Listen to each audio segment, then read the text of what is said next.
add is that I mean, in the UK, we talk about cybersecurity needing a whole of society approach. So it's not just something that's going to be solved by cybersecurity or computer science professionals. And when we think about other grand challenges, whether it's climate change or migration or hunger and feeding ourselves, we don't think about it being solved by a single discipline, and we don't think about us being researchers of economics or researchers of marketing or researchers of behavior. We're researchers of a problem, and that's the way that we can bring people together across disciplines is by focusing around these grand challenges and brigading resources to try and solve the challenges. And cybersecurity has plenty of grand challenges, whether it's from human behavior and phishing and the vulnerabilities, for example, through that, all the way through to kind of how we manage passwords and passkeys, to usability of systems, to how developers code securely, through to the adoption of hardware. All of these things are not going to be solved purely through technical effort, because the technical work needs to be done, but actually this stuff is used by humans. And so we need to understand the human and the economic aspects too. We've got time for probably one more question. If there's a question for hiding in the chat or elsewhere. And Adam, I would add, you said economic and human, right? You're already making a distinction over there. But the distinctions between the fields are in a sense artificial, right? We made them; they don't de facto exist. So if we build the walls between the fields, we can also take them down, right? It's an artificial distinction. But we have another question. I do, we do, but I do like the way that some economists talk about markets as if it's not human. Although actually with AI and automated decisions, it's not necessarily humans making those decisions in markets anymore. So But humans made the AI, right? So yes, that's true. So okay, we have question number 4, which is how might the experiences from the game inform your future professional practices or research endeavors? So that's a good one. So Senya, do you want to go first? And then Joanna. Yeah, absolutely. So, in terms of kind of, I'm not sure whether the question asks whether it's about our professional practices or professional practices and research endeavors in general. So, I will probably address both sides very quickly. So, if it comes to kind of what we are doing as a researcher group, I think we're going to take on further the game and obviously the online game. So, we're going to continue with maybe more qualitative approach in terms of immersive decision making around the game. So one of the ideas on my side that we need to discuss is maybe running some studies with student entrepreneurs. For instance, at our university, we have a wonderful student entrepreneurship group. And from just speaking kind of and advertising the game to them, they were really interested in it. So I think if we can use the game to understand the decision making of those young generations of entrepreneurs who will move on and who will essentially be the decision makers in these areas. And you could even argue that, the security of these technologies, businesses, and digital systems will depend on the decisions made by these people. Then we can get really interesting insights and hopefully some actionable insights as well. In terms of how the game can be used, in professional practices and research endeavors in general, I would say that of course, as we mentioned in the presentation, the game can be used as an immersive method for data collection, and it helps you through these conversations, like even what we were doing right now, playing the game, you can really see what people think, what they do. You can see the actual levels of risk aversion. So it's very different from, sitting down and having an interview with someone. And of course, when it comes to quantitative data collection, the online game is really great for that because, as Joanna showed, you can already, even, with early samples, you can get this wonderful insights into what people do, what strategies they take. So again, it's very much data driven.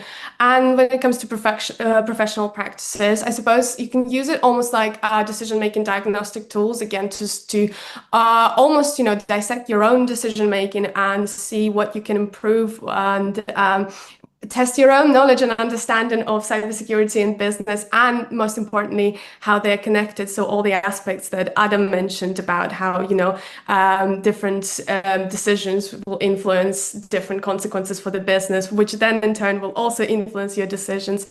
So these are the use cases for the game that I would probably promote. Joanna? Yeah, and developing the game for me and I think for all of us, it was a fantastic intellectual adventure too, in a way that, we started with something quite simple and we understand that we had to develop it. I thought that, even writing instructions, good instructions, is a challenge because you have to describe a world that is multidimensional and, how do you, split it first? What is the first sentence you're going to say? For me personally, once you kind of start doing games, it's interesting how it's path dependent because suddenly you're like a game person and you're involved in other things. So now I'm working with architecture and engineering on developing a game around sustainable construction materials, eliciting people's feeling. And there are social scientists there too. And it's similar challenges of interdisciplinary work. But I think the biggest thing for me is it's inspiring to think about different ways of communicating research results and bringing them to the various publics. So yesterday we were with Adam at Cyber UK in Manchester, and having a board game is just exciting. People come, people talk, and the conversations, and then we can talk more about our research. So while we all love publishing our papers, but I think the getting a little bit creative with what we can show and what we can propose to the different audiences, I think is something I want to explore more in the future. Adam? Thank you, Gerald. Yeah, I mean, I have exactly the same. I think I've told you the story about when a photographer wanted to come around and take some pictures of someone doing something about human aspects of cybersecurity, and they couldn't find anything apart from me sitting in front of a screen with the word security written across the top of it. And because so much of what we do isn't something that is an artifact that you can actually touch and it starts conversations and you can discuss. And actually, I think that's one of the things that as researchers we miss. Yeah, and it doesn't matter whether we're talking with practitioners or whether we're going out into the public. There's some fantastic work going on across the University of Bath and elsewhere around communication with the public through museum pieces or through artwork or anything else that actually provoke conversations. And part of being a researcher in the public who wants to have a kind of impact is about starting those conversations and then having that opportunity to discuss whatever the challenges or issues might be. So I think that's I'm never going to be involved in developing a game again. That was way too much hard work. And Ksenia and Joanna and Oishi did like most of the work, if not like virtually all of it. And it was even so, it felt like a lot of work. So I'm quite happy for you two to keep developing games. But next time I'm just doing one card game like Uno. That's much simpler mechanics. But of course, the other thing that I think it's got me thinking about is how do we track behaviors that we can't normally see in different environments? So I think developing a game is a fantastic way to explore some of the hidden decision making that occurs in everyday life. And we're doing some similar work using Twine to develop text-based stories where people make decisions and they create their own story as they're going through. And we're using it to explore what's called shadow security.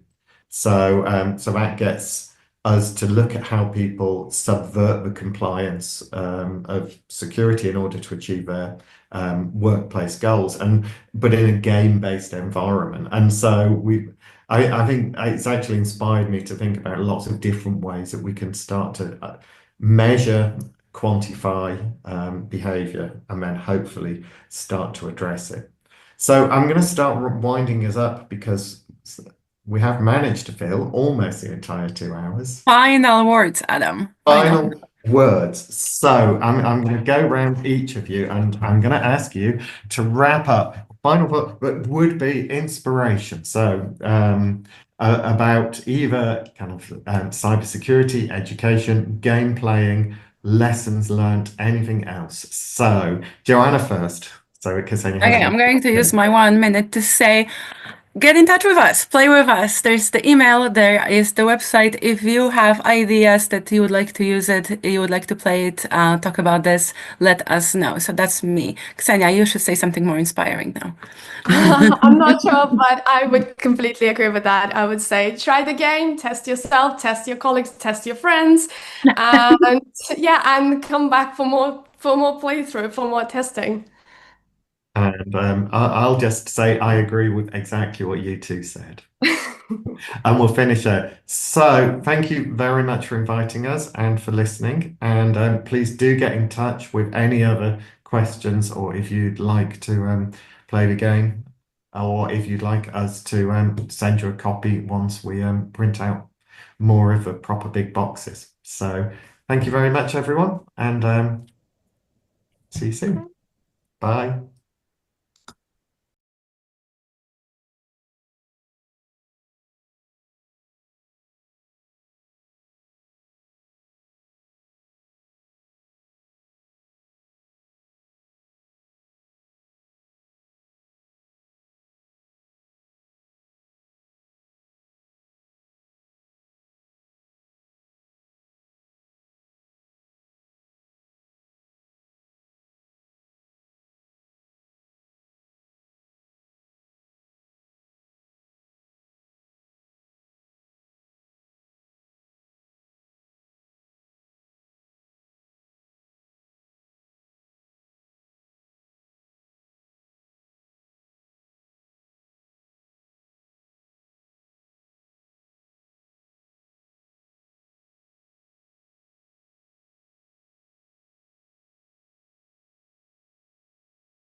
Welcome to the next session of the SECREV Cybersecurity Revolution Cybersecurity event, the 24-hour live stream. It is now the time for the Human-Centric Cybersecurity Partnership to host a panel. And what we will be doing for our panel is talking about the future of Canadian cybersecurity research. This is an interesting moment for us as a group, as we are now into our last year of funding. And so we have the same questions that everybody else has, which is what's going to happen next. So we're very happy to welcome a very diverse group in terms of where they're at and the types of programs that they have. And so we'll be hoping to, by means of asking this interesting group of people their opinions on what's going on and what will be happening for cybersecurity research, particularly in Canada, we'll hopefully be able to magically create some kind of crystal ball by means of talking to the right people at the right time. So with that, I'll just quickly say that the Human-Centric Cybersecurity Partnership is a federally funded underneath SSHRC, the Social Sciences and Humanities Research Council of Canada, a group that has been funding research into cybersecurity from the social and humanities perspective. Still interdisciplinary research, but being led by social sciences researchers or by researchers who are putting the humanities or the human first in the research that they're doing. I won't take up too much of your time because I think we have such an interesting panel that I want to get to listening to them. So we will turn it over for introductions from each of the groups so that you can get an understanding of them and why they've been invited here today, the programs that they're running or they're about to run, and how that gives them a perspective on cybersecurity research. So with that, I'll turn it over to the first of our panelists, Dr. Atifa Mashatan from Toronto Metropolitan University. Thank you very much. Let me try to share my screen very quickly.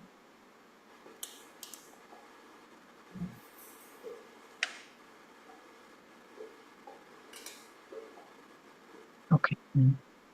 Somebody confirm if it is moving. Yes. Yes. Okay, awesome. Well, thank you very much for the invitation. I'm Adi Mashatan from the Cybersecurity Research Lab of Toronto Metropolitan University, formerly Ryerson. And today I'm here to present the Cybersecurity Research Lab. I'd like to thank HC2P for the invitation. I'm one of the co-PIs in the partnership, and it's a pleasure to be here and be among such a esteemed panel today. Okay, so for those of you who don't know me, let me just say a few words about myself. My academic journey started in pure mathematics. I thought I was going to be a mathematician, and I had dreams about Fields Medal, things like that. Soon reality hit, and I decided to pivot to more applicable sides of mathematics. And I was so excited to see that areas of mathematics such as cryptography had applications in the real world, and I could actually do that. And that's when I moved to cryptography for my PhD at the University of Waterloo. And when I defended, it was the recession of 2008, 2009, and I realized that I had to do something, the hiring freeze and everything. I had to do something. Luckily, the type of mathematics that I was working on that had applications in cryptography was actually needed in the industry. So I left academia. I was a security consultant at CIBC. So I know a lot of how things are actually done in cybersecurity in the real world, in the financial sector. And since my return to academia in 2016, I've been trying to use my academic knowledge as well as the practical experiences that I gained in industry together. In 2016, I founded the Cybersecurity Research Lab, and I'm going to tell you more about this lab. We just covered this and who we are. So the Cybersecurity Research Lab is an academic research lab, and like any other academic research lab, But it is housed in the Ted Rogers School of Management. So I have a PhD in mathematics, but I'm a faculty member at the business school, which is very interesting. And in my department, which is information technology management, I'm not unique at all. Half of our colleagues have social science backgrounds, and half of my colleagues in our department, they have computer science, even computer engineering background. So this is the marriage of both worlds, which is, I think, we are going to get to in more depth in this very panel. I'm excited to bring those together. And our mission is to help organizations, large or small, as well as the society at large, to understand the threat landscape of cybersecurity and how some of the emerging technologies, such as Internet of Things, decentralization, blockchain technology, or the quantum computing, will change cybersecurity landscape. What is it that we can do now, or we need to continue to keep up doing in order to mitigate the threats, but also somehow use them as opportunities. So we're not just looking at the threat, we're also looking at these emerging technologies as opportunity. And as you can see in this very crowded, almost childlike slide, we've had the opportunity to collaborate with many industry partners, non-for-profit organizations, small startup companies, or even scale-up and massive organizations within Canada, also globally. And the type of research, the program of research that we have, we really try. For me, I have to state this, it was like doing a PhD all over again when I was an assistant professor, because I really wanted, and I took it upon myself to learn social sciences, information system management, research methodologies, to be able to address it in a multidisciplinary fashion as well. And I learned a lot. I'm still learning. But then hopefully and thankfully, I was successful in getting funding from social sciences funding agencies, as well as NSERC, which is where I come from traditionally. Okay, these are the people very gracious to the type of funding that we have received, or even collaboration, and not necessarily receiving funding from our industry partners, but receiving a lot of support in ideation, where we're trying to understand what the gaps might be, where they come from in the real world, and try to articulate the research problem statement so that it aligns with what their needs are. And here's a list of, we don't have a lot of time, only 7 minutes, so I will go through them very, very quickly. My background in cryptography allows us to look at some of these emerging technologies. And I have students. I think it's important to say, I consider the cybersecurity research lab's #1 product to be the people we train, what we call highly qualified personnel, whether they're students or postdocs or research professionals who are more senior researchers having their own PhDs. Within the HQP pool that we have at the Cybersecurity Research Lab, we have students and postdocs with mathematics background, in mathematical degrees, computer science, even some engineers, as well as business backgrounds, information system management discipline within the business school. So we're looking at in each of these projects or programs of research, we're looking at all of these aspects. So we have students and postdocs working on cryptography, whether it's on the adoption of the technology or perceptions of end users or even enterprises, or on the technical side of how we can have post-quantum resistant cryptography. Internet of Things is another one, blockchain technology, or decentralized technologies as well, and more broadly, enterprise cybersecurity challenges and opportunities. And we've been working with several of our industry partners in the finance and energy sector on helping them mitigate, come up with solutions that are going to prepare them better for the cybersecurity landscape that is emerging. We're also using, who's not using machine learning and AI tools at this point, but we've been using them for some time as a tool. Although we're not artificial intelligence scholars, we're using it and they're very, very, very effective. Current strategic projects that we have, so these are multi-year projects from Canada Research Chair Program, Quality of Security Framework for Internet of Things. This is where we're looking at the contextual side of these IoT scenarios, because some of the traditional approaches may not work for them because these devices are small, the networks have constraints, small bandwidth, this and that. A hardware aspect of it where we are simulating that framework in smart home and smart enterprises. To begin with, we have hopes to continue this line of research and do it in the medical settings soon.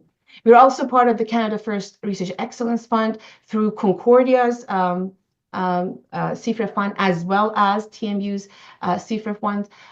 One is looking at enabling trustworthy systems for consumer-facing zero trust. So zero trust is an enterprise, topic, an enterprise solution for best practices in cybersecurity. We're trying to redefine or find the requirements for how it should look like in consumer settings. As well as we're working with the University of Calgary under the umbrella of Concordia SECREV for securing smart environments. This is something that just started, and we're very excited to collaborate with our colleagues at the University of Calgary.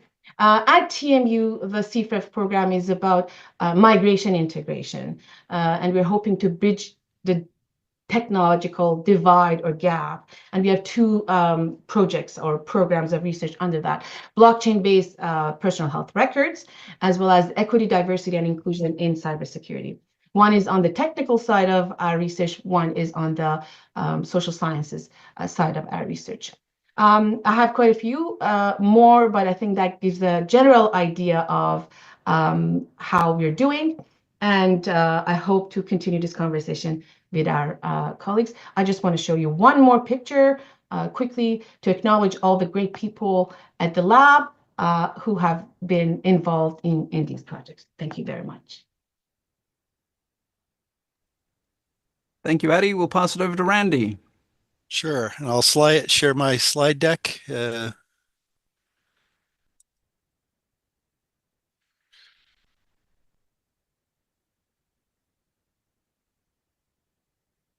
Okay, let's make sure I'm sharing the right thing. Oh, you're still not seeing. Oh, there we go. Perfect.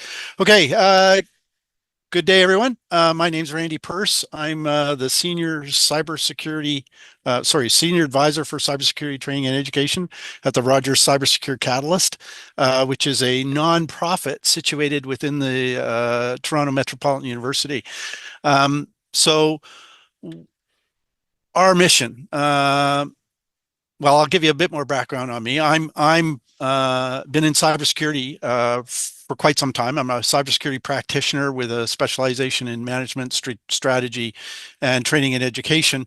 My roots go back into the military, where I was working within. I was a naval officer, and I was doing a lot of different functions as naval officers do. I'd had already activities and roles in physical security, personnel security, communication security, intelligence, a broad range of activities, as you can imagine. And then I got assigned as the information systems security officer within a headquarters, and I was also tasked to be the information operations officer plans. So what was interesting there was it was sort of an indoctrination by fire. There was no training. I ended up doing okay, but like a lot of people in cyber, I survive. And so when I left the military, I joined the Communications Security Establishment, Canadian Center for Cybersecurity, and I was there as a senior learning advisor and subsequently as the strategic advisor for cybersecurity training and education. During that time, that's when I completed my PhD, and my specific PhD was pertaining to team and transformative learning in the IT security and incident response team environment. So that was the thesis. And I've also done a lot of work in social learning, identity, and transformative learning as well, all aligned within the technical space, right? So this is my upbringing within education, within the IT space, and in the cyber domain, sort of all meshed together quite well. After After that, I went to TechNation as a director of cybersecurity standards and VP future workforce development. And then I said, you know what, I need to get back into focus my attention on cybersecurity. And that's when I joined the Catalyst in 2021. And I've been there ever since, designing, developing, and delivering training and education programs across a broad range of people, of communities within the public and private sector and academia. So I would suggest that we're on a bit of the other side of the scale at the Rogers Cybersecure Catalyst. I would say we have, and I'm going to talk about the research we conduct, but I'm also going to say that we are a high-end user of the research that's created within Canada and around the world on cybersecurity, because we're primarily involved in the talent development and creating the human capability to address the cybersecurity requirements. So, as I said, Rogers Cybersecure Catalyst is a nonprofit operating at TMU. And we're basically a cybersecurity hub in Canada, and that's our mission right there. We're empowering individuals and organizations to seize opportunities and tackle challenges of cybersecurity with a vision of healthy democracies, thriving societies, and powered by secure digital technologies. And that's a significant challenge, right? And we all can appreciate that. Here's some of the partners we've had, our founding partners, and we have strategic partners in a variety of ways that we to create and deliver programs. And overall, we have four main thrusts within the Catalyst. The first is individual cybersecurity training, and we do a lot of work in this space. We provide initial and enhanced skill development for cybersecurity professionals. We provide training and education for technical and non-technical people through various means, workshops, tabletop exercises, etc. We conduct law enforcement training, working with law enforcement agencies and other institutions on program refinement and enhancement to help with the challenge of cybercrime. And our friend and colleague Ken on the line, we work with him in the National Cybersecurity Consortium as well in that space. We provide training for small, medium businesses, particularly focused on the integration of cybersecurity technologies into their practices. And most small, medium enterprises don't really have the attention necessary, the focused attention on cybersecurity, because they don't measure it as a significant risk. And we're trying to change that a little bit. And then we do also a lot of other educational program development.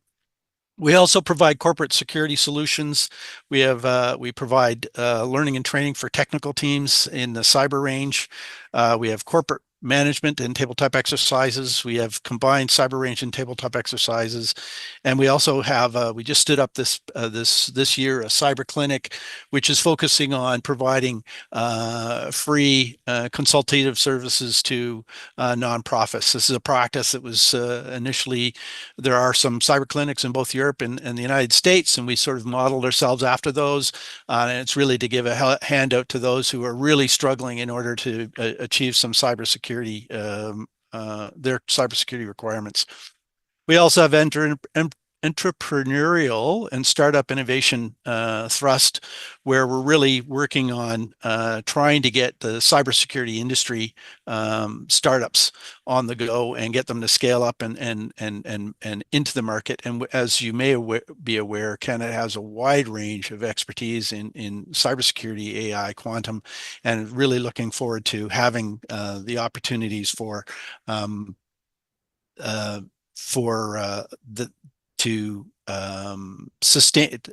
to pick up and sustain Canadian businesses. And we also have policy advocacy and awareness. For research, we have the fellowship program, and really this is a broad range of programs within industry where we pair up, we have industry and academic streams, and really a broad range of research coming in there, much of it technical, but much of it human focused. So that's about it for us. We can get into the details as we go through the discussion here, but I really appreciate the opportunity to chat and have a discussion on research in Canada in this session. Thank you, Randy. That's wonderful. So next we'll pass it over to Pascal Fortin from CyberEco. I'll just get you to unmute yourself.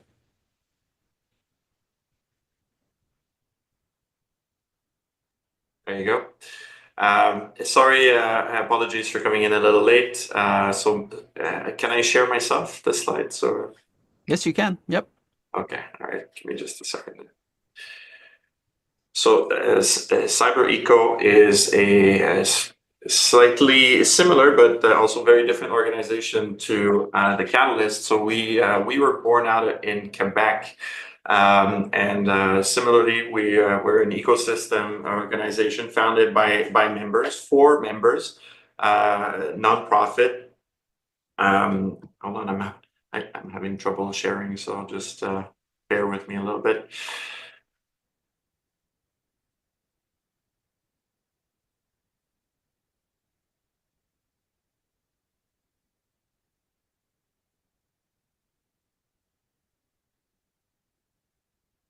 Right.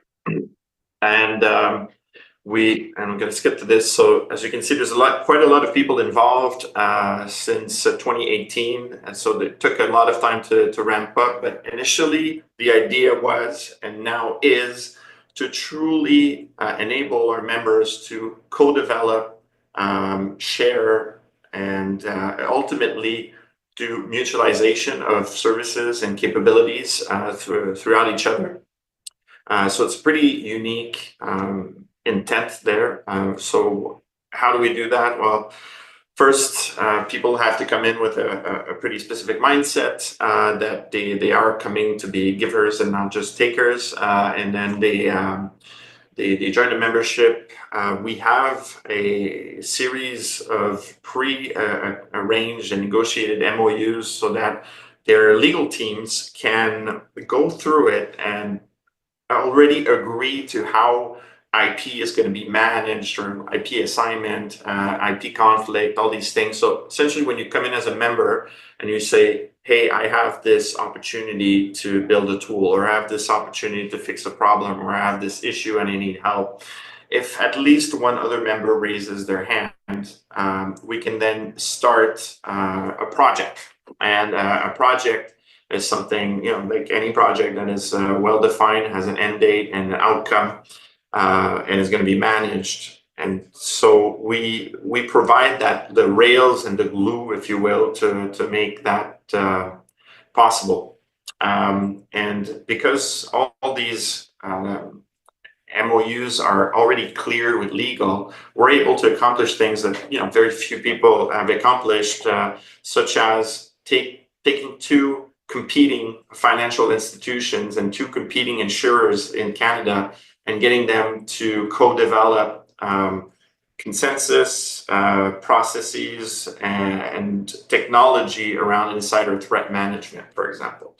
That's something that took over 2 years to materialize, but and even was so prolific that it even then spawned a few research chairs at some of our academic members, and is still going on today in the form of continued development and communities of practice that were formed around this initiative. So very, very, very high impact. And some projects maybe also to share with the greater business community or the Canadian community. So if a member says, well, hey, I'd like to publish a guide on a certain topic, then other members can get together and say, yep, we're going to do that. And CyberEco is going to provide some services and support to do that. And those get published and come out. We also assist with a pretty large number of academic projects where we help bring that industry and government angle and validation that is often missing from academic projects, especially, and I know I'm talking to academics mostly, but so there's a reality confrontation that can happen within CyberEco, which has been traumatizing for some and very enlightening for others. That's some of the core of what we do. So, again, going back to the vision, it's to bring the entire Canadian ecosystem. We have members that are national. We have some that are more regional. I have an executive director in Ontario, although, our main facilities are in Quebec for now, but we're leasing space in 4 other provinces right now to make sure that we can have regional teams. What we realize is even when we're working with national members, we end up with representatives that from Quebec, even though they have an Ontario team that would be interested as well, especially in the large corporations. That tends to happen. There's this kind of fragmentation by province, so we're trying to break those silos. Again, truly, to the intent is to co-develop and mutualize. And what do I mean by mutualize? There are things that are done in organizations like cyber threat intelligence. For a bank and for a utilities company, it's not their core business to do cyber threat intelligence. It doesn't matter if they decide to share the output of what they do, or even actively work together as a task force to produce more indicators, to produce more actionable intelligence, and to do deeper, wider threat assessments of what is going on. So that's an initiative we have right now, where we have several institutions that are trying to work out, how can we do this? How can we create this joint task force to do cyber threat intelligence as a group? And some members will do it together. Some might say, no, I'm good, I'm going to do my own thing. Or some might say, hey, I have this third party that's doing it, it's great. It's fine. There's no obligation to opt in. One of the desired outputs is obviously, what can this greater force then do for smaller corporations that can't afford these services? Can we use this initiative also as a force for good and for sharing within the ecosystem? And obviously, with all the intention to make this free and available to as many people as possible. So everything we do is for that greater good. There are some angles that were there in the beginning, about talent development, and I feel that with all the work that we've done with our academic members, we helped validate programs, tooling and labs, a lot of things that industry came in and supported our academia in building their programs, not just the regular ones, but like the post university training, like what they call the executive education and non-credited programs. And I feel that our universities and colleges are there.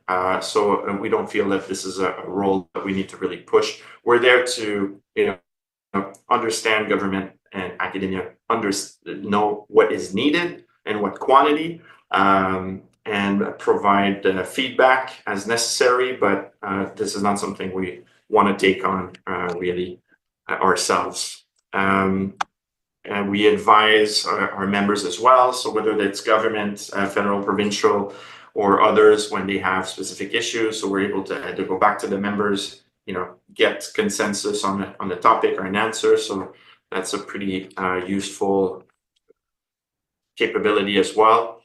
And I try to help save as much public funds as possible through being involved in government program reviews, all those nice funding programs where oftentimes there's not a lot of validation of the actual value or ROI. So we help those organizations understand what has merit and not. So that's pretty useful. I hope in the big picture to save money for all our taxpayers, including myself. Lots of projects going on now. I'm not going to go over all of this, but I think by now you guys understand what kind of organization we are and what we do. So we have projects and communities of practice. Communities of practice continue the effort that goes beyond a project, or can be beforehand of a project. this isn't the up-to-date slide, but essentially we have several events, like several times a week, there's something happening within CyberEco. We also have become the home of all the other nonprofits. If you're a nonprofit, like an OWASP chapter, we will support you. We give space, we give food, we help them. We help the professionals that want to be involved in our industry, not look for money to get it done, because it's such a waste of time for those professionals. So we take away a lot of that pain. We have the Cyber Hub as well. So since 2024, really, we've been invested in supporting startups and scale-ups in cyber. This is very, very high level, high quality stuff. So a lot of exited founders, some things in common with Catalyst on that front. The different as well. Like, I won't go into all the details, but that's something where we have 42 startups and scale-ups everywhere from ideation to Series B, funded 80 to $100 million value startups that we're helping grow, export, and better develop their technologies. And that was it for me. So I am Pascal Fortin, CEO of CyberEco, entrepreneur in cybersecurity. I used to own GoSecure. I co-founded a bunch of others, sold Delve Labs also in 2020. And I'm in a lot of things, so a lot of you may already have heard about me. So that's it. Wonderful. Thank you so much, Pascal. And with that, we'll turn it over to David Murakami-Wood from the University of Ottawa. Hi, good morning, good evening, and good night, everybody, wherever you are in the world, probably mostly in Canada. I'm coming from a slightly different background than most of the other panelists here. I'm very much almost a pure academic, in the sense I'm not doing applied cybersecurity research for any external partners or trying to improve government cybersecurity or private sector cybersecurity. In fact, in many ways, I'm not a cybersecurity researcher at all. But as the saying goes, I don't know much about cybersecurity, but I know what I like. What I'm actually doing, and what I actually am, is the Canada Research Chair in Critical Surveillance and Security Studies at the University of Ottawa. And I'm going to share my screen a bit so I can just show you some of this as I go through. I'll show mine here. And this is just going to share a Safari link. You can see that. And this is the link to my lab, which is the Critical Surveillance and Security Lab at the University of Ottawa. What we're really interested in primarily, as it says at the beginning, is questioning, critiquing, examining the ubiquity of surveillance technologies, but also practices and processes at all scales. So we work from everything from things like neuroscience right up to planetary level things. So our primary project is on urban surveillance, platform cities in an age of planetary surveillance. We're looking at post-smart cities, i.e. what's happening after smart cities and the proliferation of different kinds of AI cities, platform cities, smart cities, whatever you want to call them. I'm also very interested in the whole question of planetary security in an age of multiple crises, or the poly crisis, as some people call this. And so obviously cybersecurity is a very essential component of this. And people have talked about the idea of planetary computing and this sort of thing. And that's where we're thinking about things there. Interested in particularly in artificial intelligence, data and data valence.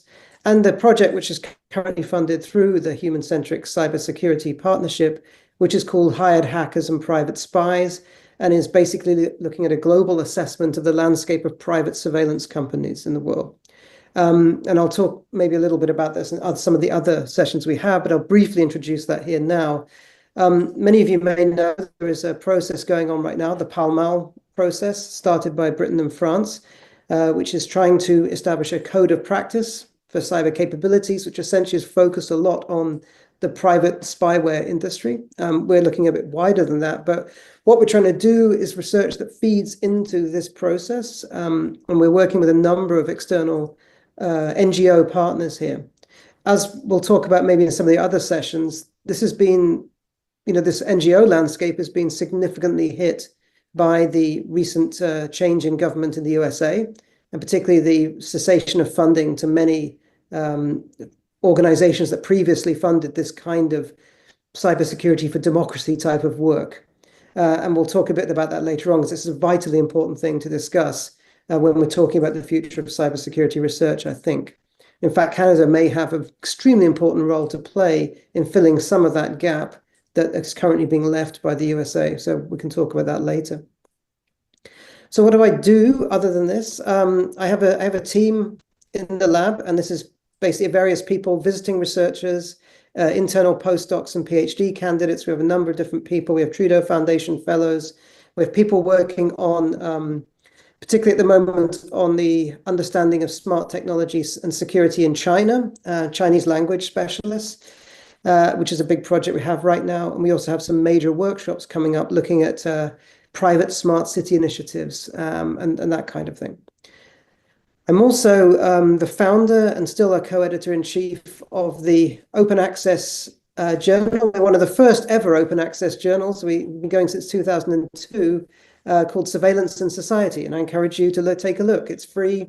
You can read any of the articles with no cost. You can submit with no cost. You publish with no cost. We are what they call a diamond standard open access journal, and I really encourage people thinking about doing this kind of stuff now to contact me if you're interested in publishing this way or starting your own journal.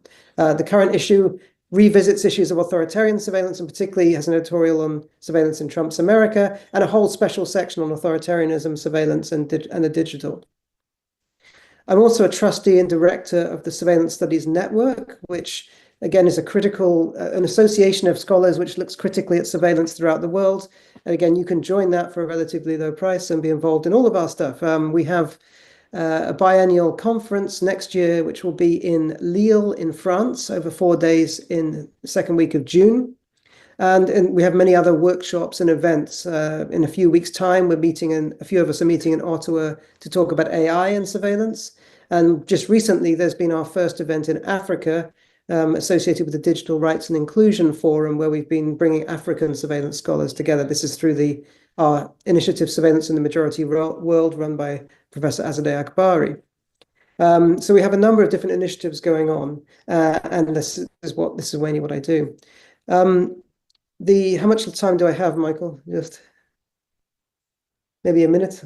Yeah, maybe a minute. Yeah, I don't need much more. Just to say that's what I do. That's who I am. Particularly of interest of this group is the Hired Hackers and Private Spies project, and that's probably what I intend to address in some of the future sessions. So I'll leave it there. I'm not going to give any lists of funders or connections, although we do have some. Wonderful. So thank you very much, David. And with that, we'll pass it over to Mark Elliott from the University of Manchester and Sprite Plus, who's here to make sure that we don't have a case of Canadian groupthink and provide an outside perspective. Yes, I don't know. I don't know that I'm necessarily going to add that much diversity into the equation, but I will do my best. Okay, so just sharing my own slides. Okay. Share. No, that's not what I meant to do. Oh, I don't know. Have I come on screen? Slides. Hello, my slides on screen. Okay, thank you. Yes, Sprite. So I'm really representing Sprite here. Security, Privacy, Identity, and Trust Network Plus. So we are a engagement network, cross-sector, cross-disciplines, and across segments of this broader area. So somewhat broader, perhaps, than the cybersecurity specific focus up to now, although I recognise that in many cases it includes some of these other concepts as well. We're a network, and the plus bit is we're also a research incubator. So we have a structure of membership, which is free and open. We have 1,000 members. Members can apply to be expert fellows. We have 230 of those, and then numerous project partners. These are the 5 universities that run Sprite. So Manchester, Lancaster, Imperial College London, University of Southampton, Queen's University Belfast, all the UK, obviously.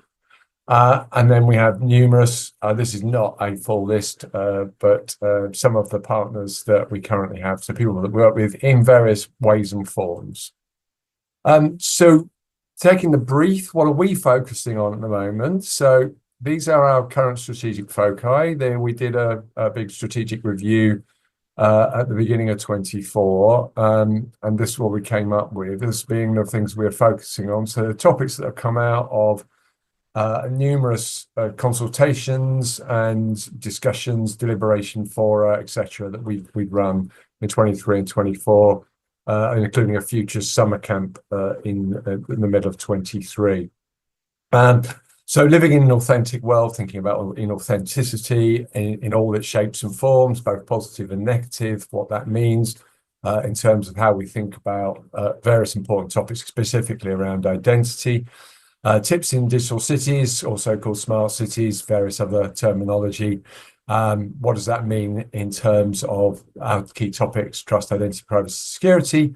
Concept of trustworthy digital identity, how's it developing, what are its meanings, what are its cultural contexts, how does it relate to non-digital identity? Just emerged resilience, so we've got a theme developing out of cyber resilience. We're running a sandpit on that next month. Extended reality and its intersections with other technologies, and then neurotechnology. So those are the strategic themes that we're focusing on within our broader remit. So here's some of the things we're currently doing. So this is the current year. So we've got 4 deep dive projects all starting this year. So these are 1 year intensive projects with a researcher working full time. And they're always combined with other people. So trustworthy digital identity with the Alan Turing Institute. We've got 2 new ones here down the bottom, the extended reality one, neurotech one. They have yet to kick off. That will be happening in the next few months. We're running a sandpit. So this is our incubator function. So we actually have funding to give out. So we do fund projects run by our expert fellows. And we're doing this in combination with another investment within the UKRI ecosystem called Salient, which focuses on resilience. So this is an intersection of trust, identity, privacy, security, and cyber resilience. And then we have this mechanism called Innovation Forum, which is really designed as an engagement mechanism to bring together cross sectors. In this case, the policing services within the UK and academics working on policing, looking at the use of AI in preventive policing.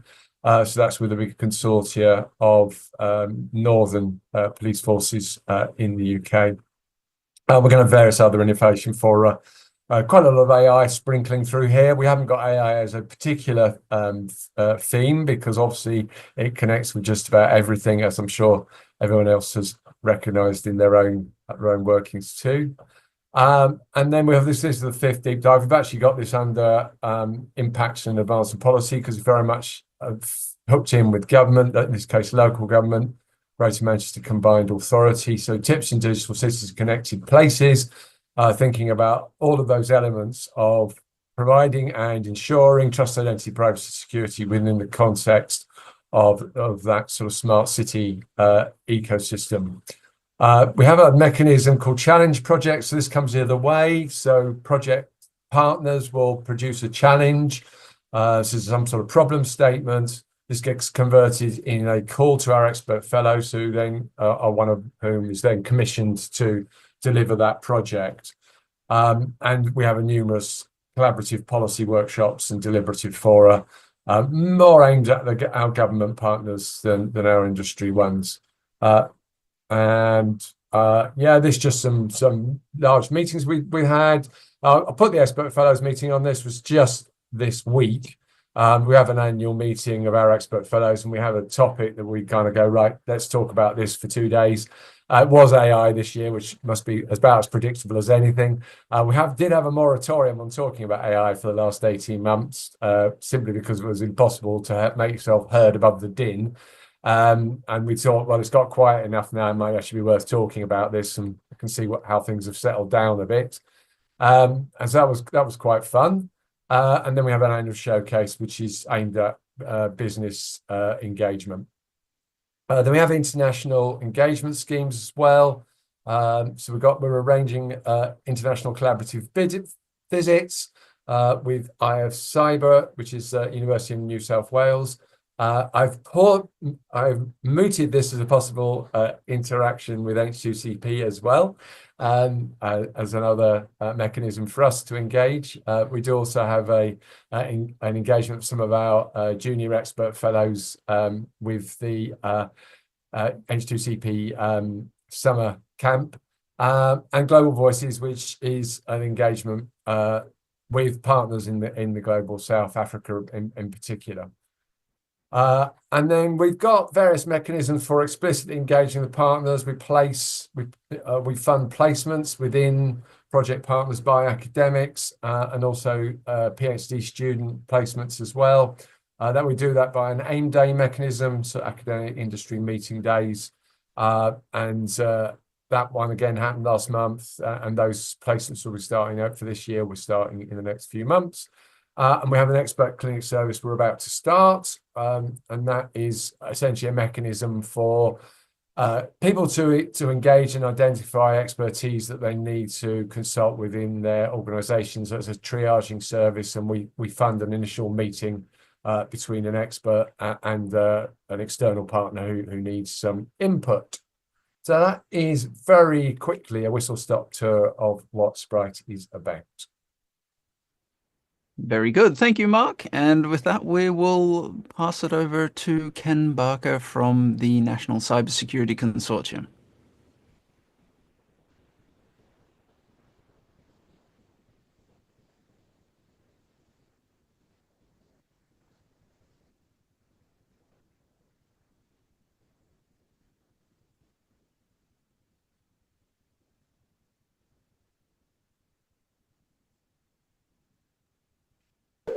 Give me a second here. I'm just trying to get the share screen working properly.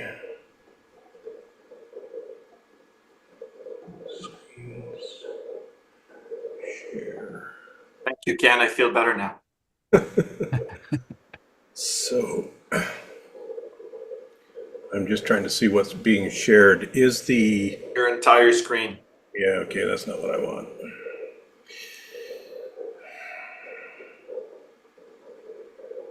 For some strange reason, I'm picking the single screen and it's grabbing everything.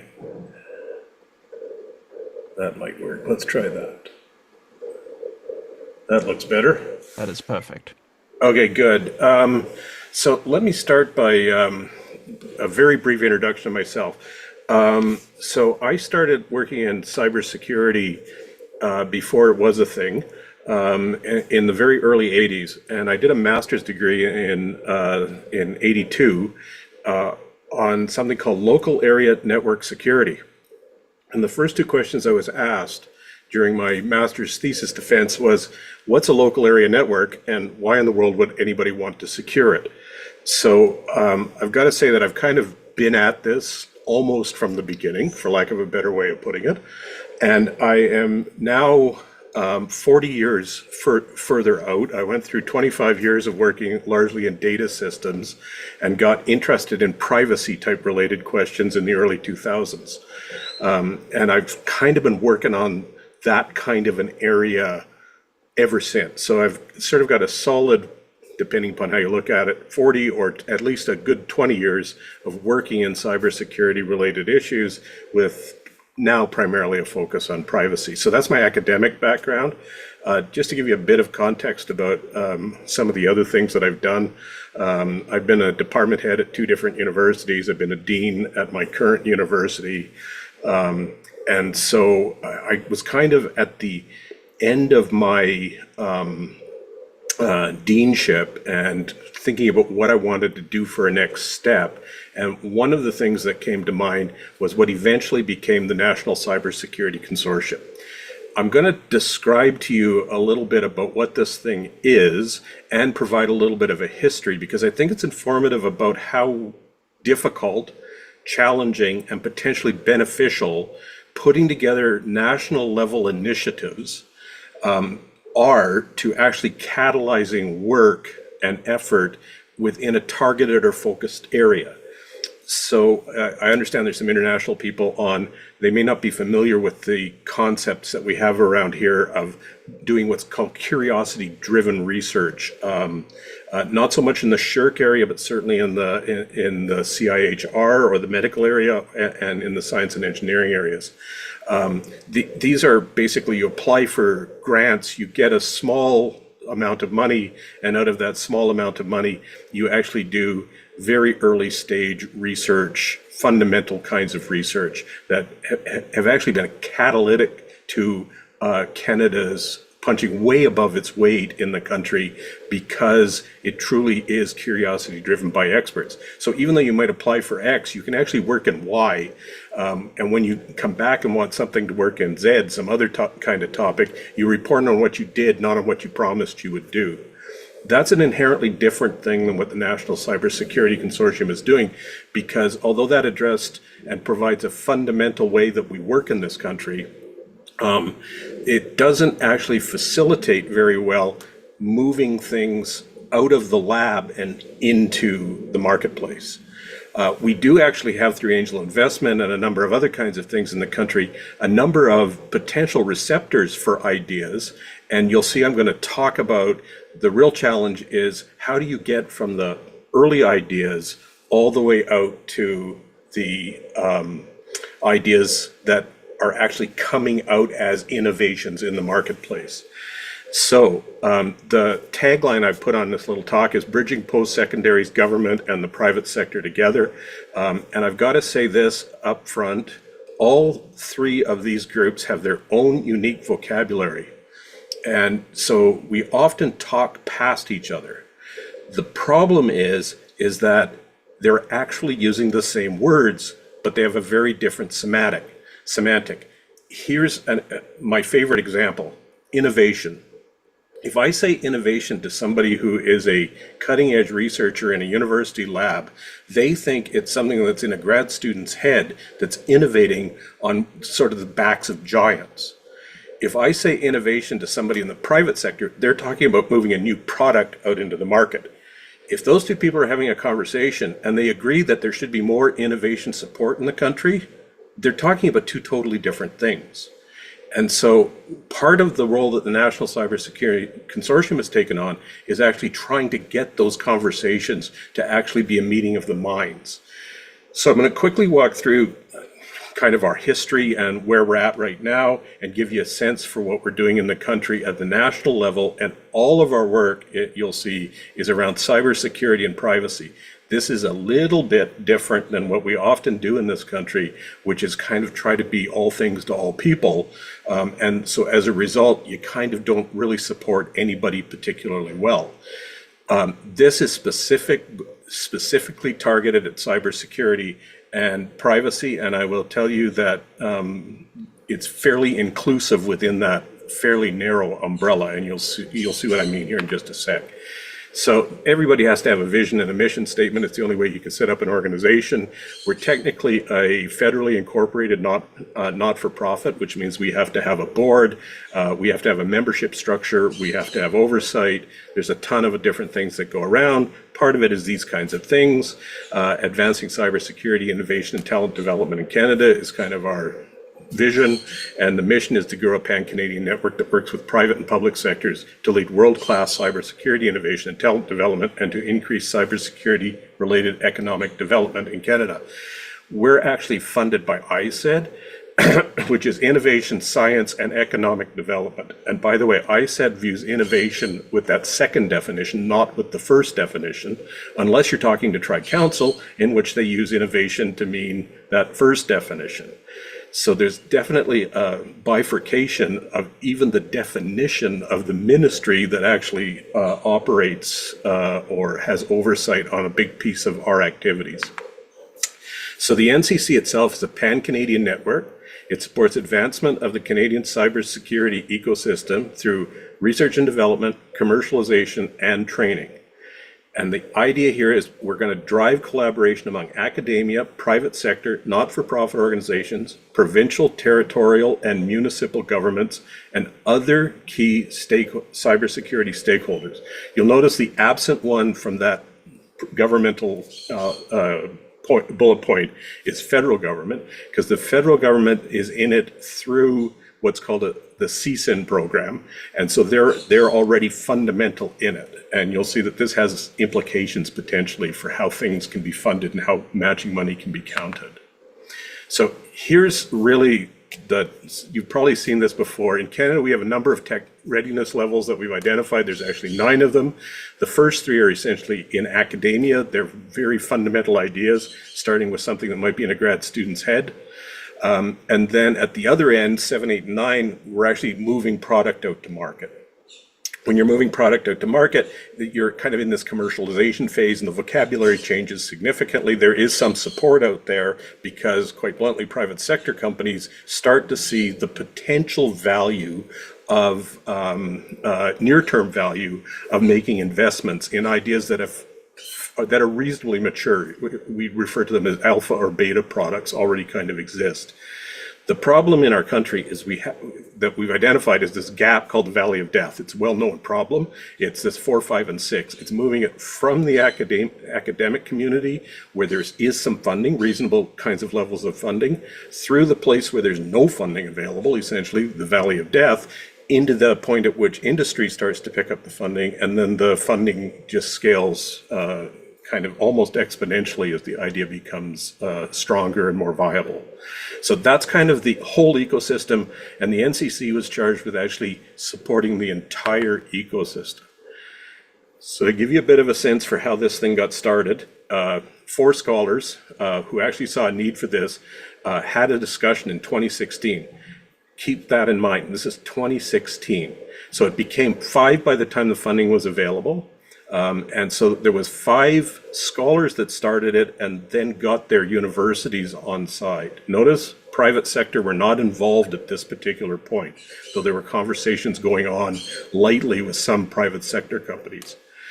A shared vision gets created to have an impact on scholarship and innovation in Canada to better protect Canada and Canadians. There was a substantial lobbying effort, and I'm using that term very guardedly. You're not allowed to lobby the government unless you're a registered lobbyist. And we were academics, so we weren't lobbying. The technical word was we were educating, but it's kind of a distinction without a difference. But it was a substantial lobbying effort that was put into getting commitments from the federal government to provide direct support to cyber issues, both security and privacy. In 2019, so 3 years it took to get a budget announcement of a commitment of $80 million from the federal government. So they put $80 million into the budget as a line item, and they said that in 2021, they would launch the what eventually became known as the CSIN program. So from conception to funding, to potentially funding being available, was a 5-year gap. There's a long story. Offer me a beer later and I'll go give you all the details you would ever want. It actually took 2 years for that competition call to come out. Just like in the Army, this was hurry up and wait. We had 5 weeks to submit an application. This application was hundreds of pages long, and it required at least a 1-to-1 matching dollars from industry. So we had 5 weeks to raise $80 million of commitments in order to get this thing to move forward. We managed to get it done, okay? We submitted it, 5 weeks to write the application, okay? And then waited 8 months to find out if we were actually successful with the application. And yay, we won. The federal government gave us $80 million, and as part of that application, we didn't raise just $80 million of commitment, we raised $163 million in commitment. So the total package of funding going into just cybersecurity and privacy research in the country is a total of about $243 million worth of commitments. Now we're tracking slightly under that right now because the leverage is not quite at the 2-to-1 ratio, but it's very close to that. So the problem is we now had 5 academics who had to set this thing up. And by the way, we were doing this off the side of our desk. We had several false starts as we tried to get it going. So where are we now? We did get it going, by the way. Obviously, you invited me to talk about this. There's 132 post-secondaries in the country who have raised their hands and are participating in some aspect of the NCC's activities. We also have 84 private sector participants that are participating in some aspect of those activities. The private sector includes large organizations, small organizations, and not-for-profits. So we were able to hit our goal of getting the whole country at all the different levels and sectors involved. Most projects involved at least one post-secondary educational institution and one private sector. And we really look for meaningful collaboration. So we don't want somebody to say, yeah, okay, I'm interested in the project, and when it gets to TRL 8, we'll start to invest. We want the private sector to participate at the early stage ones, and then we want the post-secondary researchers to continue to be involved as it moves into the later TRL levels. So we're really after meaningful collaborations. So the problem is that we've been raised as academics, for all intents and purposes, to kind of be competitive with one another, and we're trying to break that model. So we're trying to encourage things to not just come from a single lab. And one of the key evaluation metrics, though it's not a requirement, it is strongly encouraged that the labs across the country find collaborations and work together to ask for larger chunks of money. And you'll see in a later slide that we're actually getting people to put proposals in for chunks of money that are atypical of what they usually are capable of applying for. We actually do this across a number of different streams. This was last year's award, but I'm just using it as an example. We do work in critical infrastructure. We've got 5 focus areas. One is critical infrastructure. Another is human-centric cybersecurity, which is where much of what this conversation today is going to fall within. Privacy protection, network security, and software security. So although 4 of those look very technical, I can tell you that every one of those 4 have got some aspect of HCC, human-centric cybersecurity, as a part of them, or we've got projects that are supporting how do you better do build human factors into the development of cybersecurity systems. The breakout of the project by stream, which is the training, commercialization, and R&D streams, are there on the right side of the slide. Last year, we shipped $22.8 million to 37 projects. The year before, we shipped just shy of $12 million to 19 projects. This year, I'm not sure what we're going to get because the deadline for the applications this year is actually today. There's 3 categories of funding that people can apply to the NCC for. Something called accelerated projects, and there's a whole bunch of detail here. I've left this. I've just left all of this on this fairly busy slide because I'm going to make the slide deck available to anybody who wants it. So there's accelerated projects. These are really intense, high cost, high intense, short-term kinds of projects. Have to be completed in 2 years. New projects, the onboarding of the projects that you just saw from the 5 different focus areas that we're encouraging. And we opened up a second new category this year because what we were getting was comments coming back from some of our existing projects that were saying, oh, we've had a way that we want to innovate what we've been doing, so can you give us a little bit more money? We can't do that without going through some kind of a competition, so we got agreement from the government to open up this category called top-ups, and they're available to the 23 and 24 call projects. Once again, research and development projects, generally TRL 1 through 6. Commercialization projects are 7 through 9. Very hard to get good commercialization projects because they're generally written by private sector companies that are trying to get themselves going. And they're not like academics, which are very good at writing grant applications. So we have to do quite a bit of mentoring with the commercialization projects in order to get high enough quality ones that we actually feel comfortable funding them. And then the training projects are actually come in a number of different things, and it's across the entire ecosystem from traditional undergraduate, graduate, PhD degrees through to upskilling, reskilling, and looking at things like taking it out to First Nations and EDI and other kinds of activities like that to diversify the cybersecurity ecosystem. Ken, I'll just get you to bring it to a close? One slide. The standard projects that we've got are basically large scale ones, and spearhead ones are directly aimed at TRL1 and don't require matching money. And with that, you can see here the amount of funds that are available, up to $2.5 million. And with that, I am going to pause. Wonderful. Well done. Well done. You brought it in right at the end there. It's very difficult to explain so much in such a short amount of time. Really, really difficult challenge. So let's get into the questions. And the first question that I wanted to bring to the panel is, what areas of cybersecurity research are we overlooking right now? And I might ask, just to kick us off while we're organizing who would like to respond to this question, I might direct it to Ati, because we haven't heard from you for a while, and I assume everybody's going to have a very different opinion on this one. But what are the areas of cybersecurity research that we are overlooking right now? Thank you for the question. Cybersecurity, generally speaking, is always underfunded if you ask the Chief Information Security Officers. And I think that translates to the feeling of cybersecurity researchers. There's not enough money to go around for cybersecurity research in general. But I'd like to focus on human-centered cybersecurity, more specifically two areas that I think are close to what I do. There has been some research around governance and security of decentralized ecosystems, but definitely not enough with a human-centered approach. I'll say a little bit more about it, but the second one is human-centric cybersecurity for marginalized populations. I'll say a little bit more about that as well in a moment. So right now, going back to the first one, so security and governance of decentralized ecosystems.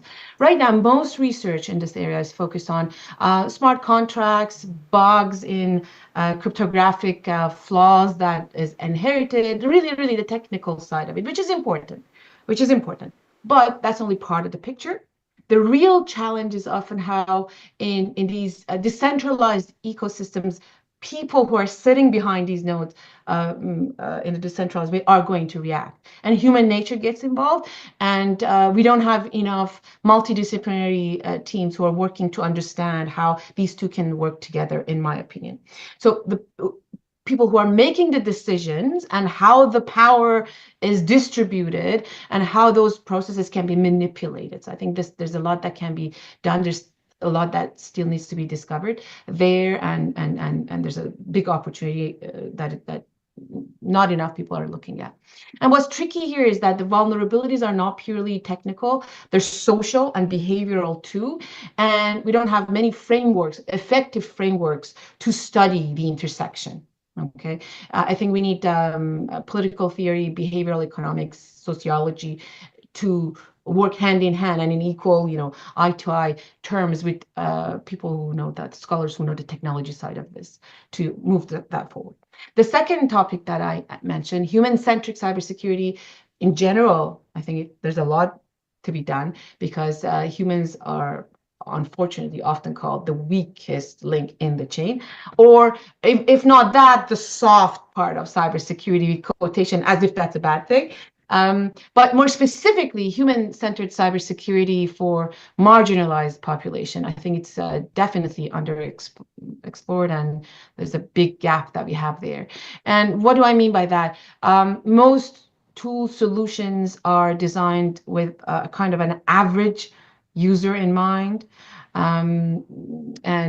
Sometimes, marginalized populations are referred to as edge cases. Again, that negative connotation there. So they don't reflect the reality for many people who are really, really at risk. For example, people like journalists and activists. There's the cybersecurity implications for the type of activity that they do in their professional work and real life day-to-day is very different. Okay, refugees. Other minorities who are living in hostile environments, they face very different threats They're dealing with targeted surveillance, harassment, phishing, targeted phishing, sometimes even from their own people who they trust, whether in their communities or the government through proxies. And these users often don't have access to the latest, greatest tools. So we need to make sure that tools that we are developing, suggesting, are usable, accessible, and relevant to their unique context. Okay, and that's very important. So I think the academic world has this ethical responsibility to play this role to make sure not just the research in terms of publication, but also push it out so there's actually products going out, making it available, accessible to these users as well. With that, I stop, and I'd like to hear others as well.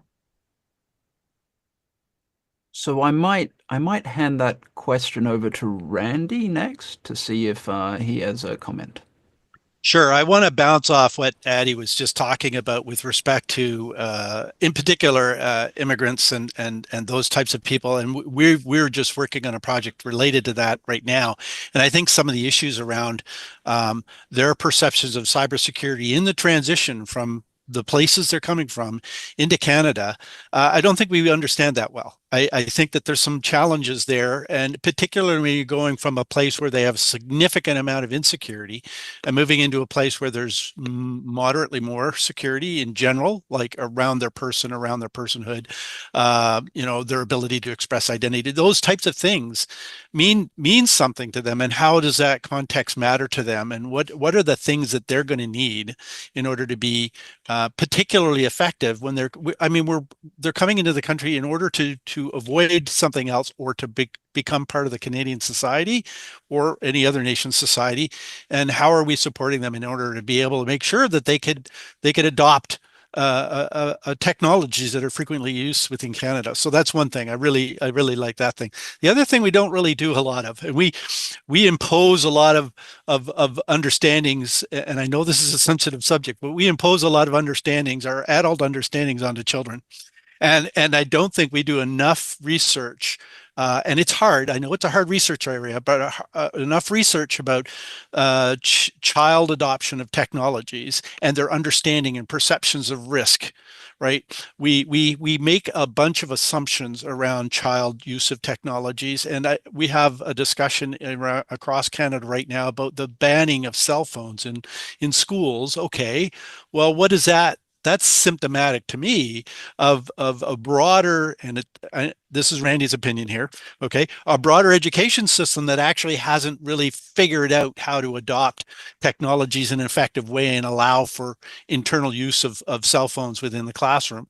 And there's a broader societal thing in there which matters, right? And I understand that, but just thinking about cybersecurity for youth is a really important topic. A couple other pet peeves: policing in the digital world. What does that mean? We still have a very old model of law enforcement and how they are both recruited, integrated into the police forces, and then they'll spend 5 years in a car doing normal policing activities. They may get assigned to a cybercrime unit.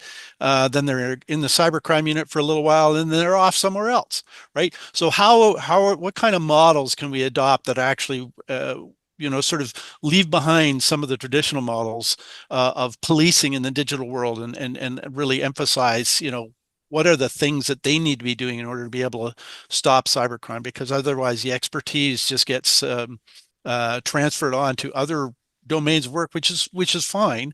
But I don't think there's enough research in that space, to be honest with you, to understand what that means, what the transition between work is, and et cetera. And then finally, the utility of compliance mechanisms in addressing cyber risk. We talk about compliance, and we talk about cyber risk, and we know they're interlaced, but I don't think we've actually done any real at the organizational level. We don't really understand the utility of compliance in addressing cyber risk. Those are the ones that come to mind right off the top of my head. Okay, great. I will call on Mark to see if Mark, do you have any comments on the question as to which areas of cybersecurity research we're overlooking right now? I'm curious as to who we is in this context, so who we are, because of course it's kind of just like interesting questions about different perspectives, which I think is really important in understanding how cybersecurity is perceived, or even if it is perceived in different cultural contexts. I mentioned our expert fellows meeting. We had a really good keynote talk by a young scholar called Kanta DeHaal, who works on how AI is perceived in different cultures, and it's very illuminating, that discussion. Interestingly, the sort of historical perspective she gave on that also kind of chimes with work that we've done here on public perception of AI, and how that's being pulled out in various cultural contexts. So AI and cyber are kind of going down, feel like they're going down similar paths in respect of this, in terms of, you know, how the research is done and how it's focused. So I'm just kind of emphasizing that element of thinking about cybersecurity and how it's mediated through cultural lenses. The other thing I think, which is a much more kind of in my wheelhouse, is thinking about it from a more of a futures orientation. So a lot of research in socio-technical areas tends to focus on what's happening in front of our noses. So of course there's been an enormous amount done in the last couple of years on AI and cybersecurity, just because that was kicking off left, right, and centre in the public domain. And actually, I think we should spend more of our time looking ahead, because what happens with the kind of reactive approach, which often encapsulates a lot of the research in this area, is that we're trying to fix something that has appeared and is already kind of causing issues in the world. So I would kind of be looking like, well, what's going to be happening in 10 years' time, given all the current social and technological changes that we're seeing, and then focusing more on that. That's one of the reasons why we picked out neurotech. Obviously, that's not a completely absent technology, but it's not kind of in the mainstream at the moment. But current trajectory strongly suggests neurological augmentation is a likely thing to be happening in 10 years' time.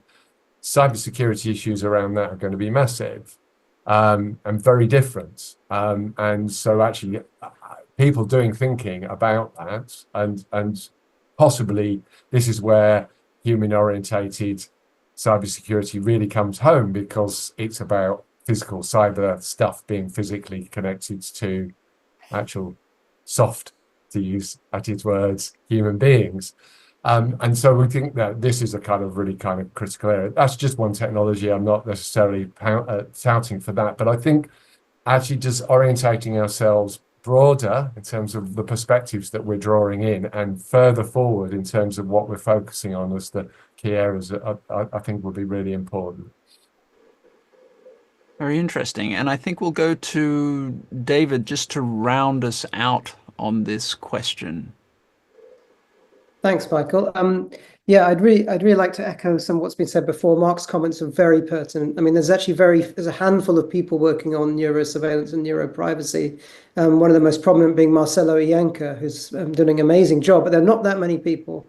I recently did a small project looking at the Defense Advanced Research Projects Agency's projects in this area, and there's a whole load. There's a massive emphasis on neuro technologies and neurosurveillance. And those are just the things we know about. As you know, if you've looked at DARPA's archives, things are there publicly for a while, then they go dark, and you don't know whether they've been implemented or whether they've failed. And so we have to have I think there needs to be a real focus on that sort of thing, that interface between the cyber and the biological, essentially. It's not just neurological, but broader things. Yeah. I'd also like to echo what Atti said earlier on about, sort of global justice and people, people from different countries. I think justice is a key component here.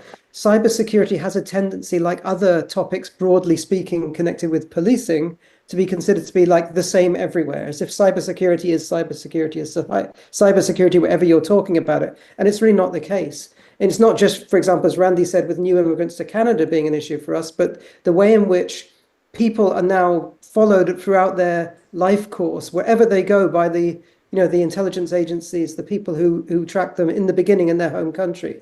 And anybody from Iran or Russia will know this personal attention, for example, continues to be focused on you, regardless of how long ago it is that you left the country, especially if you left the country, for security reasons, like for your own personal security. That kind of long hand of digital interference and cyber sort of intrusion is really, really key. And the final thing I just wanted to say is, leading on to this, is the question of geopolitics. I think one of the things we have to address in cybersecurity research is the fox and the henhouse problem. Many of us assume that the countries we're working for are good people, basically. We're good people doing good things for good reasons. But you only have to look at who the people are involved in private surveillance companies in the world. And you start to see names, countries like Italy, like Switzerland, like Israel, like others, who are nominally allies of Canada, but they're all major sponsors of these kinds of private surveillance companies. And some of the times, of course, we think it's okay for us if we use these mercenary companies for good reasons, but it's not okay for someone else. But these are very much part of the same phenomenon. I think the Pall Mall process is really important because it's for the first time kind of addressing this as a, if you like, geopolitically neutral conception. We're actually going to try to address the damage that our private surveillance companies do, not just the damage that their private surveillance companies do. And I think that's a really key thing. We've got to be a lot more honest about our own governments and corporations' involvement in these kind of things and funding of these kinds of things.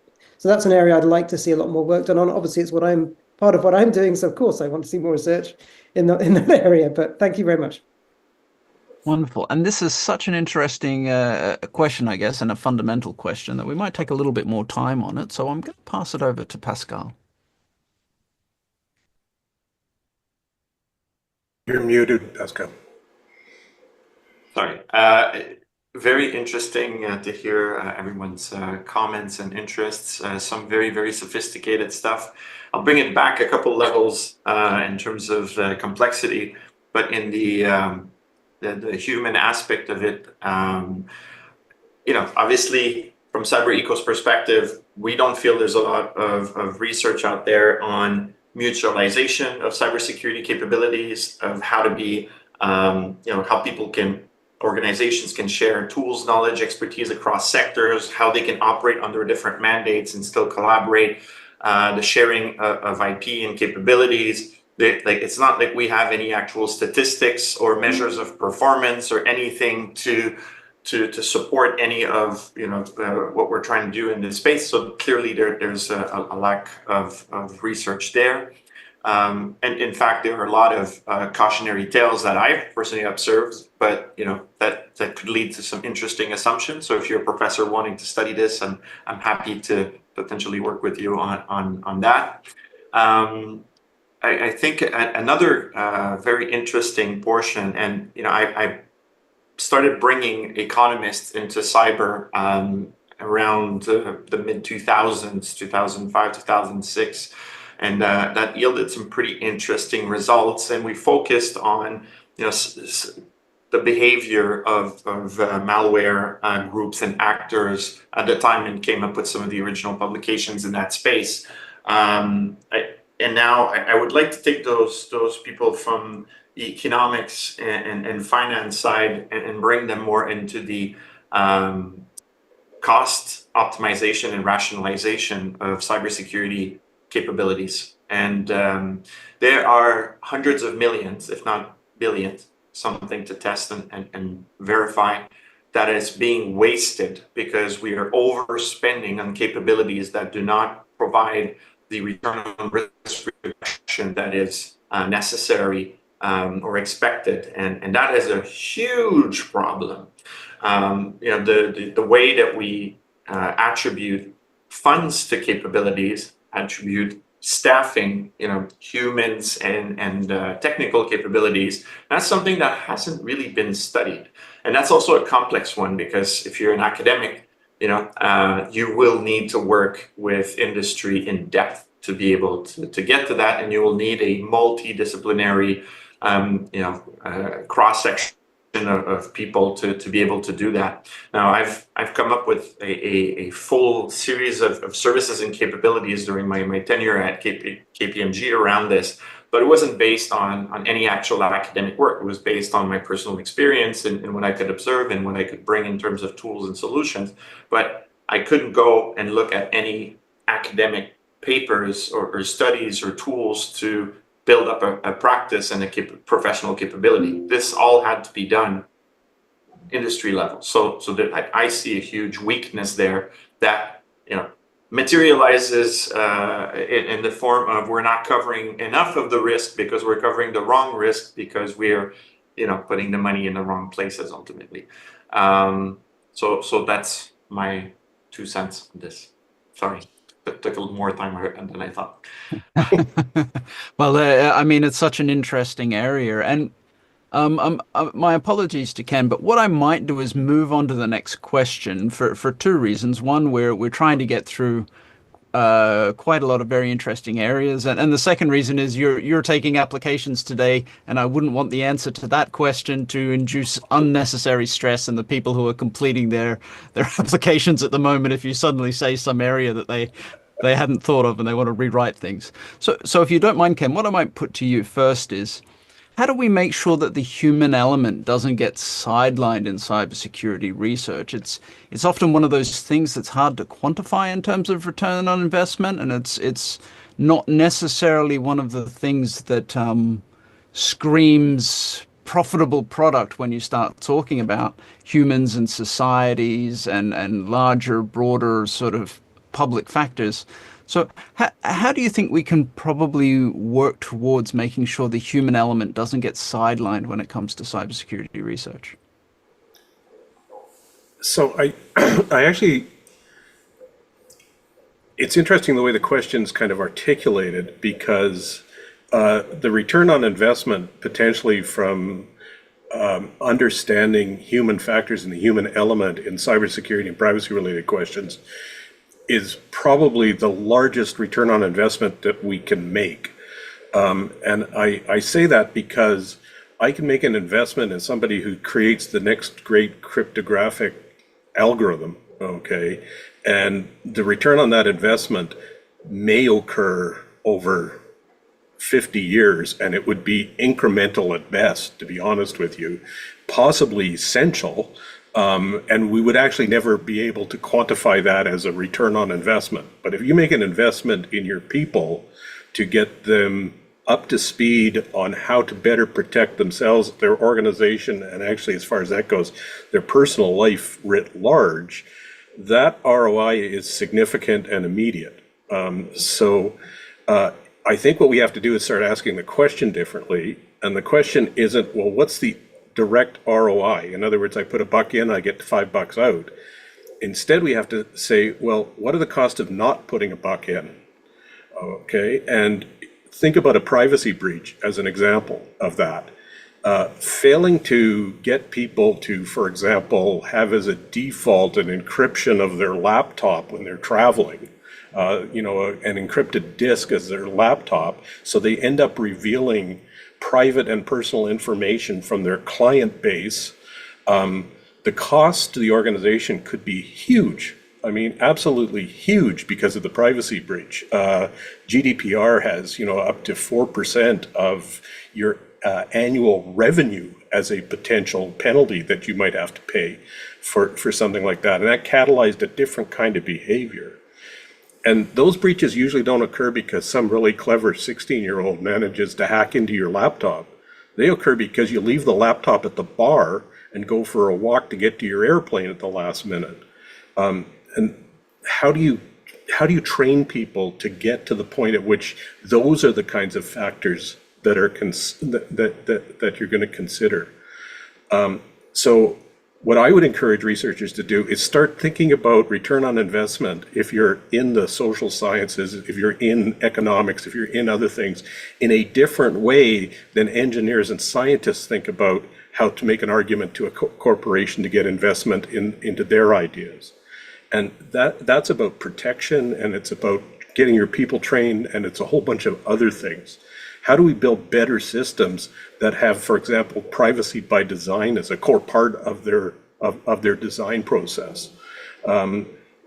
Believe me, your typical programmer is not thinking about privacy by design because they haven't been trained in it, because they haven't considered human factors and all those other kinds of aspects.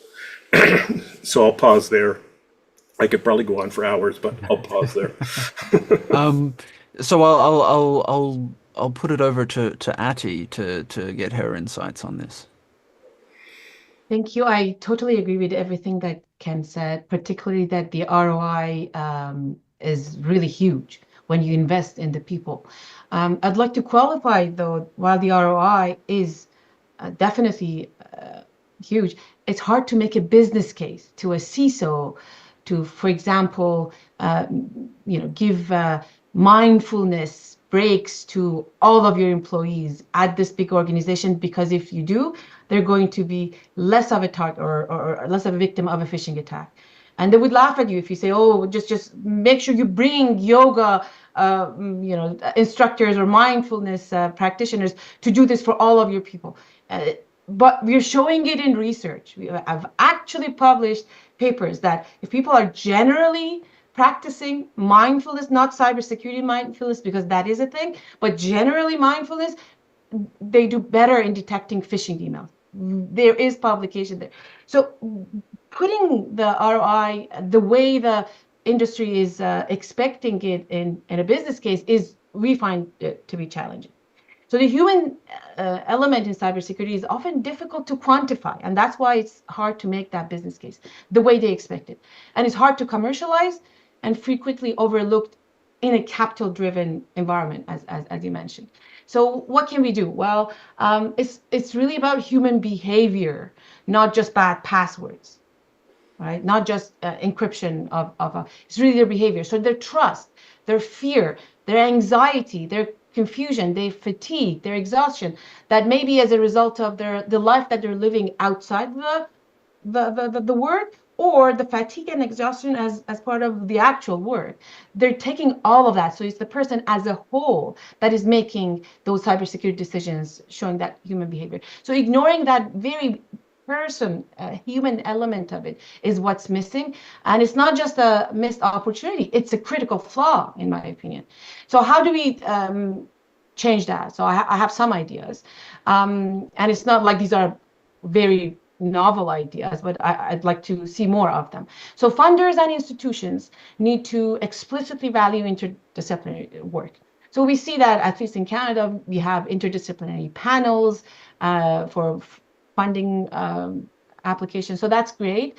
However, they need to be more generous towards an interdisciplinary application proposal. Not generous in terms of how much money, but generous in terms of the deliverables and how long it takes to actually have an organic interdisciplinary work. What doesn't work is to have a forced marriage between a social scientist and an engineer or a computer scientist. That does not work. It really needs to be organic. It takes time to understand each other, and it's very hard to publish interdisciplinary work as well. So it's publish or perish still, right? So I think they need to be more generous for these things to have an easier way to come to fruition. Another thing is we need to go back to the board and see what success look like in tech driven areas, and cybersecurity, for the most part, it's still being looked at that way. It's scale, speed, automation, but in human-centered cybersecurity, that can't work. And at least it's a missed opportunity. Another thing I want to say is that we need to build stronger bridges between researchers and people who are most affected through advocacy and through co-creation of some of these research statements, problems. So I think that would go a very long way because the advocacy groups are much closer to the actual problem that us researchers are, to imagine what the problems are.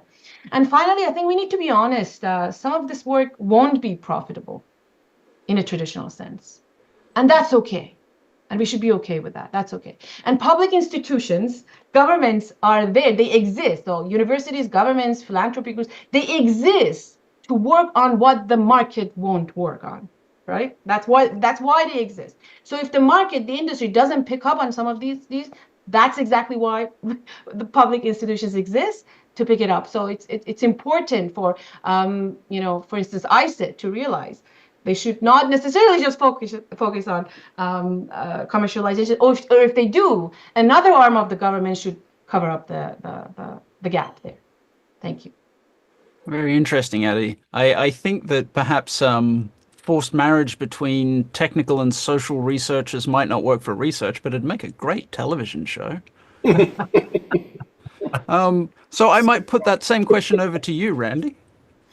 Right. I just want to, so Ken and Addie provided some really relevant context here, but when we look at the legacy of cybersecurity and the sort of the really techno-centric perspectives and approaches to cybersecurity research, we get, and even the more business-centric approaches to cybersecurity research now, we're really sort of missing the whole point that security as a human conception is highly subjective, right? And the problem is what going back to Addie's comment about behavior, and Ken was nodding his head. There's some issues there that we have yet to even explore that go back into social psychology, a bunch of other fields, economics, even, those types of things.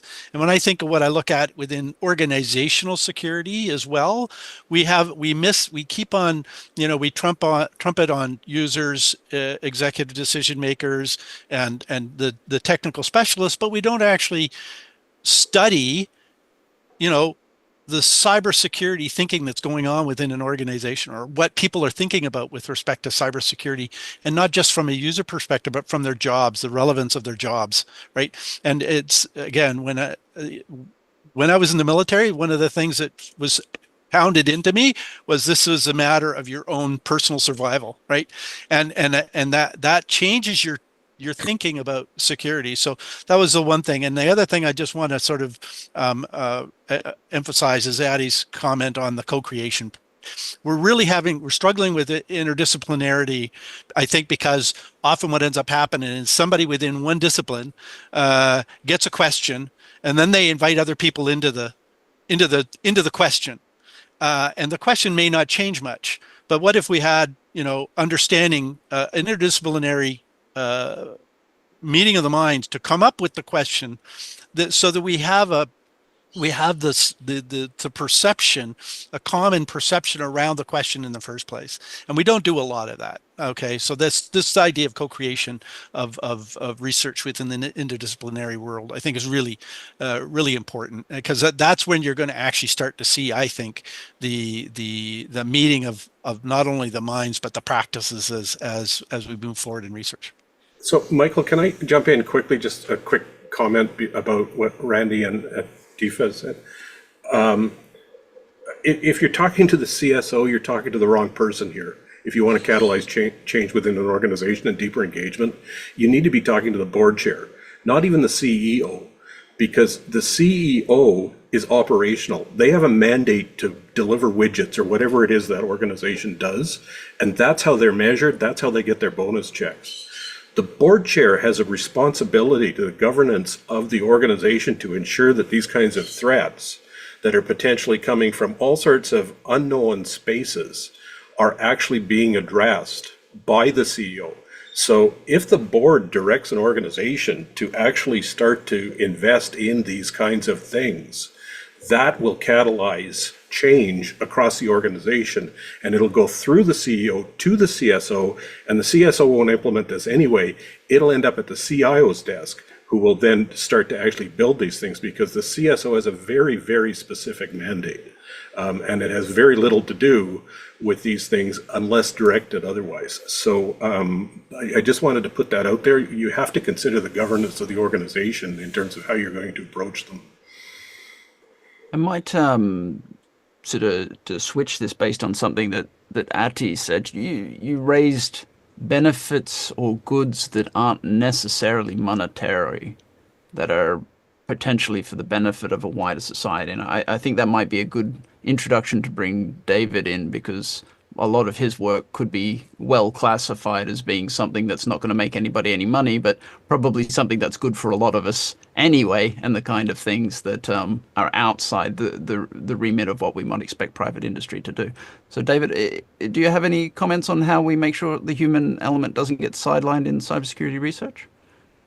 Well, yeah, quite a few, I guess. I mean, I'm always the person who's like slightly skeptical about some of these things which say you can have win-win things when it comes to making money and meeting human rights and justice needs. I think some of these things cost money, and we've got to acknowledge that it's not always going to be a case that you'll actually do better financially. We try and persuade organizations this way that they should do this and take this up, but it's not necessarily going to be the case, and certainly not immediately. So the idea that everybody's going to make money from things that are right is not actually true. Sometimes you have to suck it up, and you have to pay some money, and you have to make some investments, whether you're a government or a private corporation, to do things that are right. And also, of course, to comply with the law. It's not, let's face it. I mean, there are a lot of these things are not just things that are morally right. They're many times they're actually legally mandated, or they're in constitutions and statutes and codes of practice, and are widely ignored. We're seeing at the moment, of course, in the USA, how much ignoring these kinds of things, what it does to a society and to trust and everything else. We're seeing the widespread, complete destruction of constitutional norms, not just codes of practice, but everything right up to the Constitution of the USA itself. And so this is only a useful lesson for us thinking about cybersecurity, right? We have all these standards, we have all these things that we agree are right and we should do, and yet it is so easy in practice to go back to brute force and essentially say, make me. And this is one of the things, the bigger an organization you are, the more you can just say that essentially, well, make me. And the question then is, who is going to make you? And that's when we have, I think a widespread lack in cybersecurity of institutions at the top level that essentially can adjudicate on these kinds of questions. Some of these things can go to the International Court of Justice, the ICC, if they're serious enough. But those things are, tend to be things like crimes against humanity, war crimes. It's very difficult, with human rights concerns to know where to go when it's at a lower level. There are European level courts, for example, but many parts of the world don't have that level of adjudication. So it's a very complex issue of what relates to what's right, what's legal, and how we do that. But it's certainly not going to make you money, unless you're a lawyer, perhaps. I think that might be a good spot to bring Pascal back in. Pascal, you're very much working with groups, and your organization is where the rubber meets the road in a lot of cases. So what have you seen, or what are your concepts to make sure that the human-centric cybersecurity stuff isn't left out? Yeah, it's a broad topic, as we can tell from all the answers. And bringing it back maybe to the original sense of the question, I think part of the problem is that there is a bias that the human side of cybersecurity is not as valuable as, let's call it, the STEM side. And for people who have that STEM side, like it's not only a real bias, but it's also partly true. I mean, it's a perspective that has to change, and a lot of stuff on the human side has been focused on very, very high level, just security awareness, like very basic stuff, and we haven't really gotten to the meat that much, especially not in industry, right? In academia, just looking at what you guys have done with the Human-Centric partnership, there's a lot that's been produced and published, and it's very interesting, and we can see a lot of avenues for materializing that in industry. But really, if you talk to people in industry and they have that STEM-based background in cyber, and they understand, look, within 30 minutes, any offensive team will break into pretty much any company in Canada, any good offensive team, and I have the stats to back it up. So that's the biggest problem, right? There are technology level failures everywhere. But then you have to expand and extend and say, wait a minute, why is it broken? It's broken because people don't proactively identify assets. They don't manage vulnerabilities. They don't patch. They don't do secure configuration management. And why don't they do it? Well, is it people are lazy? People are not conscious of the problem? No, they're very conscious of the problem. But why aren't these things getting prioritized? And then you start getting into the human aspect of things, understanding motivations, understanding what gets done, why it gets done, what doesn't get done, why. Why do we have technical debt that creates all these cybersecurity issues? There are reasons for that, and they're rooted in human behavior and decisions that can be studied, anthropologically, from a sociology, psychology standpoint, economic standpoint. Like, all of these things are extremely important and interesting and should be applied to practice. And how do you apply it to practice? Well, it can be, straight at the policy level to enforce activities and create capabilities that will monitor those human behaviors that lead to cybersecurity problems. And they're not, I clicked on the wrong thing, because I think that's not really where we need to go with this human-centric part. The reality is, we have the technology and the means to stop those links from getting clicked, right? We have the technology right now to stop a lot of, if not all, phishing attacks, and even the very targeted ones. So we have a responsibility as technologists to build secure products and make sure that they work well as intended. I don't like using humans as an excuse and putting the onus back on the user. That is a practice that is inherently wrong. Anyway, I don't want to take all the time, but it's very, very interesting stuff there. But that bias of STEM versus not STEM is very strong. And even, I think, in the funding, prior to the wonderful work that NCC is doing, and the way that Ken is bringing that forward, I think it was really much, are you on I said CSRNG, sorry for using the French acronym, versus SHIRK, and those things were separate and you couldn't really work together. I know, because I co-founded Serene Risk, right? So I've been in that circuit for a long time. So I think we're moving forward, but there's still a strong bias academically, in industry, and in government as well. Yeah, I think that's an interesting irony, that there are a set of biases that are preventing people from integrating an understanding of biases into cybersecurity. I might turn it to Mark now. You've been sitting here listening to all of the Canadians talk about this particular issue. I'll bring it to you to round out this question. Yeah, I do think it's interesting. It's kind of like there is a kind of prevailing piece of humor, I suppose. Sorry, am I? Yes, I am. Sorry, I'm not muted. It's a prevailing piece of humor. Cybersecurity would be great if it wasn't for the people. And that's kind of odd, isn't it? Because you wouldn't need cybersecurity if you didn't have people. So there is a kind of, the fact that there's even a question that human factors should be left out is kind of almost feels like that question is framed in the wrong way. And I liked Randy's kind of thing about thinking about co-designing the questions. I do feel that is really important. That there isn't that kind of real grassroots beginning of a problem discussion about what it is you're trying to solve. And it feels like cybersecurity should fundamentally be human. And it's not atechnical, but it is definitely something which at the root should be human, rather than thinking about something that's kind of added on at the end. So there's almost like a back to front way of thinking about the fundamental problems. I think the other thing I would say that gets left out of this conversation sometimes is values.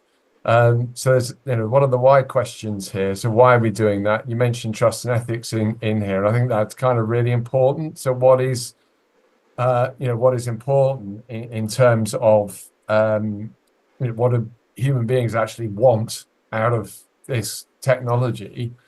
Whether it's the cybersecurity or something of which cybersecurity is being applied to.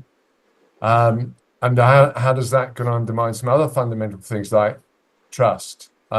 So I think actually getting back to starting from sometimes at least, that where the human beings are starting from rather than where the technology is starting from is really important. So I think those are the two things I would kind of draw out. So values being kind of pulled more into the conversation, starting with the human sometimes rather than starting with the technology.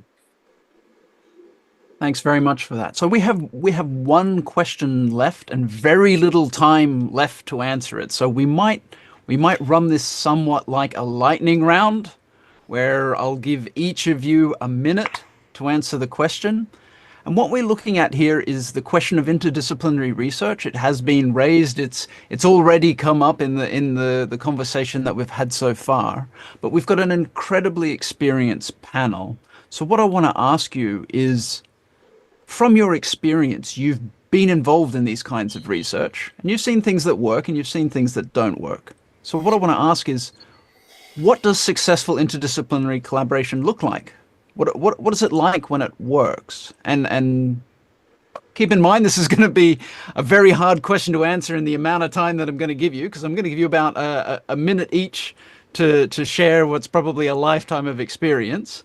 So I'm going to run through each of you nice and quickly, and hopefully we'll get an idea of what interdisciplinary collaboration looks like in practice. And I'm going to start with you, Ati. Thank you. I think I already mentioned that it has to be organic, and I'll take the minute to tell you more about what I mean by organic. So successful collaboration usually starts with mutual respect. I've seen cases where, a social scientist was brought just to check a box to say, we are interdisciplinary, a bunch of technical scholars. That's not good. And then technical folks are only invited to code the tool, a bunch of social scientists. So that's not good. Everyone needs to be on equal a seat at the table, and it takes time. And it's critical to build that level of trust and respect and lexicon and common language and evidence and this and that over time. So it may not be something that can be achieved very quickly. We need to be patient. And in order to make that in the future, I think we need people with dual degrees in cybersecurity. And let's make dual degrees in cybersecurity so the future scholars actually come equipped with all of this. I'll leave it at that. Perfect. So I'll move from Ati to Randy. Right. So I agree with Adi regarding the interdisciplinary programs. That's where interdisciplinarity will start. But the other thing I want to do is I want to bring up Pascal's previous discussion about reality confrontation. And I think what we see here is when we start talking about this in an interdisciplinary way, we don't necessarily have enough appreciation and understanding of the different realities that are in play. And they are very different realities, as everybody's sort of alluded to, and when these realities may clash. And understanding those realities before we actually launch into the research is really kind of an important thing to do. That's it for me. Less than a minute. Perfect. To you, Pascal. Yes, very quickly. So, one of my best experiences in living this successful multidisciplinary collaboration was, not random. It was coerced, because I was a CEO and I was able to, hire the people that I wanted in my research team, and I took engineers that were studying command and control systems and malware, and that were tracking malware actors, but from a very technical side. And I brought this brilliant lady, Massara Cynthia Cluston-Paquette, who's now a professor at Université Montréal, to look at the cybercrime and economic angle of it. And then that led to very prolific work. And so it can be directed. It doesn't have to be, this super organic thing. So and I think industry has a role to play in making those things happen, right? Identifying outcomes that matter to industry, and bringing the different types of scientists and academics that are required to get it done. And we also had great success later on by bringing in an anthropologist into the team, just to say how diverse we were able to grow that team. So that's it. That's my 2 cents. But there's more within the cyber info stuff. I'll move it over to you, David. Yeah, thank you. I agree actually with both the organic and the coerced approach. I think that they both have their places. I took part in a very interesting workshop last year, which was an unconference format, i.e., a no agenda 5-day event that was called Fundamental Issues Between Computer Science and Social Sciences and the Humanities in the Netherlands. And basically, we had to construct from the beginning. It was people across multiple disciplines. We had to construct our own agenda, decide what the fundamental questions were, start to arrange ways of talking about them. We did all kinds of different things. And it was a really interesting experience because all of us had to sort of abandon our preconceptions and listen to people from the beginning, however uncomfortable that might have been.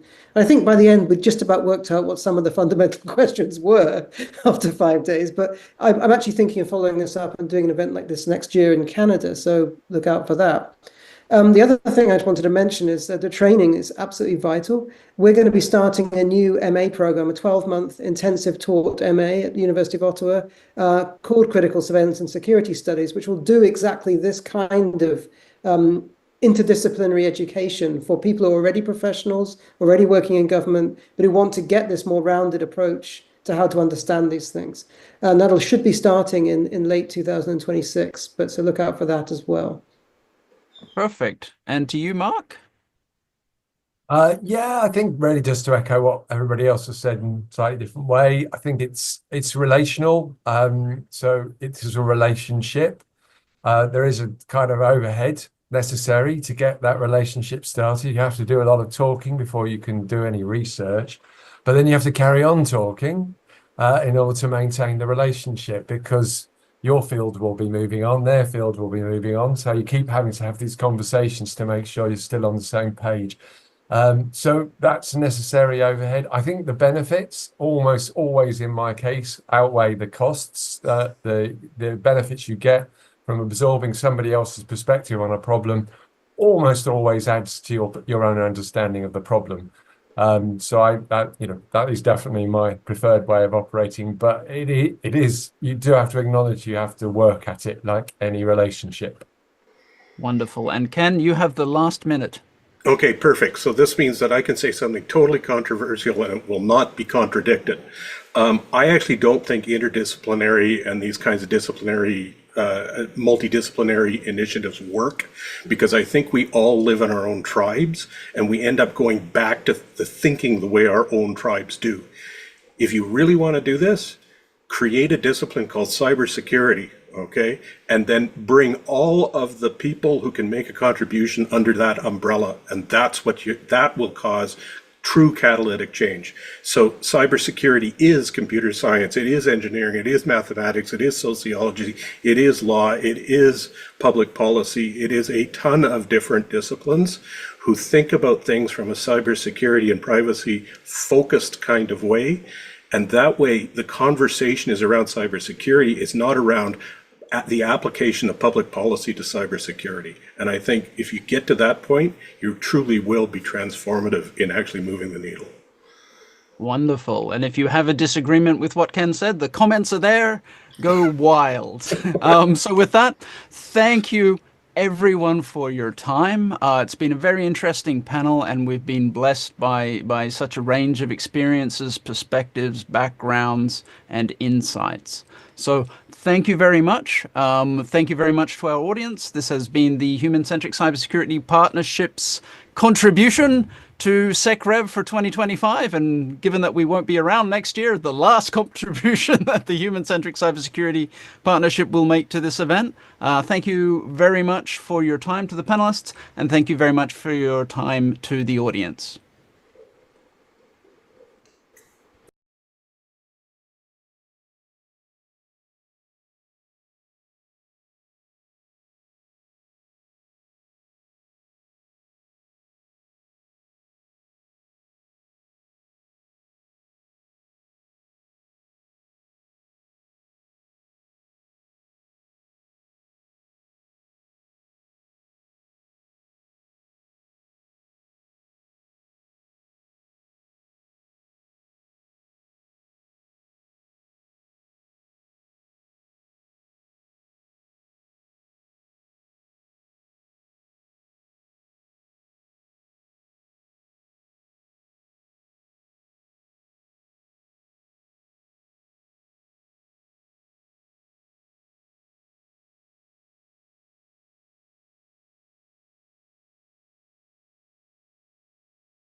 Are we live now?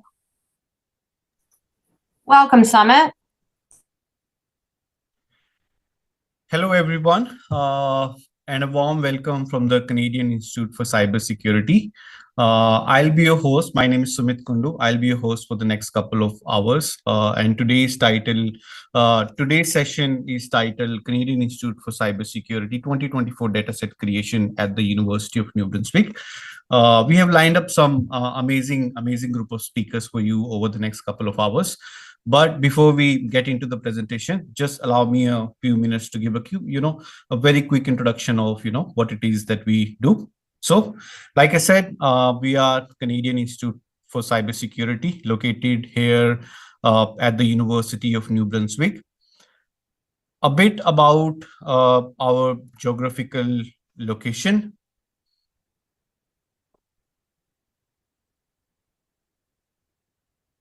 We are located in the province of New Brunswick, which is one of the four provinces of what forms the Atlantic Canada here in the country. A bit about our flag. Our flag shows the importance of maritime activity here in the province, and also our history and connection with the continent of Europe. In terms of business, we are big in lumber. If you talk about numbers, lumbers constitute, somewhere close to, 10% of the province's GDP. We are big in potato farming as well, so as home to, companies like McCain and Cavendish Farms. While these industries have been the backbone of the province historically, we have been making some advancement in the field of information communication and technology, and in the space of cybersecurity as well.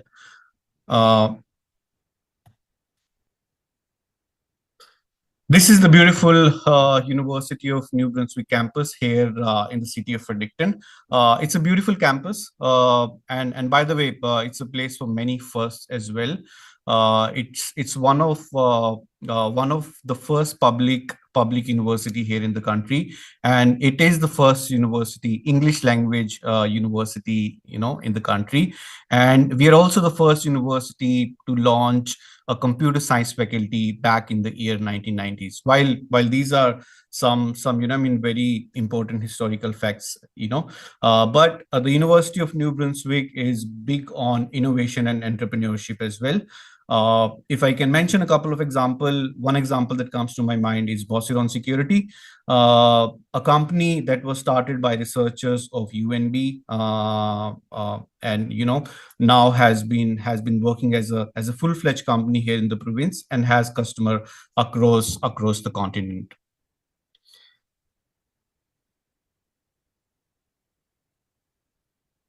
This is us. This is the team here at the Canadian Institute for Cybersecurity. The institute was founded in 2017 by our founder and our director Professor Ali Gurbani, who's also Canada, who's also cybersecurity research chair here in Canada. Other than that, we have two more research chair, MasterCard research chair and an NB Power research chair. When it comes to number of people, we are a little over 100, which includes our postdocs, our students, our staff. We are big on industry partners.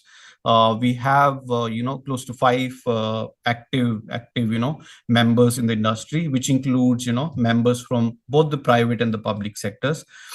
Right since the time the institute was founded, like I said, we are big on partnerships. We have founded 15 MOUs.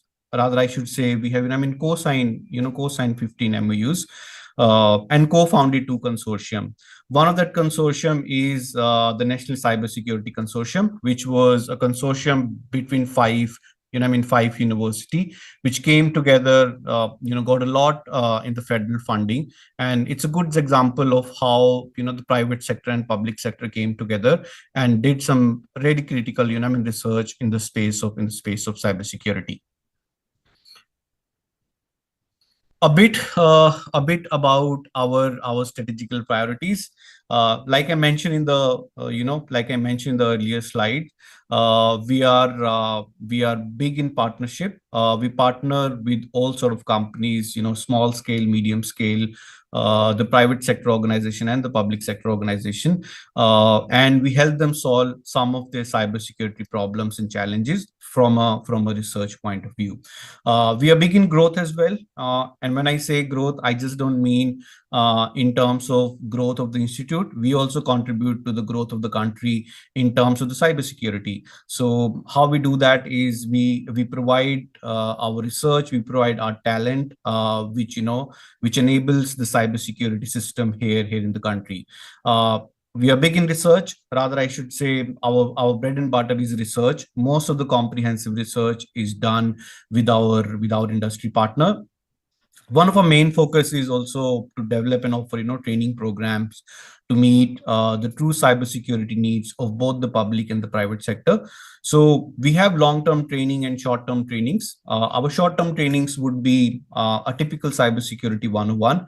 Our long-term trainings would be, let's say, somebody is planning to do their PhDs in cybersecurity. Institute is the place for them. We also have what you call is a Masters of Applied Cybersecurity program. It's a very fast-paced program. In that program, we look for a really mature student, somebody who has done a bachelor's in technology, a few years of experience in the industry. We put them in this very, very fast and rigorous course, and once the course is over, they join the workforce here in Canada. We do a lot with respect to our knowledge sharing and community. If you're somebody who's a student, who's a researcher, or who's somebody who wants to, keep up their knowledge base with respect to cybersecurity, I would urge you to visit our website. We upload all sort of content there. When it comes to knowledge sharing, we also have a monthly webinar. So we organize 2 webinars every month in which we, invite leaders from academia and from industry to come on our webinars and, share their knowledge and share their wisdom for us. So if you never want to miss an opportunity to attend one of those webinars, please follow our LinkedIn page because those announcements are made there. In terms of the community, we also share, we also organize, hackathon, here in the city. Just a few days back, we organized a hackathon, for the high school student, and it gives me immense happiness to say that the Fredericton School was actually the winner. So this is just a bit about our strategic priorities as an institute.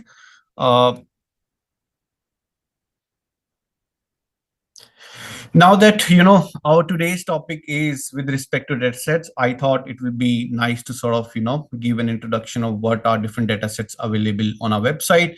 If you look at the screen, we cover the data sets from different areas and different topics within the cybersecurity domain, large language model, the dark web, the DNS datasets. If you look at the list of our speakers today, our first 2 speakers would cover datasets on IoT. Our third speaker would cover graph learning, and our last speaker would cover IIoT. So we have datasets on different topic on our website. So again, if you're inquisitive and if you're somebody who wants to keep up their knowledge base with respect to cybersecurity, I would urge you to visit our website. And with this, I think we move on to the much interesting part of today's session. These are our 4 speakers. Our first speaker would be Dr. Mehdi Rabbani. Our second speaker, Dr. Mehdi Rabbani, would be talking on a topic with respect to IoT device. Arun would also, speak with respect to a topic on IoT devices. Our third speaker would be Mr. Griffin.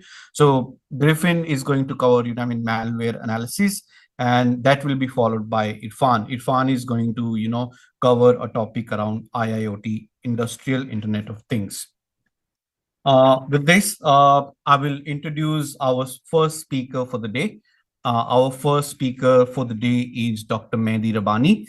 Dr. Mehdi is a postdoctoral fellow at the Canadian Institute for Cybersecurity here at the University of New Brunswick.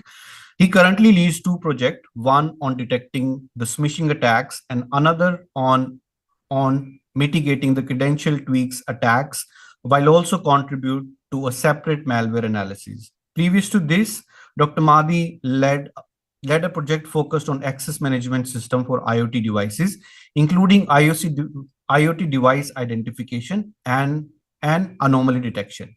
Prior to this, Dr. Mahdi was a visiting researcher at the Dalhousie University, where he focused on machine learning and deep learning approaches for detecting DDoS attacking in IoT devices. He received a full scholarship for his PhD in computer science and technology at the Nanjing University of Science and Technology in China, where he graduated in the year 2022. His PhD dissertation was titled MLDL Approaches for the Malicious Behavior Detection and Recognition in Intrusion Detection Systems, demonstrates his commitment to advancing the field. Additionally, Dr. Mahdi completed his MTech in Artificial Intelligence at the University of Mysore in India before pursuing his doctoral study. Dr. Mahdi has contributed to the field of cybersecurity with numerous publications in various journals. His research interest includes AI for cybersecurity, malware analysis, graph learning, machine learning, and deep learning-based network anomaly detection and recognition, as well as the privacy enhancing techniques for IoT devices. This was a very, very short and a brief introduction to Dr. Mahdi. And at this point, I invite Dr. Mahdi onto the stage, or I should call it a virtual stage. Why don't Dr. Mahdi, why don't you please, share your video and your presentation?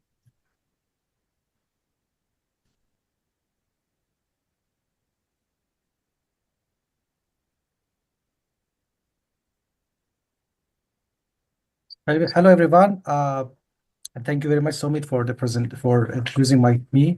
So today I will talk about CIC IoT DI AD 2024 dataset, which is a dual function dataset for IT device identification and anomaly detection. As Sumit introduced me, my name is Mahdi, and I'm a postdoctoral fellow at Canadian Institute for Cybersecurity. Today, I will talk about the research objectives and dataset overview, and which contains two different phases. Phase 1 for device identification, and I will talk about the behavioral-based features for device identification, and I will also talk about identification of the devices based on features from HTTPS and user agent. And in phase 2, which is related to anomaly detection, I will explain how we detected individual attack, and then how, as a kind of individual attack detection, and how we, considering all of the attacks in one class, how we can identify, let's say, anomalies among the benign traffic. And I will also talk about a scenario where we had for zero-day attack detection. And at the end, I will talk about the integrated model that we had for both device identification and anomaly detection, and conclusion. So the first objective was IT device identification, how we can identify and classify different type of IoT devices based on behavioral patterns. And also we extracted a behavioral feature from the payload and the header of the packets. And as I mentioned, we have separate features for identifying the IT devices from the HTTPS traffic. And in anomaly detection, we have detection of individual attacks, where we have 7 type of main attack categories, and also detecting anomalies, which we can call it abnormal behaviors against benign traffic. So, and just an illustration of the objectives. So if we are talking about the IoT devices and we want to have a kind of access management system, so initially when we want to buy something from Amazon, we are logging to our account in Amazon, and then we buy something from Amazon, and then there is a payment that conducted, and in that case, the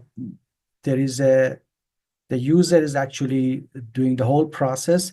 But if you want to replace it with the IoT devices, let's say if an Alexa wanna buy something from Amazon, initially it's received a comment from the user, and then the Alexa should browse Amazon website, and when everything is done and the IoT wanna pay the amount through a payment company, so the payment company should understand that what is the type of the device that is connected and wanna go for a payment.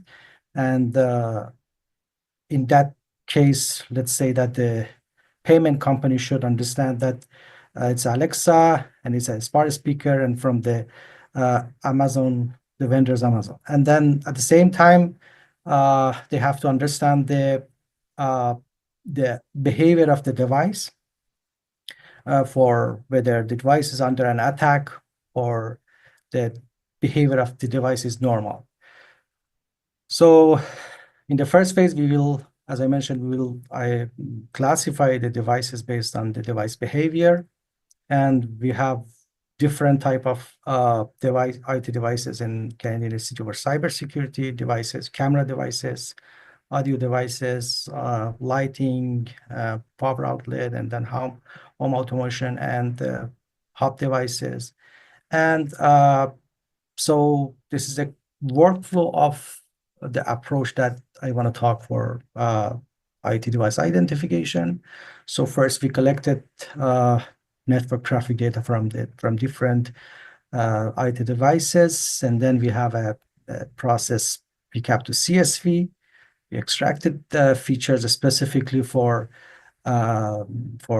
identifying IT devices, and then we have some other process for preprocessing and feature extraction, feature conversion, normalization, reduction, and selection. And then when we have a kind of significant features for identifying devices, we used a machine learning model for identifying the type of the device. So as I mentioned, it's a behavioral-based feature for identifying different type of the IoT device categories. And then here we extracted behavioral-based features. I will explain and then put them in some main categories. And we have some specific features for HTTPS and user agent. So if we want to just put them all in some main categories, we have features from network protocol, we have features from handshake and TLS. We have timing feature, and then there are some like very important features from user agent string, user agent browser, operation system, and a device. And also there are some statistical features that we generated based on the previous features that I explained. And the second phase, anomaly detection for IT devices. So we had some features for device identification. Now we wanna come up with new features to classify the devices and also detect if the device is under an attack. So again, it's similar to the previous framework.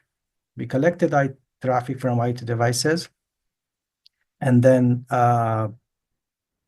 in the previous framework, we had some features extracted for classifying IT devices. But here we need some other features that can help us to detect malicious behaviors from the benign traffic data.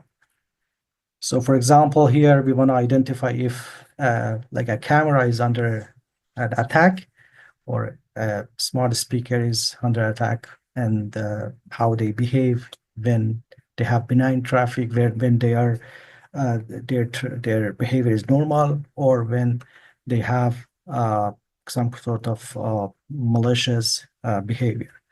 So, and here we have 7 main attack categories: distributed denial of DDoS, and then web-based attack, recon attack, DOS attack, and then Mirai attack, and then spoofing and brute force. And for each main attack category, we have some subcategories of those attacks. And if you see in our website, we have main folders for the main attack categories, and inside every folder we have sub-attack categories for different subcategory of the attacks. So, and this is the total number of features that we extracted. The black color are mainly for device identification, and the other remaining features are for anomaly detection. So I just want to explain briefly for the feature that we extracted for anomaly detection. So we have a stream feature, and the definition is a sequence of packet exchange between a specific source and destination. And it actually represents a single communication session between 2 endpoints. And the role of these features in device identification and anomaly detection is identify specific communication session and their characteristics by analyzing a stream. And if there is an unexpected spike in traffic or changes in session duration, that can actually signal a potential security incident. And here I just want to compare the actual number that we extracted from the data set. For example, here we have the average of total packet in the same stream in 30 seconds for benign traffic. And then you can see that there is a difference between when we measure it for benign traffic and then when we have it for DDoS attack and also for spoofing. So, and for channel features, the channel is the communication pathway between 2 devices, and is present the logical connection for which data is transmitted. And what is the role of this feature in identification and anomaly detection? It actually helps in mapping out the network tractions, showing which devices are communicating with each other and how frequently. And sudden increase in an unexpected communication path can indicate compromised device or unauthorized data transfer. And again, if you want to compare this feature between the benign traffic and different attack, so we can see that for benign traffic, average of total packet in the same channel for 30 seconds was 234.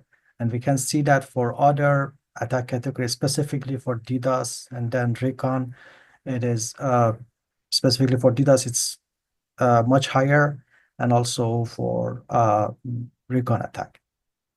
And jitter also is very important feature. It's the variability in packet arrival time. And it's measured the difference in the delay of packets as they travel through the network.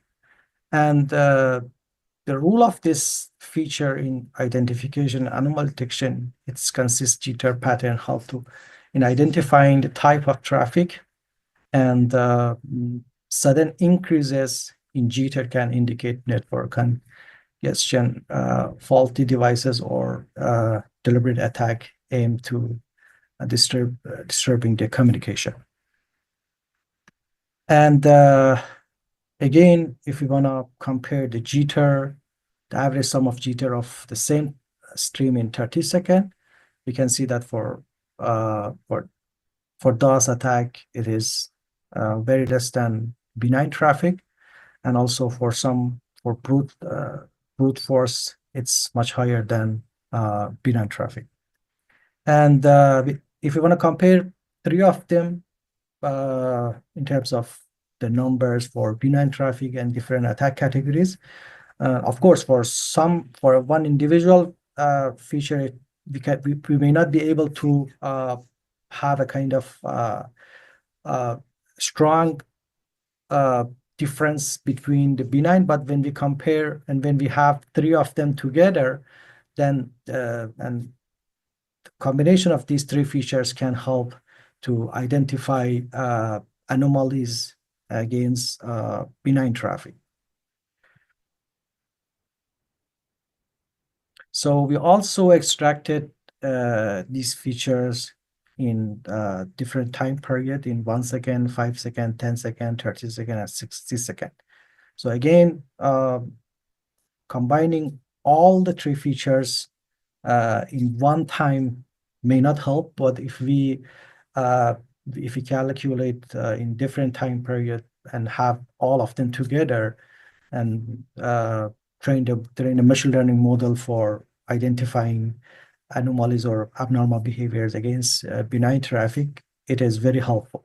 So the advantages of having different calculating that these features in different time periods is enhancing anomaly detection and comprehensive behavior, and also resilience to noise. And there is a disadvantages because we will have more features, and definitely the data set would be larger. If we want to train a model, the training time would be higher than when we don't have for the different time. But when we have all of the features, we can go for feature extraction, feature selection to come up with some specific features for the task that we want to do for either for anomaly detection or for device identification. So, and we can see that here for 1 second, 5 second, and 30 seconds, and 60 seconds, the numbers are different for benign traffic and different attack categories. And we also have some new statistical features that we extracted from the data set. So count, mean, variance, and sum. And we have calculated for all the features that we extracted. And again, we can see that count, mean, and variance, there is difference between the benign traffic and different attack categories. For example, here we can see that the count is 97 for benign traffic, but for DDoS is much higher. And even for the DOS is just 2.4. And again, for the spoofing attack here is much higher than benign traffic. So this is what we have I just explained for the all the feature together, stream for different time, and then we extracted different additional statistical feature, count, mean, and var, and then for source IP, and then for channel, and for stream jitter. So totally we extracted 132 features for both device identification and anomaly detection. And now to see the quality of the features that we extracted, so we can see that for different individual attacks against benign, we have calculated accuracy, precision, recall, and F-score, and we can see that the performance is very good for each attack. And also we combined all of the attacks in one class, and as a binary classification, we used XGBoost and other machine learning models to detect that attack categories against benign traffic, and we can see that the XGBoost classifier performed better and then less training time compared to decision to random forest and some other machine learning models. So, and we also to see the effectiveness of the feature that we extracted. It is a simple scenario for zero-day attack. So for training, we we didn't consider the brute force, train the model based on the other attacks and then benign, and then we used brute force in testing. So of course the result is not as good as the individual attacks, but here, since the model didn't see the patterns of that specific attack, so the performance for example, for recon attack and web-based attack was less than the others, but still it's more than 90%. So, and this is the integrated model that we had for both device identification and anomaly detection. We have a extracted feature for both phases, and then we classified IT devices, and then we detected anomalies against the benign samples. So, and we have, of course, two labels, MAC address for device classification, and then another label for anomaly detection. So, and this is a result for both phases. So, classifying IT devices and then detecting anomalies against the benign samples. In conclusion, what we have done, we come up with a fast and accurate model that was developed using behavioral-based feature to classify the devices with the minimal computational overhead. We extracted behavioral-based features, and we didn't consider the identity-based features. For example, MAC address, we didn't use MAC address for the identification. And these features were sufficiently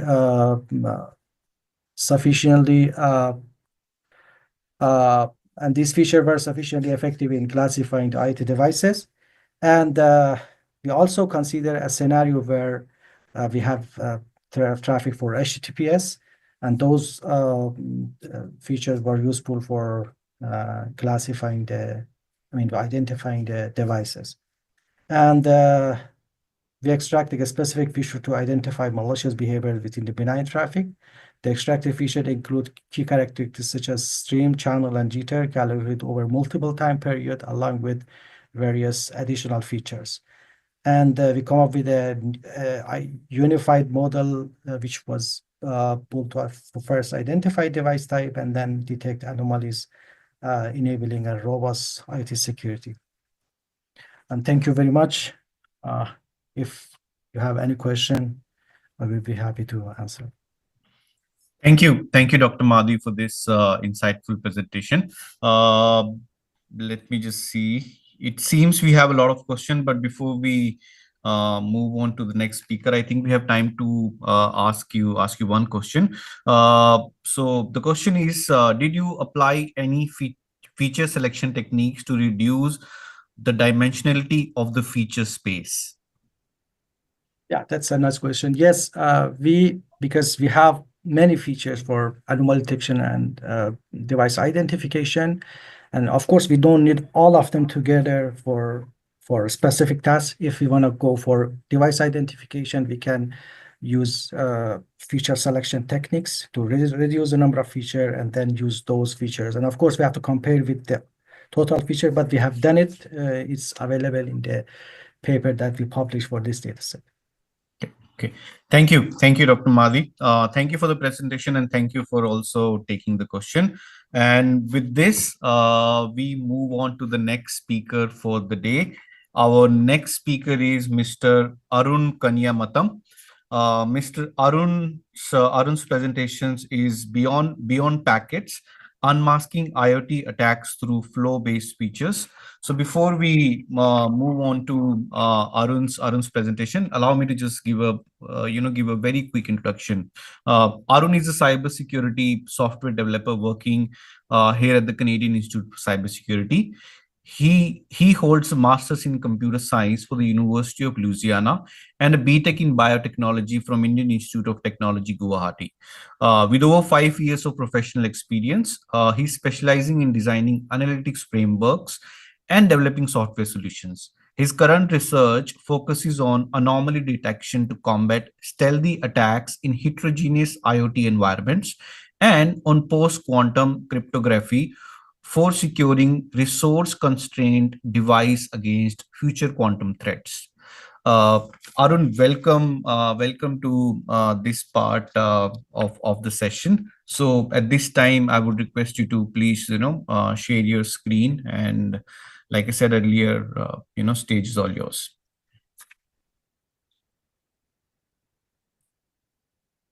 Thanks for the introduction, Sumit. So as Sumit mentioned, my presentation is on beyond packets, unmasking IoT attacks through flow-based features.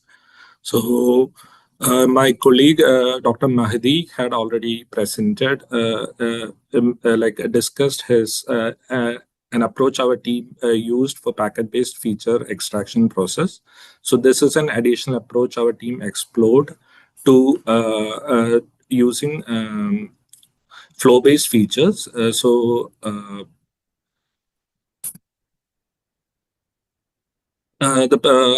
outline of the presentation is going to be as follows. So first I'll share the motivation on why flow-based metrics are a good approach for such problem. Next, I will move on to the corpus that we used as the network capture files in PCAP format for the feature extraction process. Then our flow feature extraction pipeline on how we turn these PCAPs into per flow statistics. Following this, we move on to the flow-based feature set. Then we move on to the experiments we performed with the data set and the results we got. And finally, we wrap up with the research applications that we believe it can be used for and the conclusion. So for the motivation,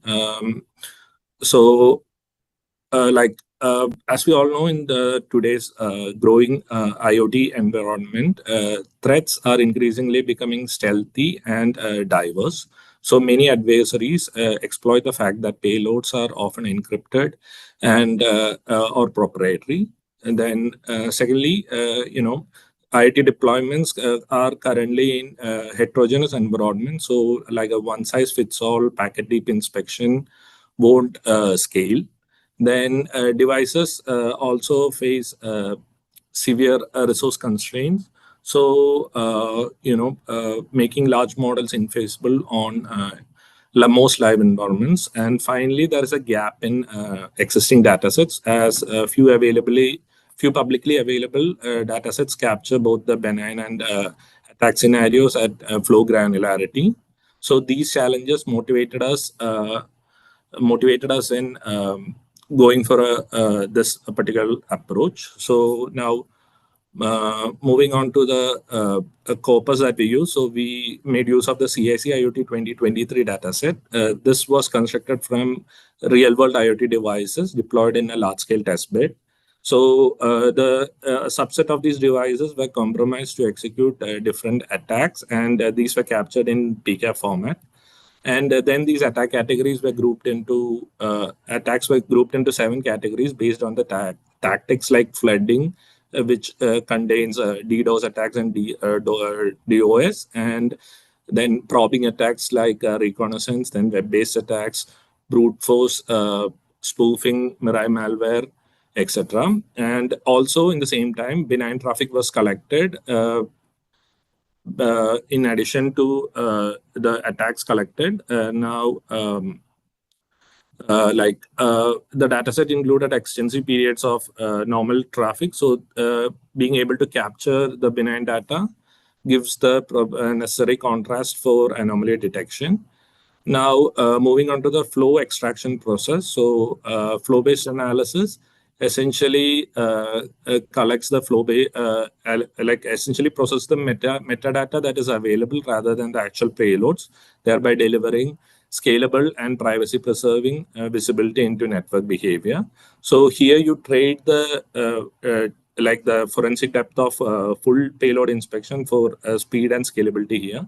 So one record per flow rather than multiple packets. So that means you can run anomaly detection in real time across environments with a huge number of devices. So in short, what you're getting through flow-based analysis is anomaly detection of attacks at a scale, fast and efficiently with minimal privacy impact. So now let us try to define what is a flow. So a flow is essentially a group of packets transmitted between two endpoints, client and server, over a protocol. So it is essentially like a 5-tuple that includes source IP, destination IP, source port, destination port, and protocol. So you can think of it as one conversation. For example, your phone talking to a web server over HTTPS. So here you can see a Wireshark screenshot of a HTTPS interaction. So in the first step, you can see the TCP handshake happening, where you have the SYN ACK, and ACK. So these from these packets, we are able to harvest header level features like time to live, initial window size, sequence numbers, etc. Then moving on to the key exchange. So once the TCP handshake is established, then it moves on to the TLS part. So the client would issue a client hello, and the server returns a server hello. And in this, we can record the length of these packets, the list of the cipher suites, the length of extensions, and the list of extensions and signatures.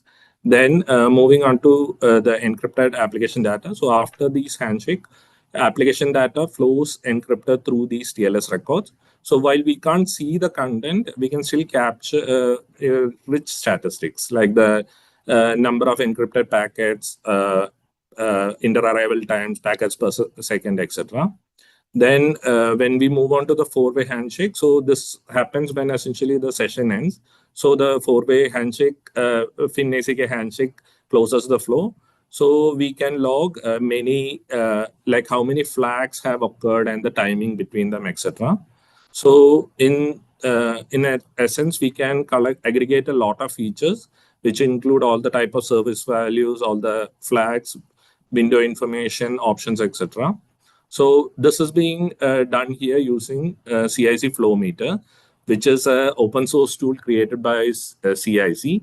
So this systematically converts these raw packet capture files into bidirectional flow records. So this bidirectional flow analysis allows it to calculate statistical time-related features separately for both forward and backward direction, which provides a comprehensive understanding of the flow. So it accepts as input a directory of PK files, and through configurable parameters, it converts all these packets into flows that, like all the packets that share the 5-tuple, will be converted into discrete flow objects. Then, like here, you can see an HTTP session in Wireshark. So the upper panel here displays a typical Wireshark trace, which contain all the handshakes, the TLS exchanges, encrypted application data records, and the TCP four-way teardown. Now, each line here corresponds to a single packet event with the full header and payload details. Now, then here we are highlighting all the packet events that will belong to one flow. So CIC Flow Meter, it will collapse these dozens of lines into a single flow record, thereby reducing the data dimensionality. Then following this aggregation, each flow will be represented as a fixed feature length vector. So here you can see a flow ID column and subsequent columns from F1 to F76, which will contain quantitative metrics about the flow.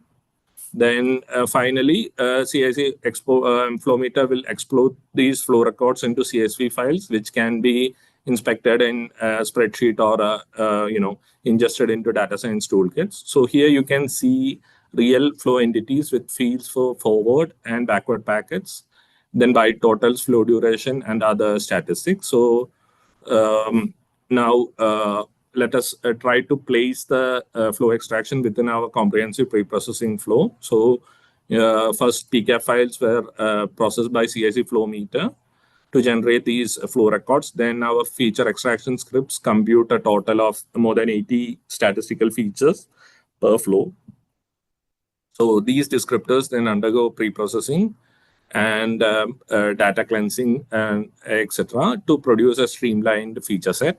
So these resulting CSV tables can constitute the input to machine learning models that can be used for the anomaly attack detection problem. So now let us just move on to the actual dataset features. So so every flow record will have over 80 statistical features. These would include basic flow identifiers like the phi tuple. Then another important set of features are the inter-arrival time features. So these are based on time intervals between sequential packets within a network flow. So these are the set of inter-arrival time features. So there are three types of inter-arrival time features here. One is the inter-arrival times between two packets sent in the flow. Then you have inter-arrival time features for two packets sent in the forward direction and two packets sent in the backward direction. So these features are important because this helps you understand various time delays that might be happening between packets in a network session, which can be indicative of certain abnormalities.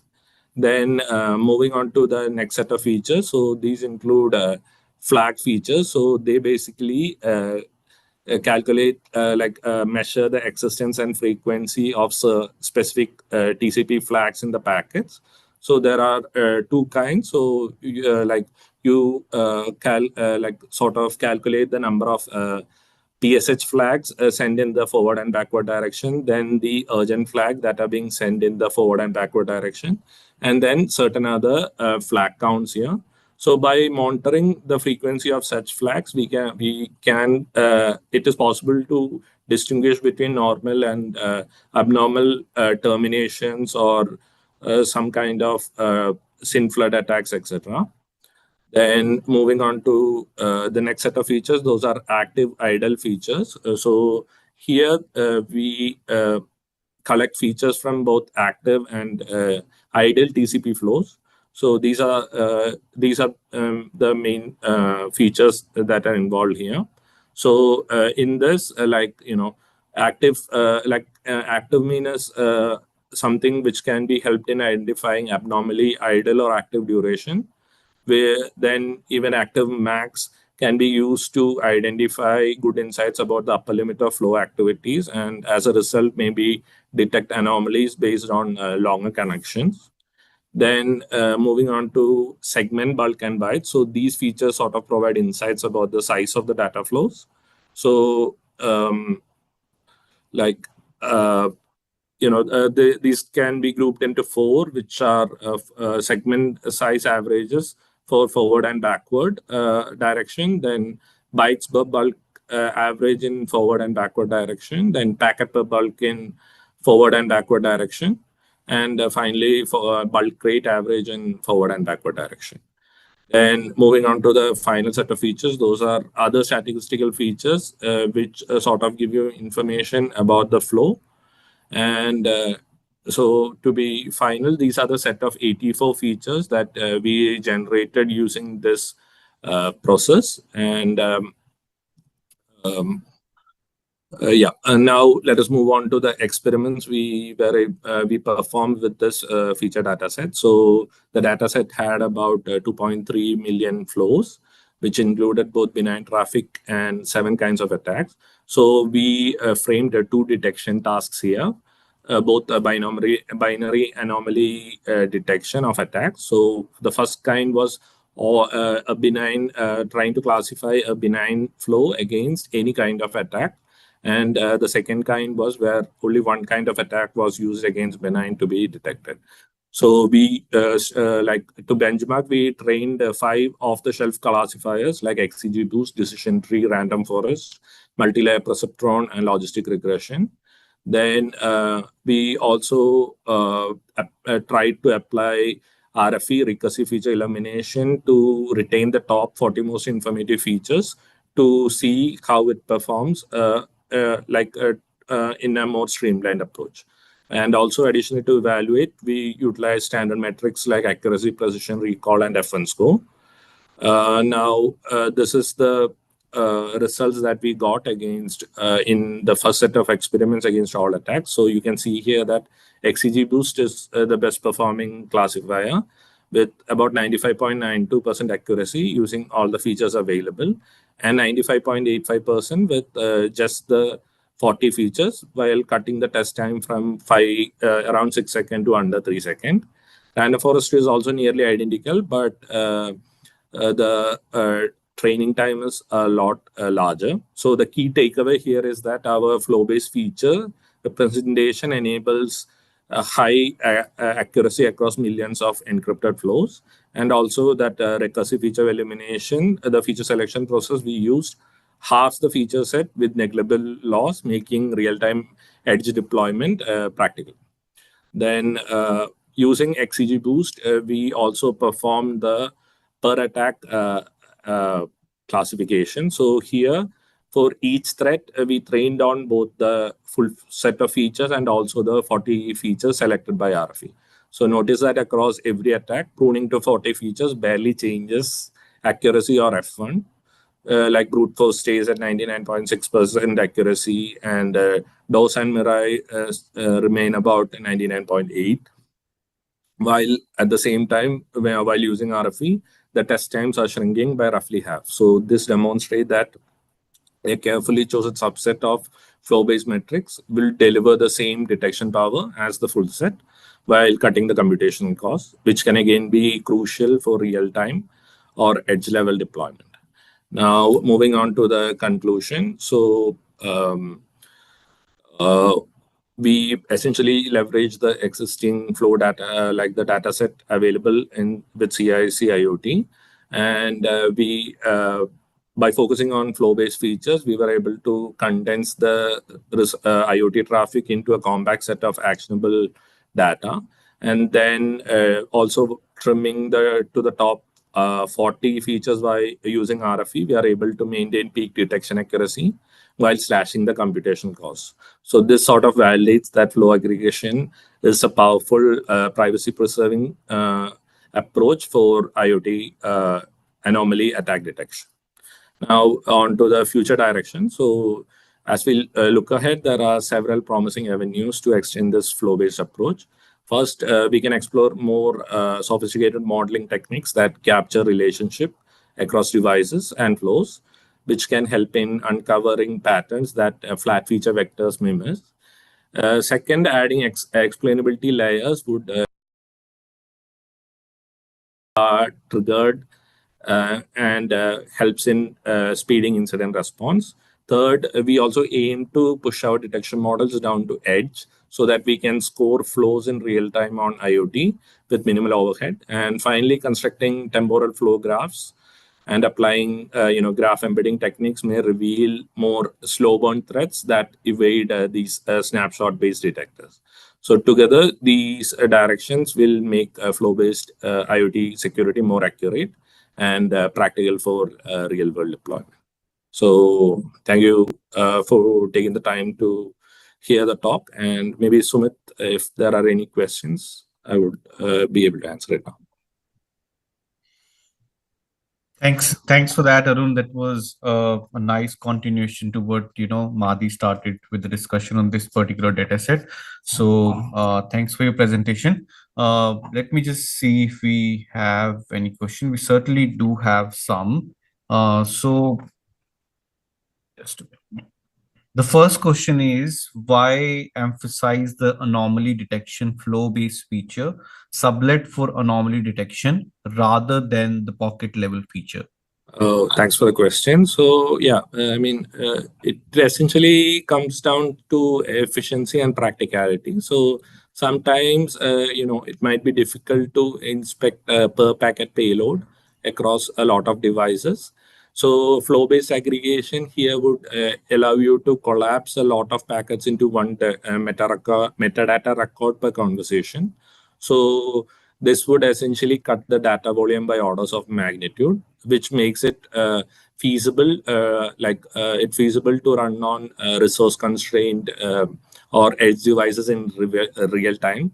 Plus, also flow features mostly rely only on headers, timings, and flags, etc. So there is no need for decryption. And packet level features, in contrast, may sometimes require deep inspection, which doesn't always work on streams or sometimes might not scale on an IoT network. Thanks, Arun, for this for this explanation. We do have a lot of questions, but we just don't have the time to take all those. So unfortunately, with this, we'll move on to the next speaker. And before we do, thanks, Arun, for your questions and for your insightful, presentation as well. Our next speaker would be Griffin Higgins. So Griffin is going. His topic is CIC, statically generated graphs for malware analysis. Griffin Higgins is a PhD student in computer science at the University of New Brunswick and the cybersecurity software developer at the Canadian Institute for Cybersecurity. He completed his Bachelor's of Science, Bachelor's of Arts in Sociology, and Master's of Applied Cybersecurity, plus research intensive cyber knowledge studies from UNB in the year 2020, 2021, and 2022 respectively. His research interests include the cyber threat intelligence and the privacy preserving deep learning and adversarial machine learning. Although it's not a part of his introduction, but I must mention the hackathon that I mentioned. Griffin is the person responsible, behind the hackathon that we organize for high school students every year.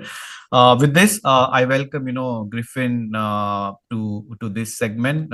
Griffin, like I said to the previous speakers, the stage is all yours. Awesome. Thank you so much for the warm introduction, Sumit. And yeah, we always love putting on hackathons and different events for students. So I hope everyone can see my screen and hear me well. Just give me a little shout if not. But yeah, so today we're going to be talking about CIC, statically generated graphs for malware analysis. It's May 9th, so let's jump into it. As Sumit mentioned, I'm a PhD student in computer science here at UNB. I'm also a cybersecurity software developer here at CIC, and I have a background in computer science, sociology, and cybersecurity as well. So on the agenda, we just did the introduction, and after this, we're going to look at some background. There's a lot of different pieces to put together to understand what this data set is. It's quite a unique data set. So today, instead of focusing on like the nitty gritty features and stuff, I just want everybody to come away understanding what this is and how it can be applied almost at like an undergraduate level, if that's kind of the minimum bar. After that, we'll cover the data set and answer a lot of questions about it. And then finally, we'll take some Q&A at the end. And I'm also going to start my timer. Perfect. So I'm going to hit you with this right up front. I always like to start with a bit of a bang because this is actually what we're going to be moving towards understanding. And as you may have guessed, it is kind of scary looking, and it's because it's malware. And in this case, it's an explained piece of malware as a graph. We're going to talk a little bit about what that is, but just to give you like a precursor idea before we get there. So, but first, before we talk about this, we need to talk about a couple other things. And principally, what should you know before you start to dive into this data set?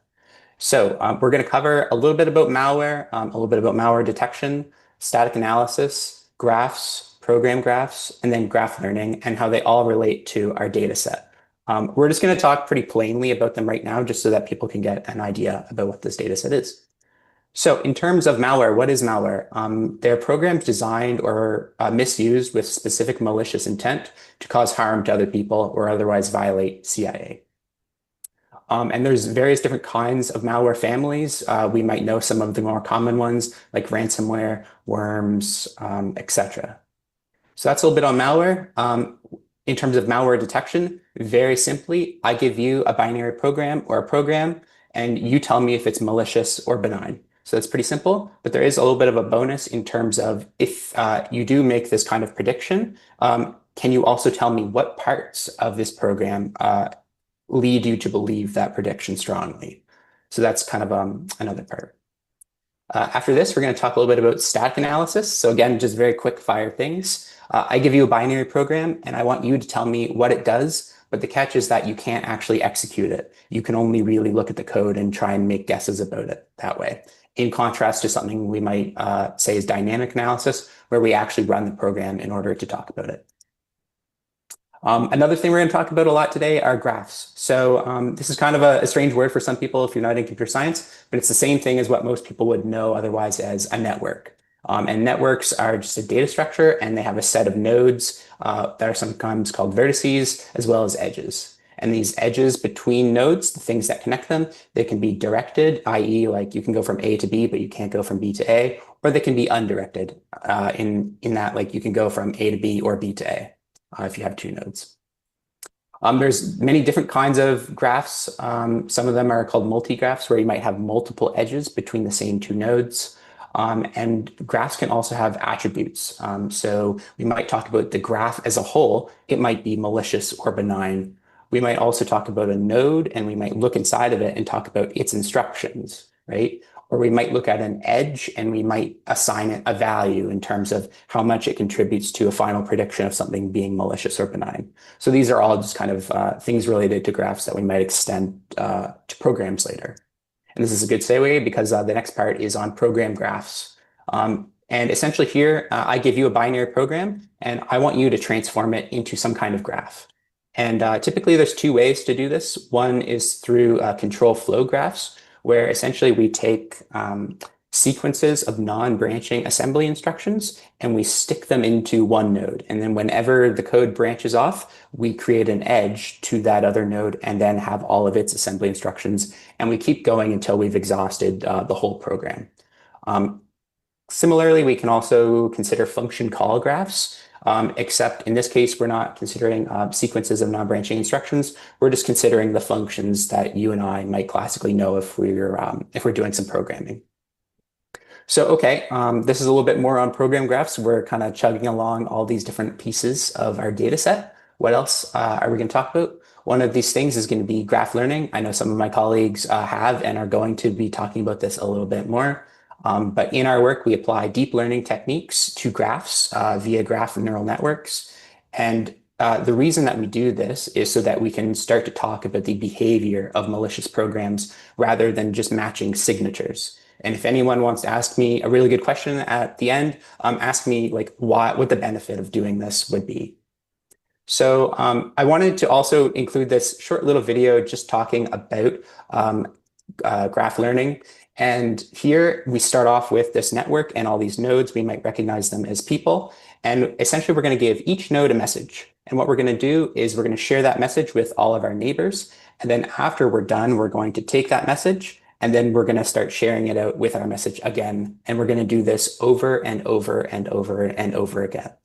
So we might ask, what is the purpose of doing this? The purpose of doing this is so that we can start to talk about each node and its little neighborhood around each node. And then hopefully after we do this kind of message passing enough times, maybe even millions of times, we can get a good representation for what the graph actually is at a structural level. And we will be able to represent that with a sequence of numbers that are typically called an embedding. And we're going to use this embedding to make predictions about whether or not our graphs are actually going to be malicious or benign.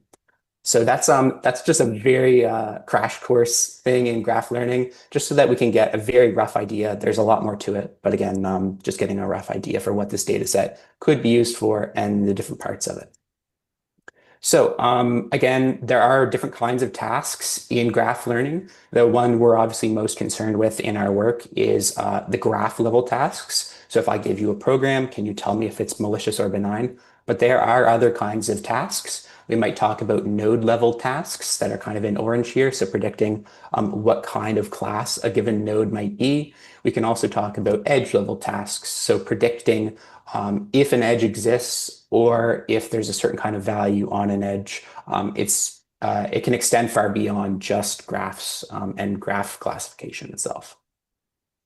So, okay, great. We've covered all of the very high level things related to our data set, and now we're ready to jump into some of the details about it. So first question you might have is why make this and how did this come about? So we previously were working on an industry project, and we still are, and it focused on graph learning and using graph learning for malware detection, unsurprisingly. So in this work, explainable malware detection through integrated graph reduction and learning techniques, together with my colleagues, we basically set out on this task. And we found something very interesting, and that was that the graphs that we made from these programs, these control flow graphs and these function call graphs, tended to be quite large. And so the majority of our work was spent trying to figure out how do we actually reduce or collapse the size of these graphs So that's why it's talking a lot about graph reduction. But apart from this, we did all this work and we looked at the various stages of this pipeline, and we thought, okay, let's actually make this available for other researchers so they don't have to set up this big pipeline or get all these malware samples and convert them to graphs and do all this hard work. Let's just give it to them so that they can get to work. So that's the why, but this is the how. So I was always thinking earlier about the old Discovery Channel, how it's made. We're going to start from the very beginning and then go all the way down to how we actually get explanations from the graphs. So starting out, we obviously need some malicious binaries. If we remember earlier, this task of if something is malicious or not, we need a binary to start with. So in our work, we consider 3 different data sets. We consider the DIKE data set, the PE for machine learning malware detection data set, as well as the BODMAS data set. And some of these data sets are open, so you can just go download them yourself, and they contain both malicious and benign samples. And some of them are closed, so you basically have to request access, and then they might actually give you the binaries. Also in our work, we're just considering only PE files, and essentially we're focusing on the x86 architecture. So after this initial stage of getting all these data sets and kind of filtering them down a little bit to get exact samples that we want, we can begin to move forward with actually creating the graphs from these binary samples. So we do that in many ways. This is also a good question if someone wants to ask it later about the challenges that exist here. But again, I want to be in time, so I'm going to skip it. So we take these binary samples and we can pass them through various tools, one of which is called Anger. And this is the thing that will actually generate our control flow graphs and function call graphs for us. And it will give them back to us as a network X object. And one of the really interesting things I think about this data set is that this can be helpful for both malware analysts and graph learning specialists. So if you're really focusing on malware analysis, you can use these graphs because they are the things that are actually going to contain the raw features. So if you go and you open up one of the graphs and you go and you open up one of the nodes, there's like a small treasure trove of information in there. We couldn't even explore all of it, but it's there for researchers if they want to. Another important point is that these graphs here are not actually used for training or testing. They are just attribute graphs that we actually use to make the next segment, which are going to be called the embedding graphs. So after we have these attribute graphs, the thing I just talked about, we're going to make the embedding graphs, and we're going to take all of these nodes and the node features. So basically, when we think to the video earlier, how each person in this network had some information above them, like that little message, that's actually just a list of numbers. And what we're going to do is we're going to use this to actually pass the messages around. But before we begin, we actually have to make this message. So we look at all the feature nodes for each node to make that list of numbers. A little rambly, but I hope that got through. After this, we can take it and give it to another program called PyTorch Geometric. And these are actually the graphs that we will use for training and testing all of our various graph learning models. And importantly here, these are the graphs that you're going to really care about if you're into graph learning, or maybe if you're trying to merge these two fields of malware detection and graph learning. So they have all the embeddings for each node, as well as the positions of like where they occur, because maybe you want to prune off some of the nodes, but also have references back to where they were in the original graph. So that's a little bit more about the different stages of this pipeline. And as we keep going through, we can start to look at the graph pruning algorithms. So we don't include these samples in our data set, but they're free. If anyone wants to apply the same algorithms, they're welcome to do so.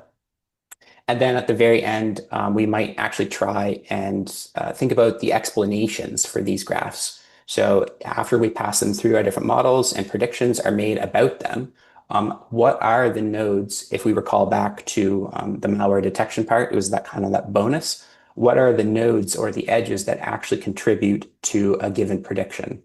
And can those be used in the future? So again, after we have all of the data set, we're kind of working through how this is made. We can take a look at the different machine learning models or graph learning models, and we can do inference on them after they're trained, so we can answer those initial questions related to malware detection.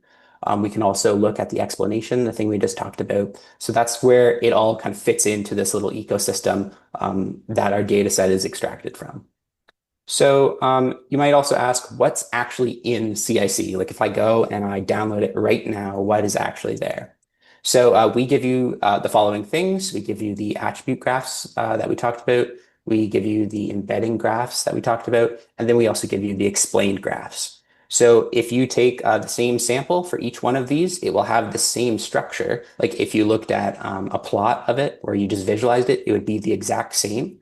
But the features, the information in each of these is going to be slightly different.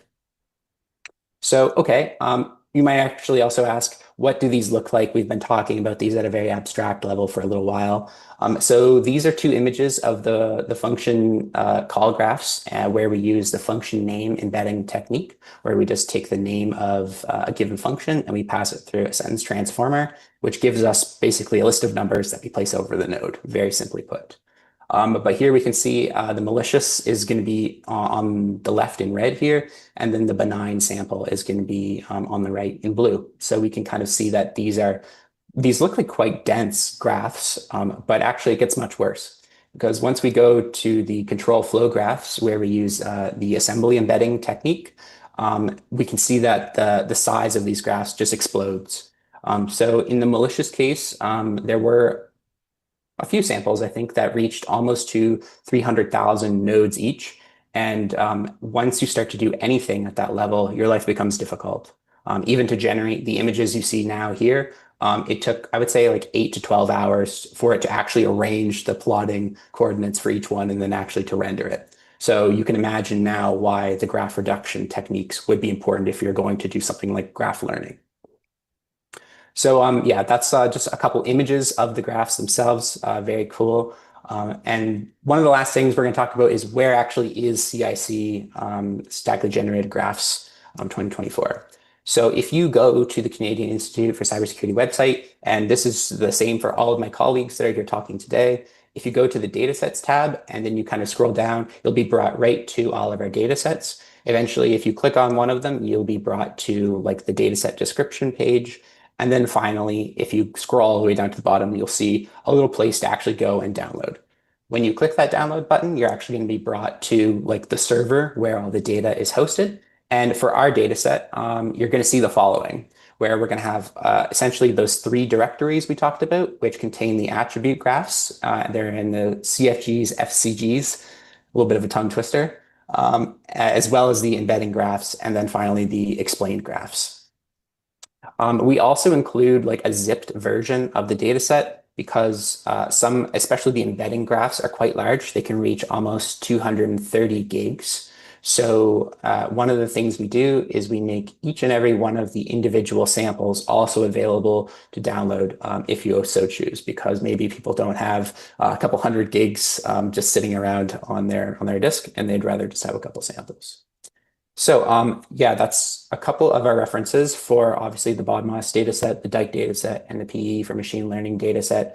Thank you to all those people for the hard work in collecting those samples that enabled us to make the graphs in the first place, as well as thank you to all my colleagues for their hard work on our papers.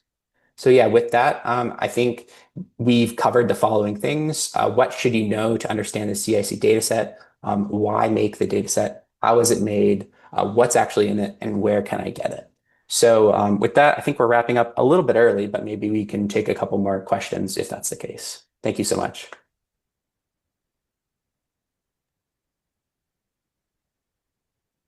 Thanks, Griffin. That was I mean, certainly insightful, and it's always nice to show our viewers how they can access some of those data sets. Yeah.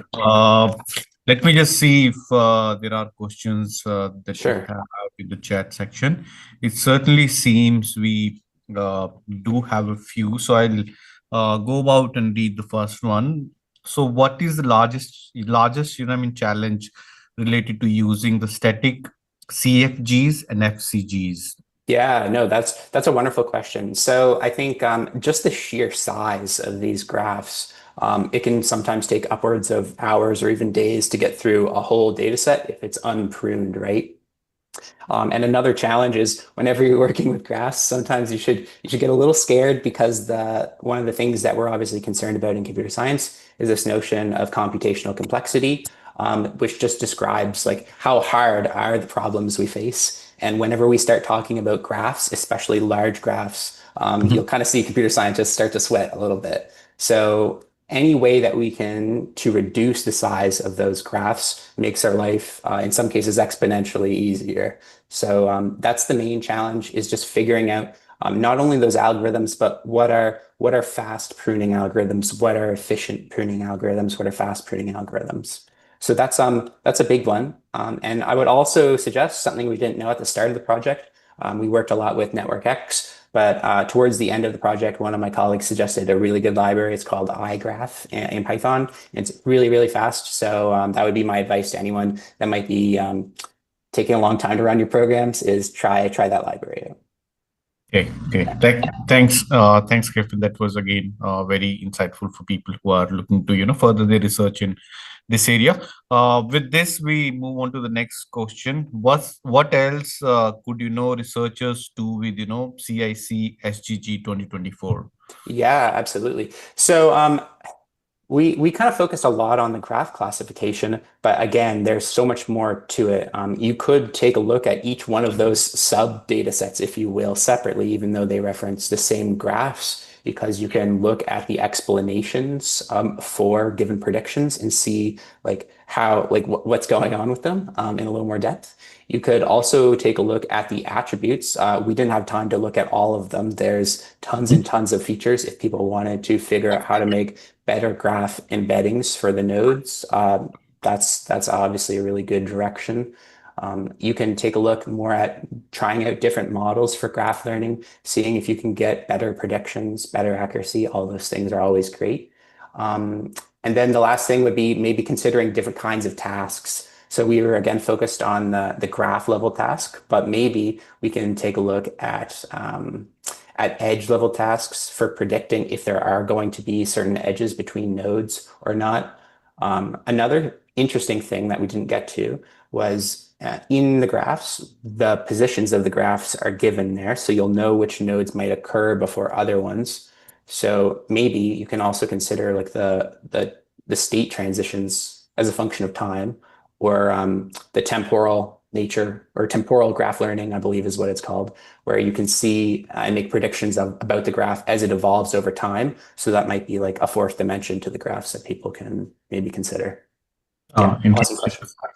Interesting. Thanks, Griffin, for this. And the next question is kind of interesting one. Like your data sets, what is the industrial application of that? Yeah, so obviously for malware detection, one of the drawbacks is that sometimes it can be a little bit slow because you're having to compete with signature-based detections, which are usually quite fast. But the drawback is that when we're looking at signatures or indicators of compromise, one of the big drawbacks is that they can be easily changed, right? Like if you have a hash of some kind of binary sample, which is just like its fingerprint or its signature, you might be able to change like just one bit, and then you'll have an entirely different signature that might be able to evade some kind of detection, right? But even though that's fast, that's a big flaw that we address through graph learning, right? Because at that point, you can actually start to talk about the behavior of the program or what exactly it's doing that makes it malicious, as opposed to, okay, I just have some hash in a database, match, go about my life. Even though that's a very good approach, it doesn't get all the way there. Interesting. Thanks for elaborating that, Griffin. Our next question is with respect to the function name embedding. So can you talk a bit more about the function name embedding and assembly embedding techniques? Yeah, no, so that's a really good question. For the function call graphs, we can only apply the function name embedding, obviously, because they're the only ones with functions that have names. But again, we take those names and we can pass them through sentence transformers that, again, all we're looking for is just some representation for each node to have a list of numbers so that we can pass all those messages around with our neighbors and get representation for the graph. That's kind of the main purpose. But you asked another really good question, which is on the assembly embedding. So this one's a little more in-depth and intricate. So in this case, where we're considering a control flow graph, each node, again, represents a sequence of non-branching instructions. They're also known as a basic block. And what we do in this case for this particular graph is we take each and every instruction in that node, in that sequence, and we embed that instruction. And at the very end, we sum them all together. So we'll actually have a representation for the instructions within each basic block that we then use as that message that we kind of pass around. So yeah, there's a little more technical detail to it, but at a high level, that's kind of what's going on for both of those embedding techniques. Oh, interesting. Griffins, I think, let me just quickly scan through our chat section if there are any further questions. Yeah, sure. I think with this we come to the end of the Q&A session with you, which means thank you for your presentation, Griffins, and thank you for answering some of those questions. I think certainly cleared a few doubts. Yeah. And with this, we move on to the next speaker of the day. Our next speaker is Irfan Ghyaswan, and Irfan's topic is CIC APT IIoT, a provenance-based APT attack datasets for IIoT environment. Irfan holds a master's degree in computer science from the University of New Brunswick, where his research focuses on detecting advanced persistent threat APTs in industrial IoT systems through the provenance data analysis. He's now working as a cybersecurity software developer at the Canadian Institute for Cybersecurity. As a research assistant at the institute, he collaborated with the National Research Council on advancing IoT security using artificial intelligence. His thesis introduced CIC APT IIoT datasets and developed a self-supervised learning framework for APT detection. Irfan's expertise lies in AI, cybersecurity, and industrial IoT security. Irfan, at this point, I would say the stage is all yours. Please share your presentation, and we're looking forward to see your slides. Thank you very much, Samit. Thanks for your introduction. So hello, everyone. I'm Irfan Ghyaswan, and today I'm going to talk about CIC APT IIoT, that is a provenance-based APT attack dataset for IIoT environment. So this is the outline of my presentation. I first go through a short and brief introduction, and then we are going to go through a little bit of background on what is IIoT, what is advanced persistent threats or APTs, and what is provenance data. And then we are going to go through like the generation process of our dataset, CIC APT IIoT dataset, how we developed the testbed, what we use as the attack emulation plan, and how did we collect it and label the data.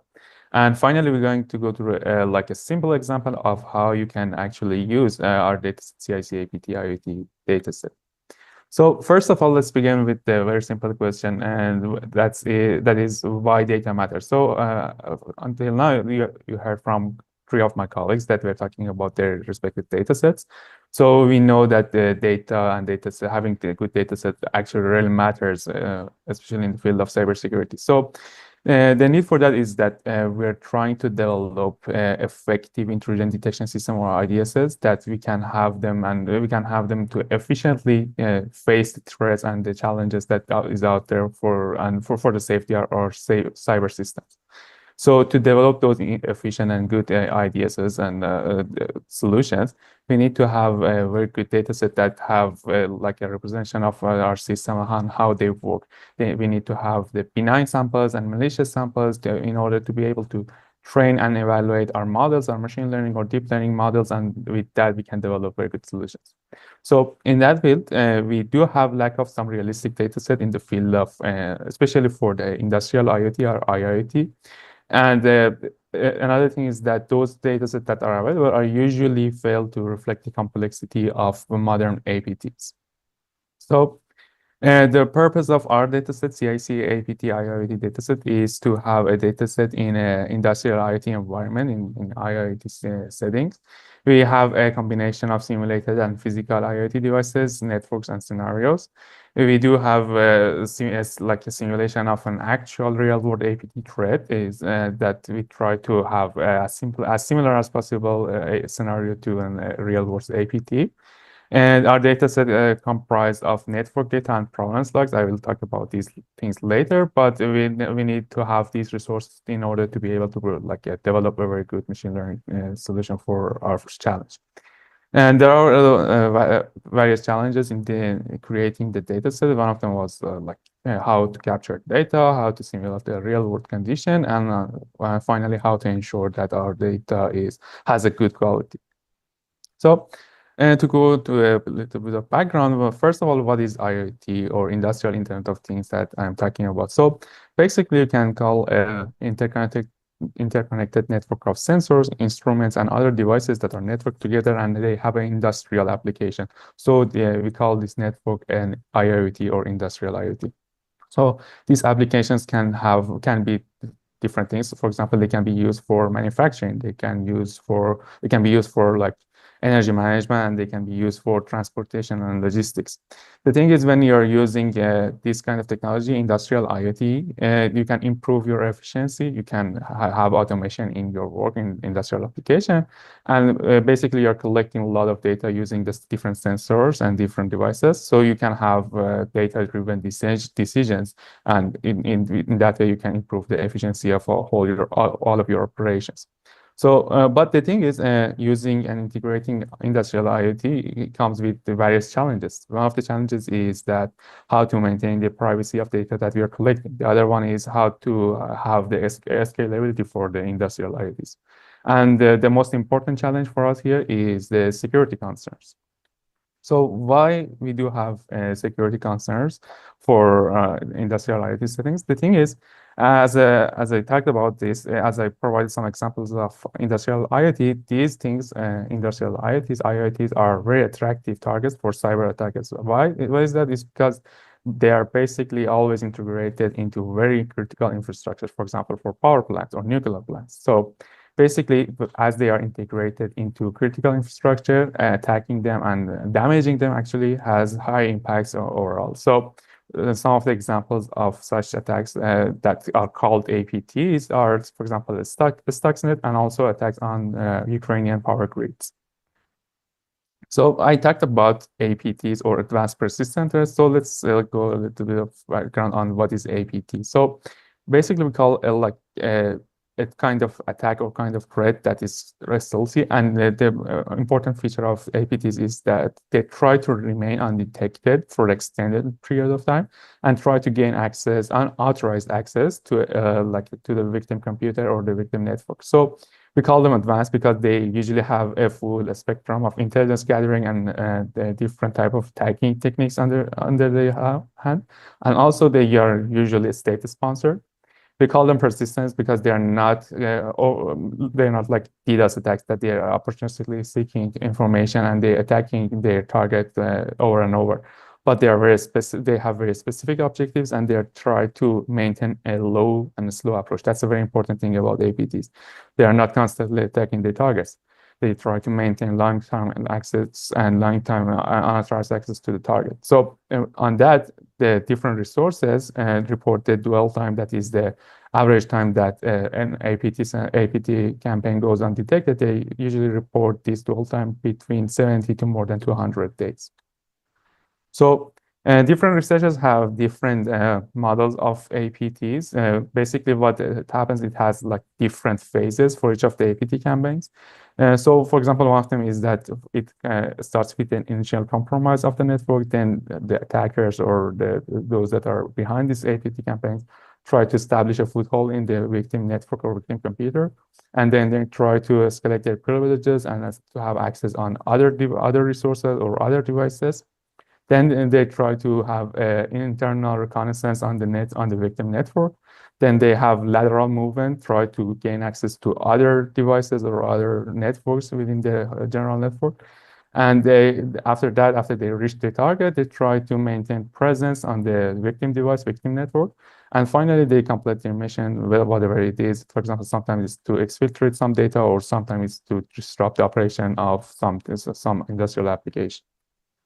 So another thing that we should know about before going to the dataset is the provenance data. So basically, provenance means any information or any metadata that describes the production process of an end product. That can be anything. That end product can be anything. But here, the end product is system resources, for example, files or processes or things like that.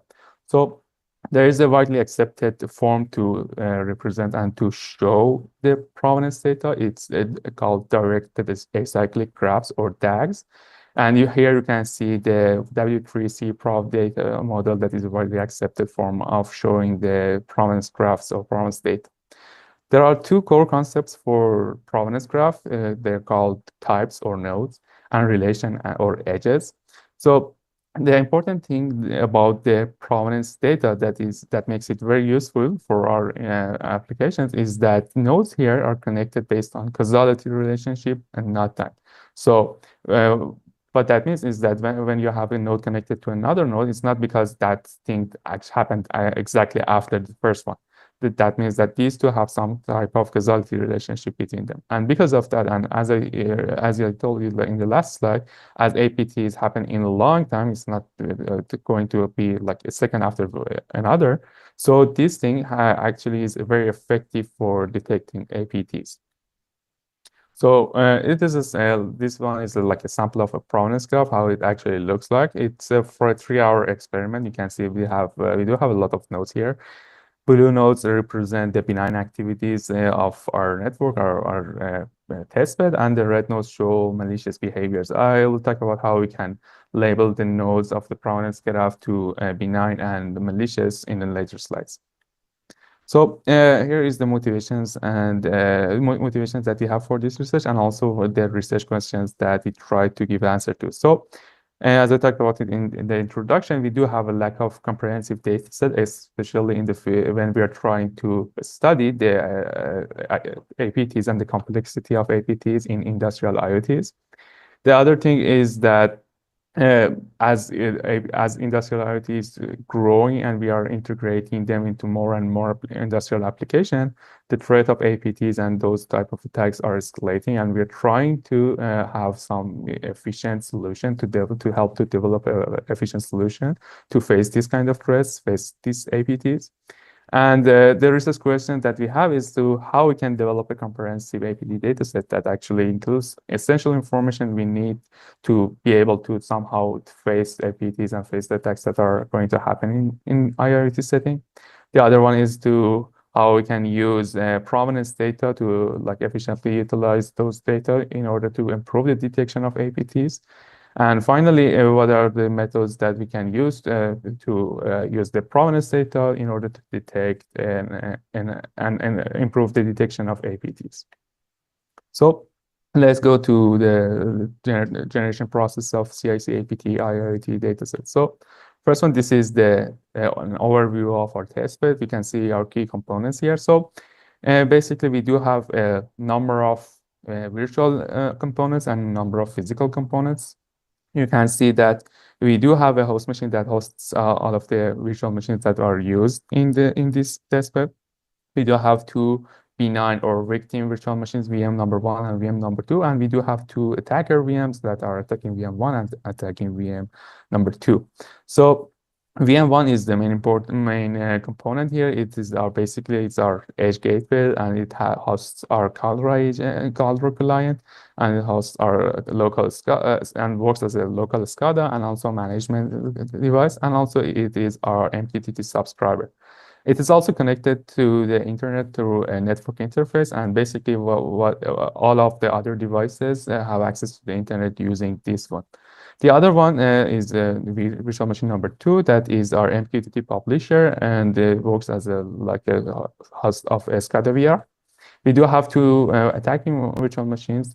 One of them is going to be as an internal attacker, the other one external attacker.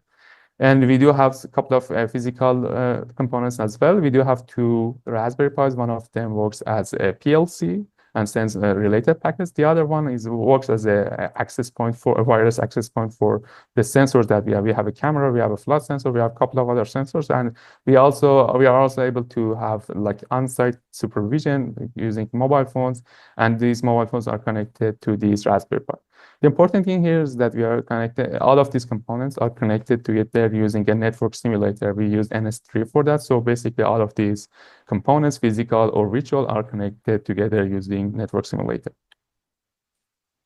So this is another overview of the testbed. You can see like a high-level overview of testbed, how these things are connected. As I said, VM number one, Ubuntu, is an Ubuntu machine that actually works as a network gateway for us. And we do have two Raspberry Pis, another Ubuntu, and also a attacking virtual machine from inside and outside. So for the emulate attacks that we had in our settings and we collected data on is that we had an attack emulation plan for APT29. So APT29 is a real-world APT group that actually has a lot of attacks throughout the history. So they're a very important APT threat actor, and basically because of that, my threat attack framework has its own emulation plan for the APT29's attacks. So we use that emulation plan, and we use a number of MITRE attack frameworks, TTPs, and we use the MITRE Caldera on Kali number one, and also on the our virtual machine number one to perform these attacks based on what we thought about APT29. So the emulation plan that we executed contained initial access, reconnaissance, gaining access, lateral movement, persistence, and finally data exfiltration. So this is the process of collecting and labeling the data. So we basically collected two types of data. We collected network data and collected system host logs. So for the network logs, my colleagues talked about how we can use network logs to detect different types of attacks. So I'm not going to go through that in detail. But just can say that we collect the packets with real-time stamps, and we are also collecting host logs. So these host logs are fed into a tool called SPADE, and that SPADE gives us a provenance data, provenance graph. So another thing that we have here is the reports of the Caldera that we use to perform the attacks. This report provides us with the attacks metadata and also the process ID of the malicious processes that actually caused the attacks. So using these two resources, we actually can label the data, label the network side of the data, and label the provenance side of the data. So after all of those, we do have a combination of provenance data and the network data that are cleaned and labeled and are there for use as a labeled data set. This is an overview of how this actually looks like, how our data set looks like. So we did had our experiment in two phases. In fact, the first phase was a 4-day benign activities, just benign. We didn't do any type of attack in this phase. And the next one was a 3-day attack. So we did have a lot of benign packets and benign nodes, provenance nodes, but we also had a lot of attacks that were happening during that phase. So if you can see here that we did have about 46,000 nodes provenance graph for the benign phase and about 53,000 node provenance graph for the phase 2 that is benign. But for the attacks, in total we had about more than 300 attack nodes for the phase 2. That is the sum of all of the other steps that happened during the experiment and during the emulation plan of the attack. These are some of the features that were extracted from the provenance data and provenance graph. So one of the features, for example, is ID. That is basically all of the nodes have those things, and there is the node identifier for nodes. We do have types because we do have a lot of different types of edges or nodes in the provenance graph. We do have a from and to features that are specific for the edges, and they are basically the IDs for the source node and the destination node, and so on. We do have a lot of features that are useful for developing the detection tools. And this is actually how it actually looks like a provenance graph. So here you can see we do have different type of nodes and different type of edges. For example, these are processes, this is an artifact, and these edges are different type of edges that you can see and that they're generated with different color to show the difference. And this is how actually the complete provenance graph looks like. As I said, it's just for the attack phase, phase 2. So This is basically like a 53,000 node graph, and the blue nodes are actually benign ones, and the reds or with the other colors are those that are attacks. And to compare our dataset with the other dataset available in the literature, you can see that the thing about our dataset is that it is generated on the IoT and IIoT setting. It contains network log and it contains provenance or host logs. So we do also have different phases of an APT. We do have established foothold, collection, data exfiltration, CNC or command and control, persistence, discovery, credential access, lateral movement, and defense evasion. So just going to go through a little bit of like how we can use our dataset, how we can use the CIC APT IoT dataset. So as there are a lot of dataset out there that are focusing on the network part, network packets, I'm just going to provide an example on how to use the provenance graph part of the dataset. So as any other data set that you are going to use for machine learning or deep learning tasks, you have to kill in the data first, and you have to separate the nodes and edges, because we do have 6 different node types and 4 different edge types. And we do have to like encode some of the features. For example, we do have a feature in the provenance graph that is pass, called pass. It's a pass of the file or pass of the directory, whatever it is. You can encode those things, and you can encode the features. For example, I provided some examples of 3 features here. And then we're gonna have a graph something like this one. So this is like a simple example of how a provenance graph can look like. We do have different type of nodes and different type of edges. So in order to be able to fit that things, so basically Griffin somehow talked about this, we need to have an embeddings for each of the node in the graphs in order to be able to fit those embeddings into like a downstream machine learning or deep learning task. So for that, and as basically like a baseline method and baseline solution, we use node to wake approach. It works based on a word to wake technique, and it does some random walks on the graph, and it's actually works counts the graph as somehow a homogeneous graph. So it's not a very good technique for the provenance graph, but as I said, it's mostly like a baseline method. So it generates some random walks on the provenance graph, and using a skip-gram model, it provides some embeddings for each of the node in the graph, and then you can later fit those embeddings into a downstream machine learning task. And this is, let's say, like another one. I actually use this one as for the later task. I use the self-supervised learning-based embeddings instead of node to wake, and compare the results. If you are curious to see how it works, and you can go to our paper on this. So to evaluate how it actually works, then the node to wake method, we used multiple machine learning models, and we used tenfold cross validation. We had 70 to 30 train test split, and I had like 3 different evaluation methods. First was binary classification, basically saying that this node is attack or is benign. Multi-class classification, the model should also say that which subcategory of attacks this node belongs to. And correlated attack stage classification is for be able to actually understand what stage of attack this node belongs to. And the important evaluation metrics for us here is recall and F1 score. So you can see the results of node to wake embeddings here. This is for the binary classification, and this is for the multi-class classification. You can see the accuracy is pretty high here, but the important metrics for us here is recall and F1 score. You can see the results here for this table, and this one that is for the multi-class classification.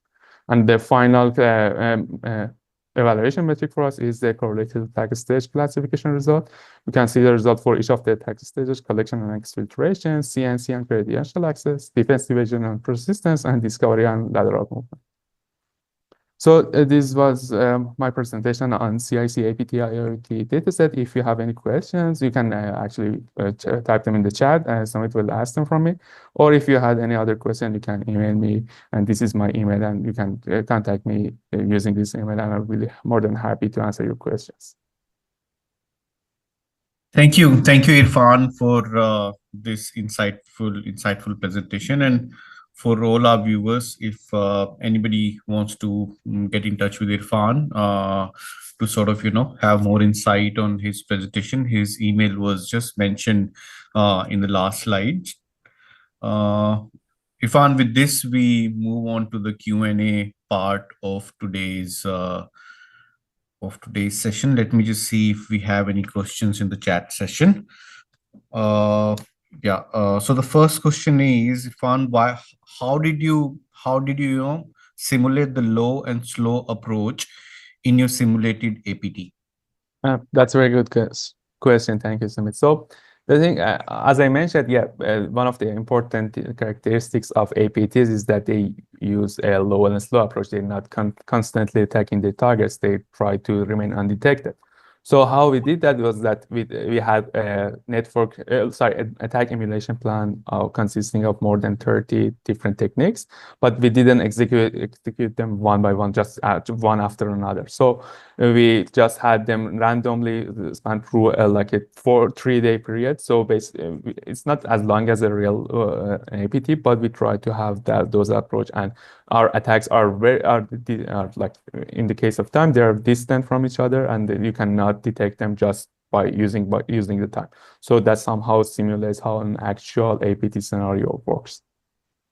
Okay. Thanks for that, Irfan. Our next question is, why are you using recall and F1 score as your main evaluation metrics? Very good question. That's actually somehow related to the previous question. So as you saw in the slides, the data sets that are related to APTs or advanced persistent threats are highly imbalanced.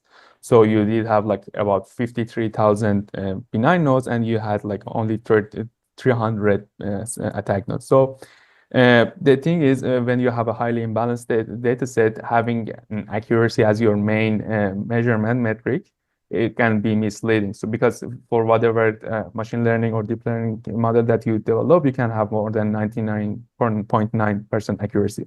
So it's not going to be helpful.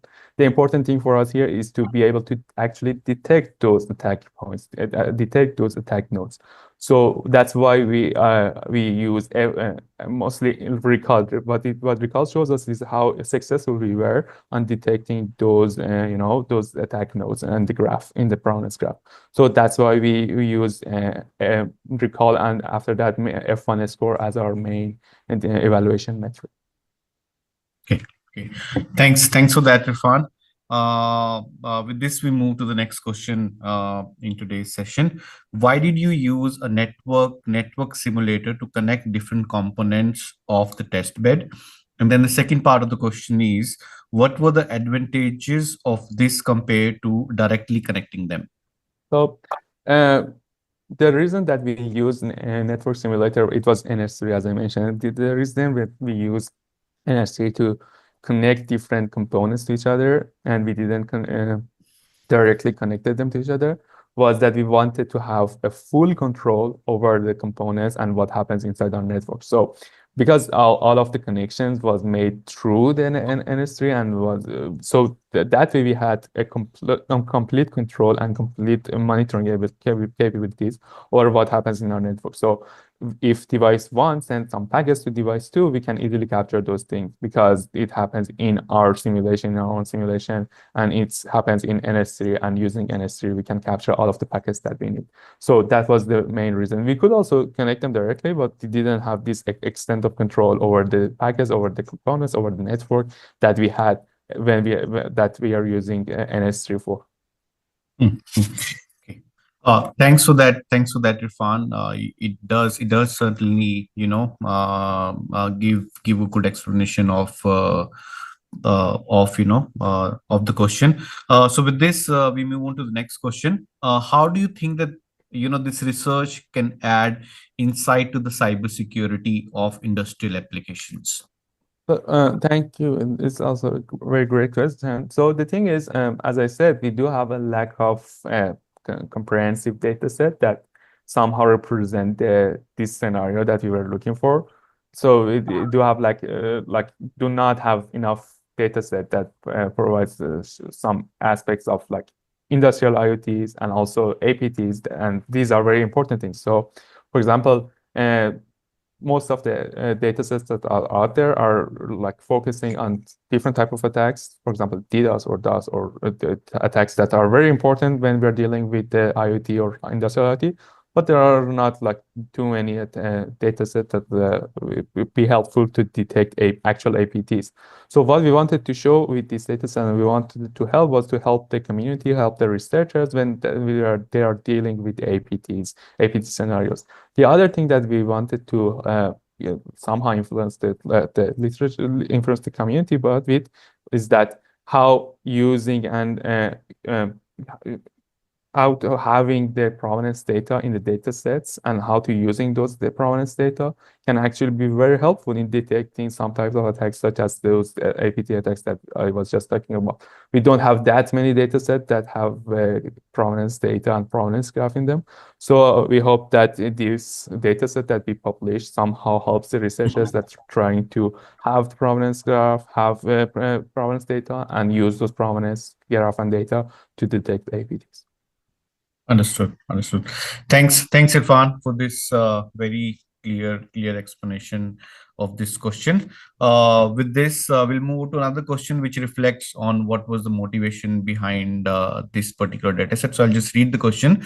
What motivated you and your team to create this data set, and how does this address gaps in existing APT datasets for IIoT? As I mentioned, because industrial IoTs are being integrated into critical infrastructure, any attack or any disruption in those settings in the industrial IoT can have high impacts. I provided some of the examples, for example, attack on a Ukrainian power plant.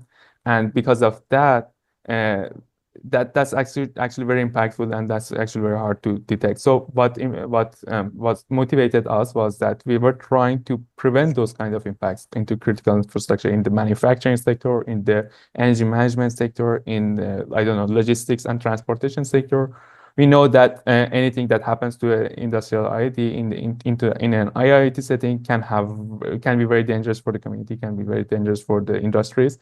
So we are trying to help people to help in this sector, and we're trying to prevent those things.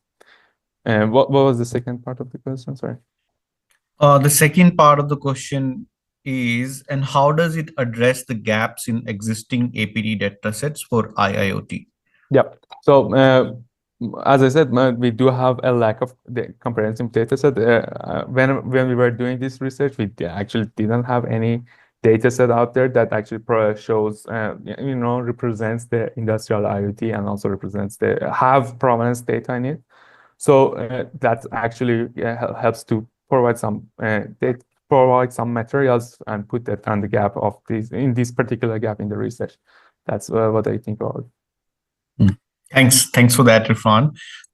With this, we'll move on to the next question. As a seasoned expert, what are the challenges around, creating some of those data sets. Sometimes we have, challenges around, collecting data and then the quality of the data. So this question is sort of, asking those questions. So what challenges did you face in collecting both the provenance and the network logs in a synchronized manner? Yep. Thank you. So one of the challenges, one of the most important things when you're generating any type of data set is that the data set should be useful. It should be the people in academia and people that are doing research should be able to use that data set. And for that, you need to have your data set as realistic as possible. The data sets that are completely unrealistic and don't have to do anything with the real world scenarios are not going to be that much useful. The other thing is that you should be able, as you mentioned, you should be able to synchronize the collection of provenance graph, provenance data, network logs, host logs, everything. So for that, you need to have full control over the system, over the network, and you need to be able to synchronize this collection of data. That's another challenge. Another thing that I think was very important is what approach you are choosing in order to be able to label the data. So, for example, I didn't mention that because of the lack of time, but actually labeling the provenance graph was very important and was very challenging for me because I had to use process IDs and PIDs and PPIDs for that. And with that, I managed to have a solid labeling solution for that. So yeah, that was some of the challenges that I faced with generating the data set. Thank you, Irfan. This was the last question in our today's segment. With this, we come to the end of today's session. I certainly had a good time. I enjoyed, listening to all the presentation. We covered some different topics around IoT and IoT, and we also, covered the malware analysis with respect to the topic. And with this, we will be signing off now. If you're a student, if you're a researcher, or somebody who wants to understand more about the cybersecurity space, the best way to reach out to us is through our LinkedIn channel. So with this, we will be signing off. Thank you for all who have joined us today, and thank you to all our speakers of the day. So thank you.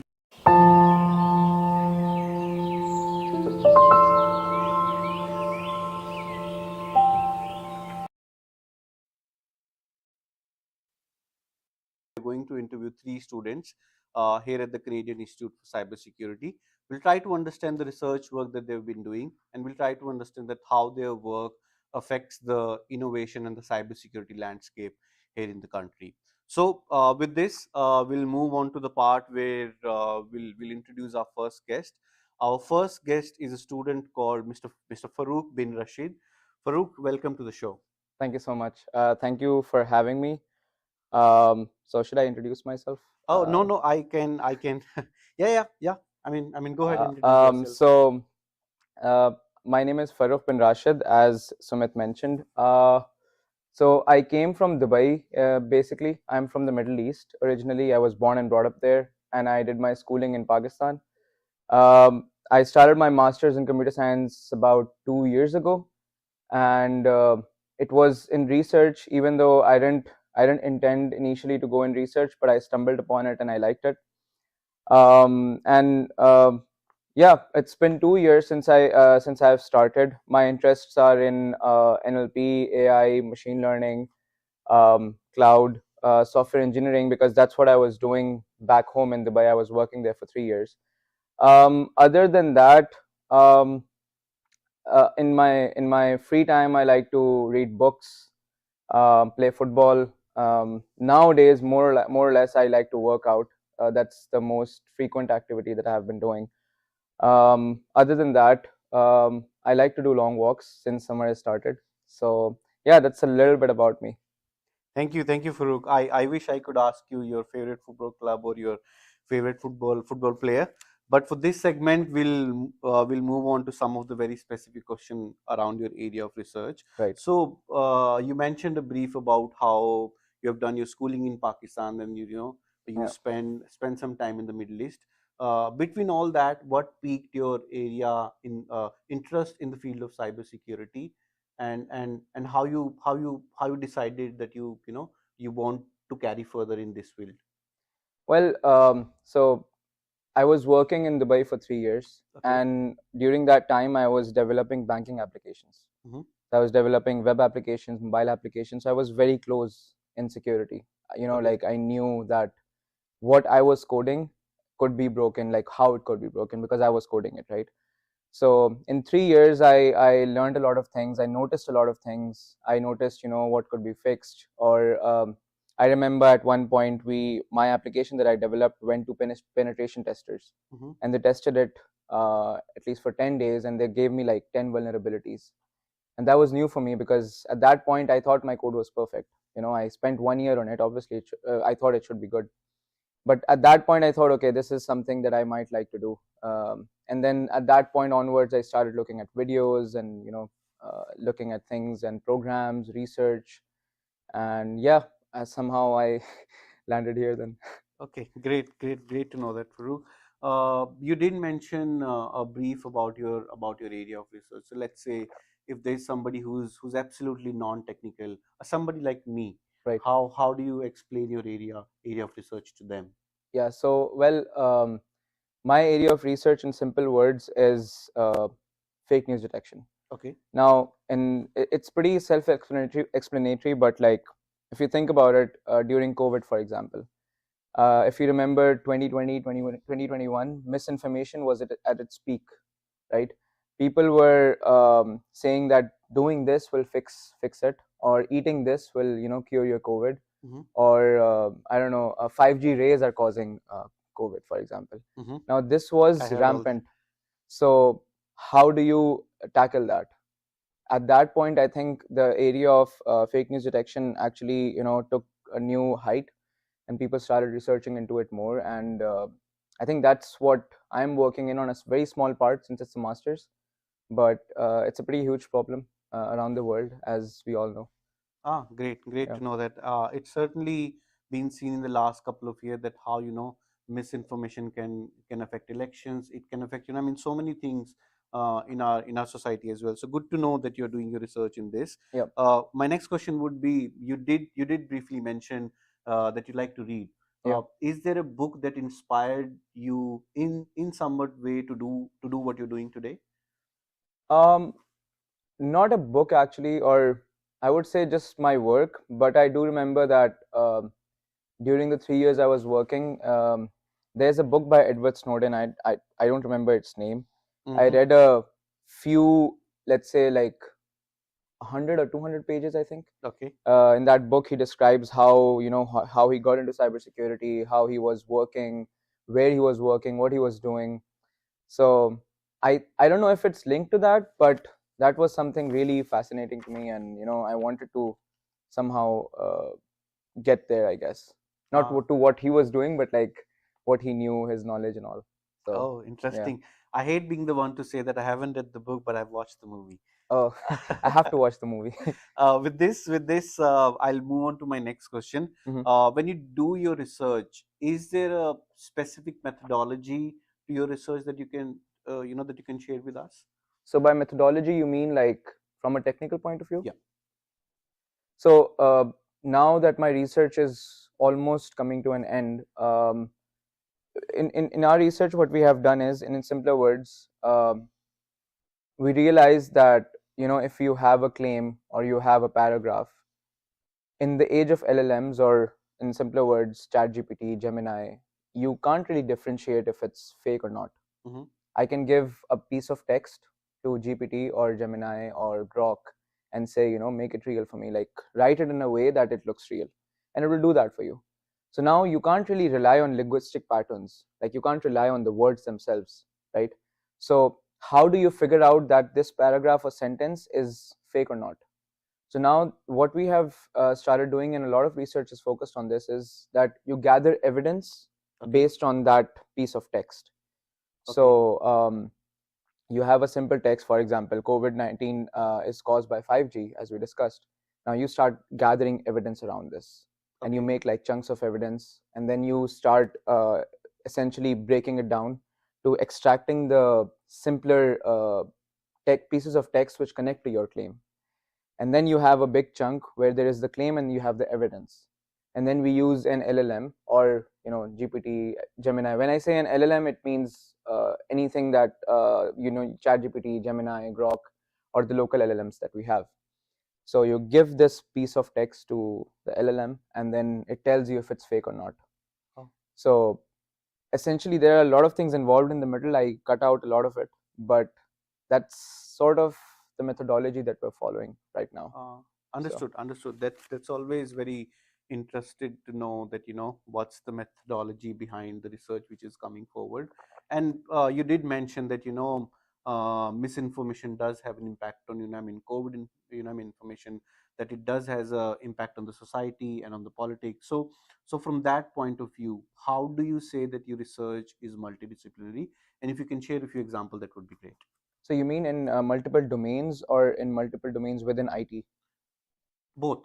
Oh, okay. So currently our research is not really focusing on the domain itself. When I say domain, we're not focusing on health, politics. We have a mix of claims that we are focusing on. But essentially what our research is more focused on is like gathering evidence for a certain claim, and ensuring that we are able to run that process of extracting the evidence, running it through the whole pipeline within 1 minute for a claim. Okay. And we have a limited memory as well. So like the GPU space that we have is pretty limited. Okay. So our work is one of the major parts is that we're trying to do it in 1 minute and within limited capacity. So you want to see, when we have limited capacity, when we have limited time, how good can your system perform? Because when you have unlimited capacity, unlimited time, you can do pretty well. Okay. But then again, it costs you money because you need a lot of space. So in terms of other domains in IT, it's targeting AI. Okay. We are touching LLMs a lot. I think LLMs play a huge role in my research. And then NLP. Okay. I think it comes under the same domain. And then I think privacy as well to an extent. But yeah, these are 3-4 things that we are working on. Interesting. Quite interesting to be honest. Now we do understand that research is very comprehensive and very detailed, and there are usually hurdles associated with it. So in your research, what's the biggest hurdle that you have faced, and how did you overcome it? So to be honest, the biggest hurdle that I faced, and people face hurdles between the research, but the biggest hurdle I faced was when I started this area and I did literature review. I started reading about it. I'm reading multiple papers every day, and understanding what this area is about. It's interesting and everything, but what do I work on? Like, what is the problem I should target? That was one of the biggest hurdles in the start that I faced, because I couldn't figure out that what should be the problem that we should target and put all our effort in, because this area of research there are a lot of people working on it. Okay. So you want to ensure that whatever you are doing is adding value to the whole area, right? So it took us a while to figure out that this is the problem we want to work on. That's the first hurdle. And then secondly, we did face hurdles in the middle, like technical hurdles. Okay. We are running the pipeline again and again. We're getting the same results. We're changing everything, changing variables. It's not working, and then suddenly you change something and it works. So yeah. Interesting. No, it's always the fun part is to understand what those hurdles would be, and going about trying to solve them with a linear sort of vision. So we all have a certain motivation behind the work that we're doing. So what would you say is the most rewarding part of your research for you? It's a little bit selfish, but the most rewarding part is that I'm learning a lot.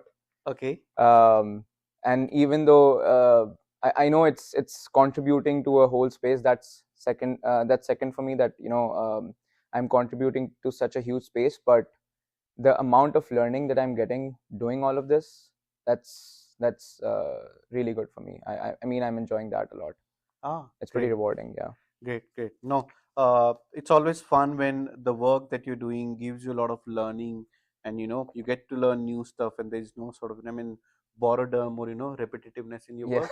You enjoy all that. Now you did mention it a little at the earlier, but if I can ask you, what are some of the practical application of the research that you're doing at this point of time, or the practical application that you see in the times to come? So our research is pretty small scaled, I'd say. Essentially, we are just trying to take a claim, get the evidence, and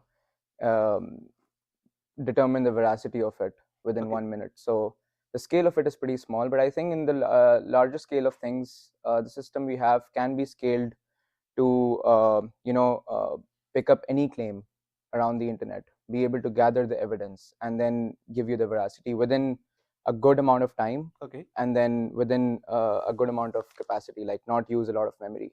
But of course, there is a lot of work that needs to be done there. It's still like pretty small. Yeah. One more question I would want to ask is, of course, the research that you do, you often share with the research community and people who are in the similar space as well. Are there any ethical considerations that you have to make while doing that work, or resharing that work? What are a few ethical considerations that you have to make? I think, like, for example, in our area or any area of research, when you are reading papers, you might get ideas from somewhere, right? So if you're reading 10 papers, from one paper you might get an idea that maybe we'll try this and maybe this will work. Now, the ethical part of it is that you have to cite them or you have to credit them, that you use their method and not say that no, I came up with it. So that, I think that's one part that you should do, because for example, in my research, we read like 10-15 papers from the past year, and from that we got a lot of ideas. Okay. So it's important for us to ensure that we cite those and credit those, that these are the ideas we merged and work for us. Yeah, no, it's certainly a very important thing to do. I certainly wouldn't want to stumble upon a research and later on figuring out that research was taken from somebody else. So ethics is a big part for it. Now with this, we'll move on to the fun section of the interview. We call it the rapid fire round. I wouldn't need to tell you what it is. So I'll just simply jump into the question and you can just give me an answer that comes to your mind. Tea or coffee? Tea. Even though I'm having coffee now. Look at the irony. What's your favorite app on your phone? Instagram. And favorite book? I don't have a favorite book as of now, to be very honest. Yeah, I'd say 1,000 Splendid Suns. That's the one that comes to mind, and it's still fresh in my memory. So maybe that. Good. That's one. Windows, Mac OS, or Linux? Mac OS. Okay. The best place to code or write? You mean location? Yeah. Oh, cafes.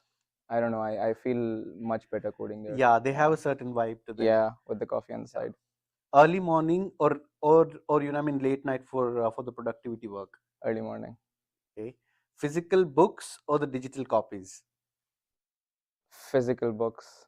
Even though I do digital books a lot now, but physical books have a feel to it. Yeah. I agree with that. I agree with that 100%. Now, just try to understand how how the day in the life of a researcher, researcher would look. What's the first thing that you do when you get up in the morning?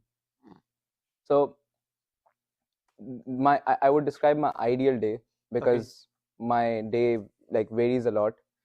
Even though the day I have in mind sometimes doesn't happen. So the first thing I would prefer to do is, or try to do is pray.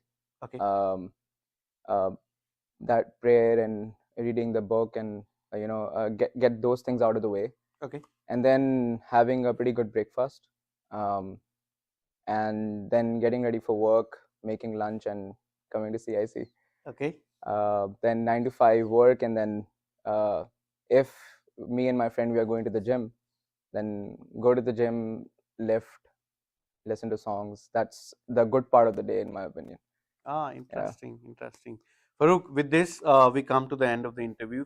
I certainly had a really good time understanding. I did too. Your research work, understanding your background, understanding where it is that you come from.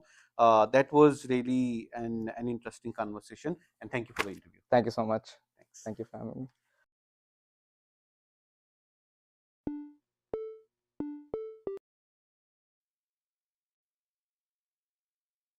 So, our second guest is Mr. Arash Kariznovi. Arash is a recent graduate here at the Canadian Institute for Cybersecurity, and now he works here at the institute. Arash, welcome to the show.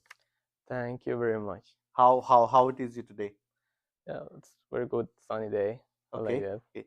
Arash, before we move on to some of the very detailed question about your area of research, why don't you just give a very quick introduction about yourself? Yes, sure. I'm Arash Kariznovi. I'm 26 years old. I came in Canada for my master after having my bachelor in computer engineering at home. And yeah, it's been about 6 months that I've been graduated from my master in computer science from UMB, and I'm happy to be here. Interesting to know that, Arash. When it comes to your area of research, can you tell our viewers what it is that you do? Especially a lot of our viewers, they would come from a non-technical background. So Yeah. if you can elaborate it a little. Yeah, sure. If I want to discuss my field of study to someone who's not familiar with technology or at least cybersecurity, I would say that I'm the one that try to just find innovative ways to secure your data from your phone, data from your tablets, and or even from your smart meters at home. Understood. Understood. Okay, so of course, like when a person decides to pursue their research in a certain field, there are a lot of factors that led them to do that. So what sparked your interest in the area of cybersecurity, leading you to pursue your master's degree in this field, and now working in this field as well. So what piqued your interest? Yeah, sure. So from the beginning in the high school, I was interested in programming and computer engineering, but one of the just like turning point and what I really got interested in cybersecurity was one of my professors during my bachelor. So I had the course information security with her, and she was very good at teaching, and also we had different CTF meetings, and that really made me interested in this domain. Yeah. Understood. Understood. That's always great to know what's the motivation behind all the work that you're doing. Now, of course, with every field, there are certain misconceptions. So, what would you say, like some of the misconception about your area of research? It's not like the misconception, but we are talking about cybersecurity. People just more non-technical people most think People about like me? no, think about more than they more to think about hackers than the ones that are just protecting, and they just kind of they think about the offensive part, not the defensive part. So it's not always related to just protecting against the incoming threats and attacks. So even before the attacks, there are some measurements that they are in place to just in kind of the defensive layer. Understood. Yeah. Understood. So, of course, in your area of research, there would always be a lot of bad actors, and then there are always good guys, like you. So, what would you say is the more heavier side at this point of time? Would you say that the good guys are a step ahead, or would you say the technical community or the research community is either at pace with them or outperforming them? Okay, you mean comparing the bad guys with good guys? Yeah, absolutely.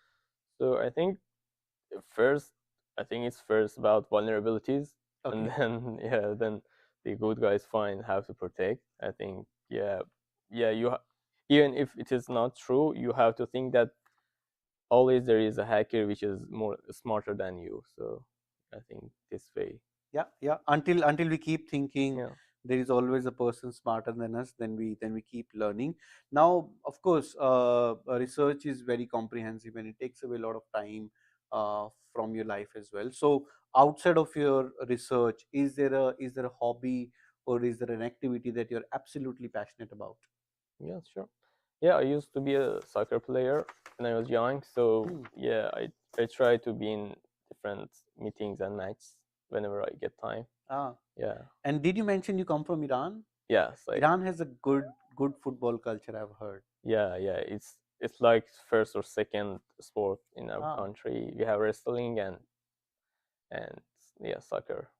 Yeah, no, it's an interesting game, and sports is a good equalizer. It sort of equals the playing field, and it's a really good, really good. Stress buster as well. Now we'll move on to some of the specific part about your research. Now, every research has a lot of different methodology that is being adopted. In your research, what are some of the methodologies that you guys apply? Yes, sure. So we are working around the data privacy and security. Basically, we apply solutions that when you're outsourcing your data to a third party, we can apply different solutions in order to prevent insiders or even the man in the middle attackers. In order to just prevent them to access your data, at least your fine-grained data. So applying some solutions like homomorphic encryption using trusted execution environment, or differential privacy would be some. Understood. So again, every research has a very futuristic angle to it. So if I have to ask you, like in your area of research, how do you see that your area of research makes the future better for the world of cybersecurity? Are there any future application that you think that on those application, your area of research is going to have a big and a positive impact? Right. Sure. So I think the future that I'm thinking is the future that the privacy of the user's data is the priority, rather than the companies using their data or sometimes misuse your private data. So they do. Yeah, you're just trying to make the privacy the priority. And interesting. I think going forward, users' privacy is going to be a huge issue. It is still now a huge issue. So good to know that your research is, tackling to some of those areas as well. Now, of course, a research can have a multiple application. When I say multiple application, it can be multidisciplinary. It can have implication in cybersecurity, tech, and social impact. So, in what respect is your research multidisciplinary? Right. Sure. So I think I think it's it's two-sided. With one side are the companies, that they have to really respect the users. They have to, as I said, prioritize their users, and also there is the customer side. They have to be basically be aware of these things. They be aware of the solutions, that there are some solutions that they can basically take care of their data. They can protect their data. So yeah, I think there are basically the users and also customers that kind of companies that are involved in this domain. Yeah. Now, of course, every research has an impact. What would you say would be a global impact of your research if your research goes to the level of completion or fruition? What would you say is the global impact of your research? Right. Sure. So basically, the the main goal is just to embed the privacy into the design when you're designing a system, because and also it's more about the developers. They have to just keep this in mind globally, that when basically because some of the developers, they just first design the system and then they decide on their security measures. But the impact the research can have is that, so during your development phases, you have to basically have the security in mind, and in that security and privacy in mind, and in that way you can have this more secure basically implementations and systems. Glad to know that your research area will make the global community secure, secure and safe. Now, I'll move on to some of the questions around the challenges and discoveries that you've had in your research. Now we all understand that research is very comprehensive, very detailed, and often there are hurdles. So in your line of work, when you're doing your research, what is the biggest hurdle that you face, and how do you solve it? Yeah, sure.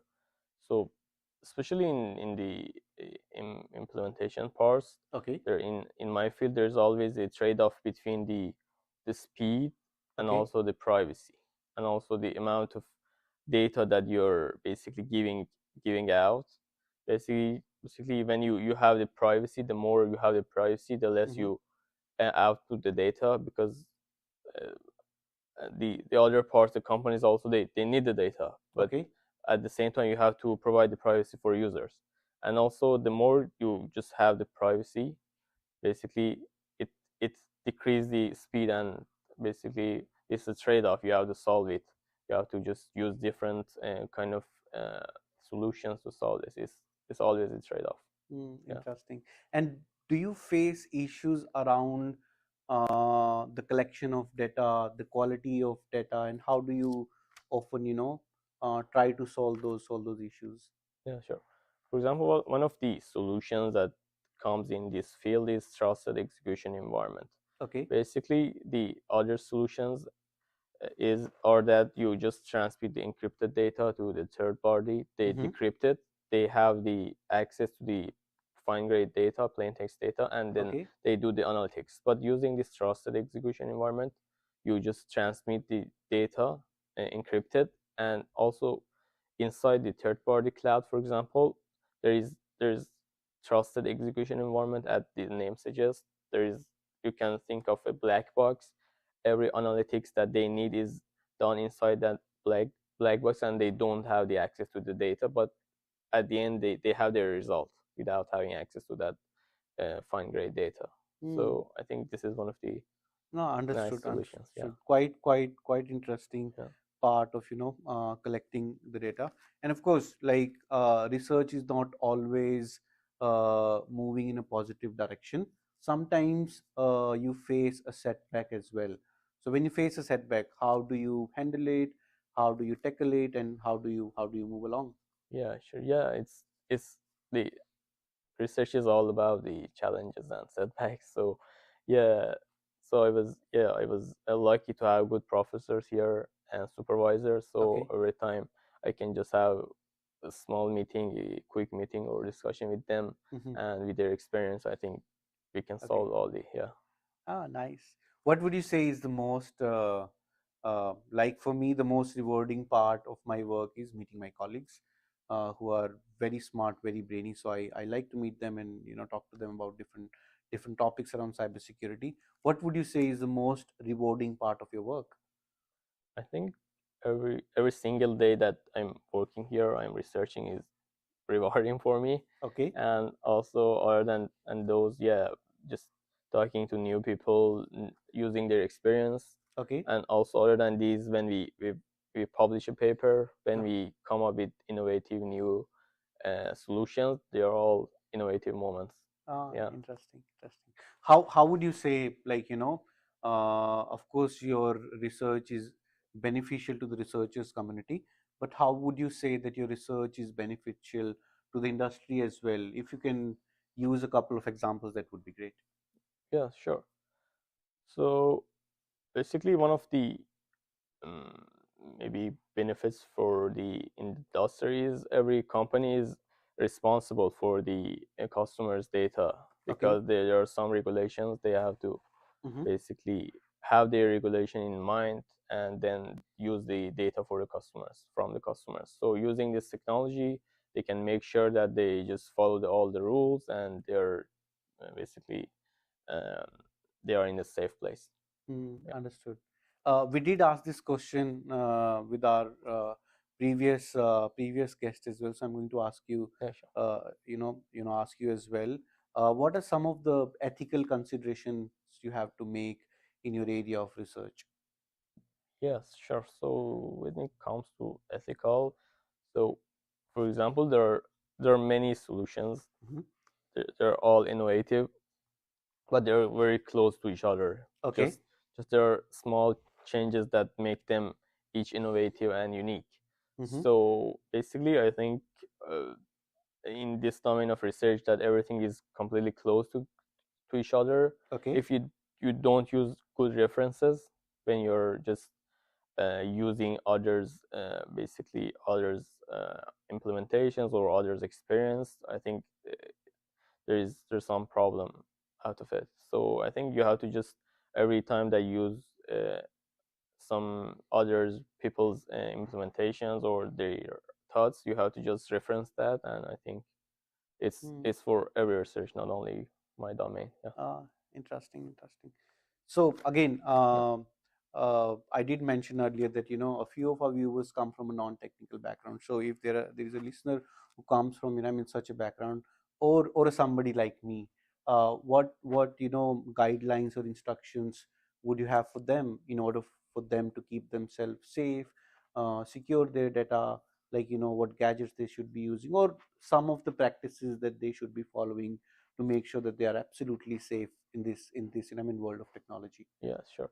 So I think the main thing that is completely related to my field also is that they have to just every time they just log in or sign out to a new, for example, application, okay, it would automatically ask them to just giving away their access. For example,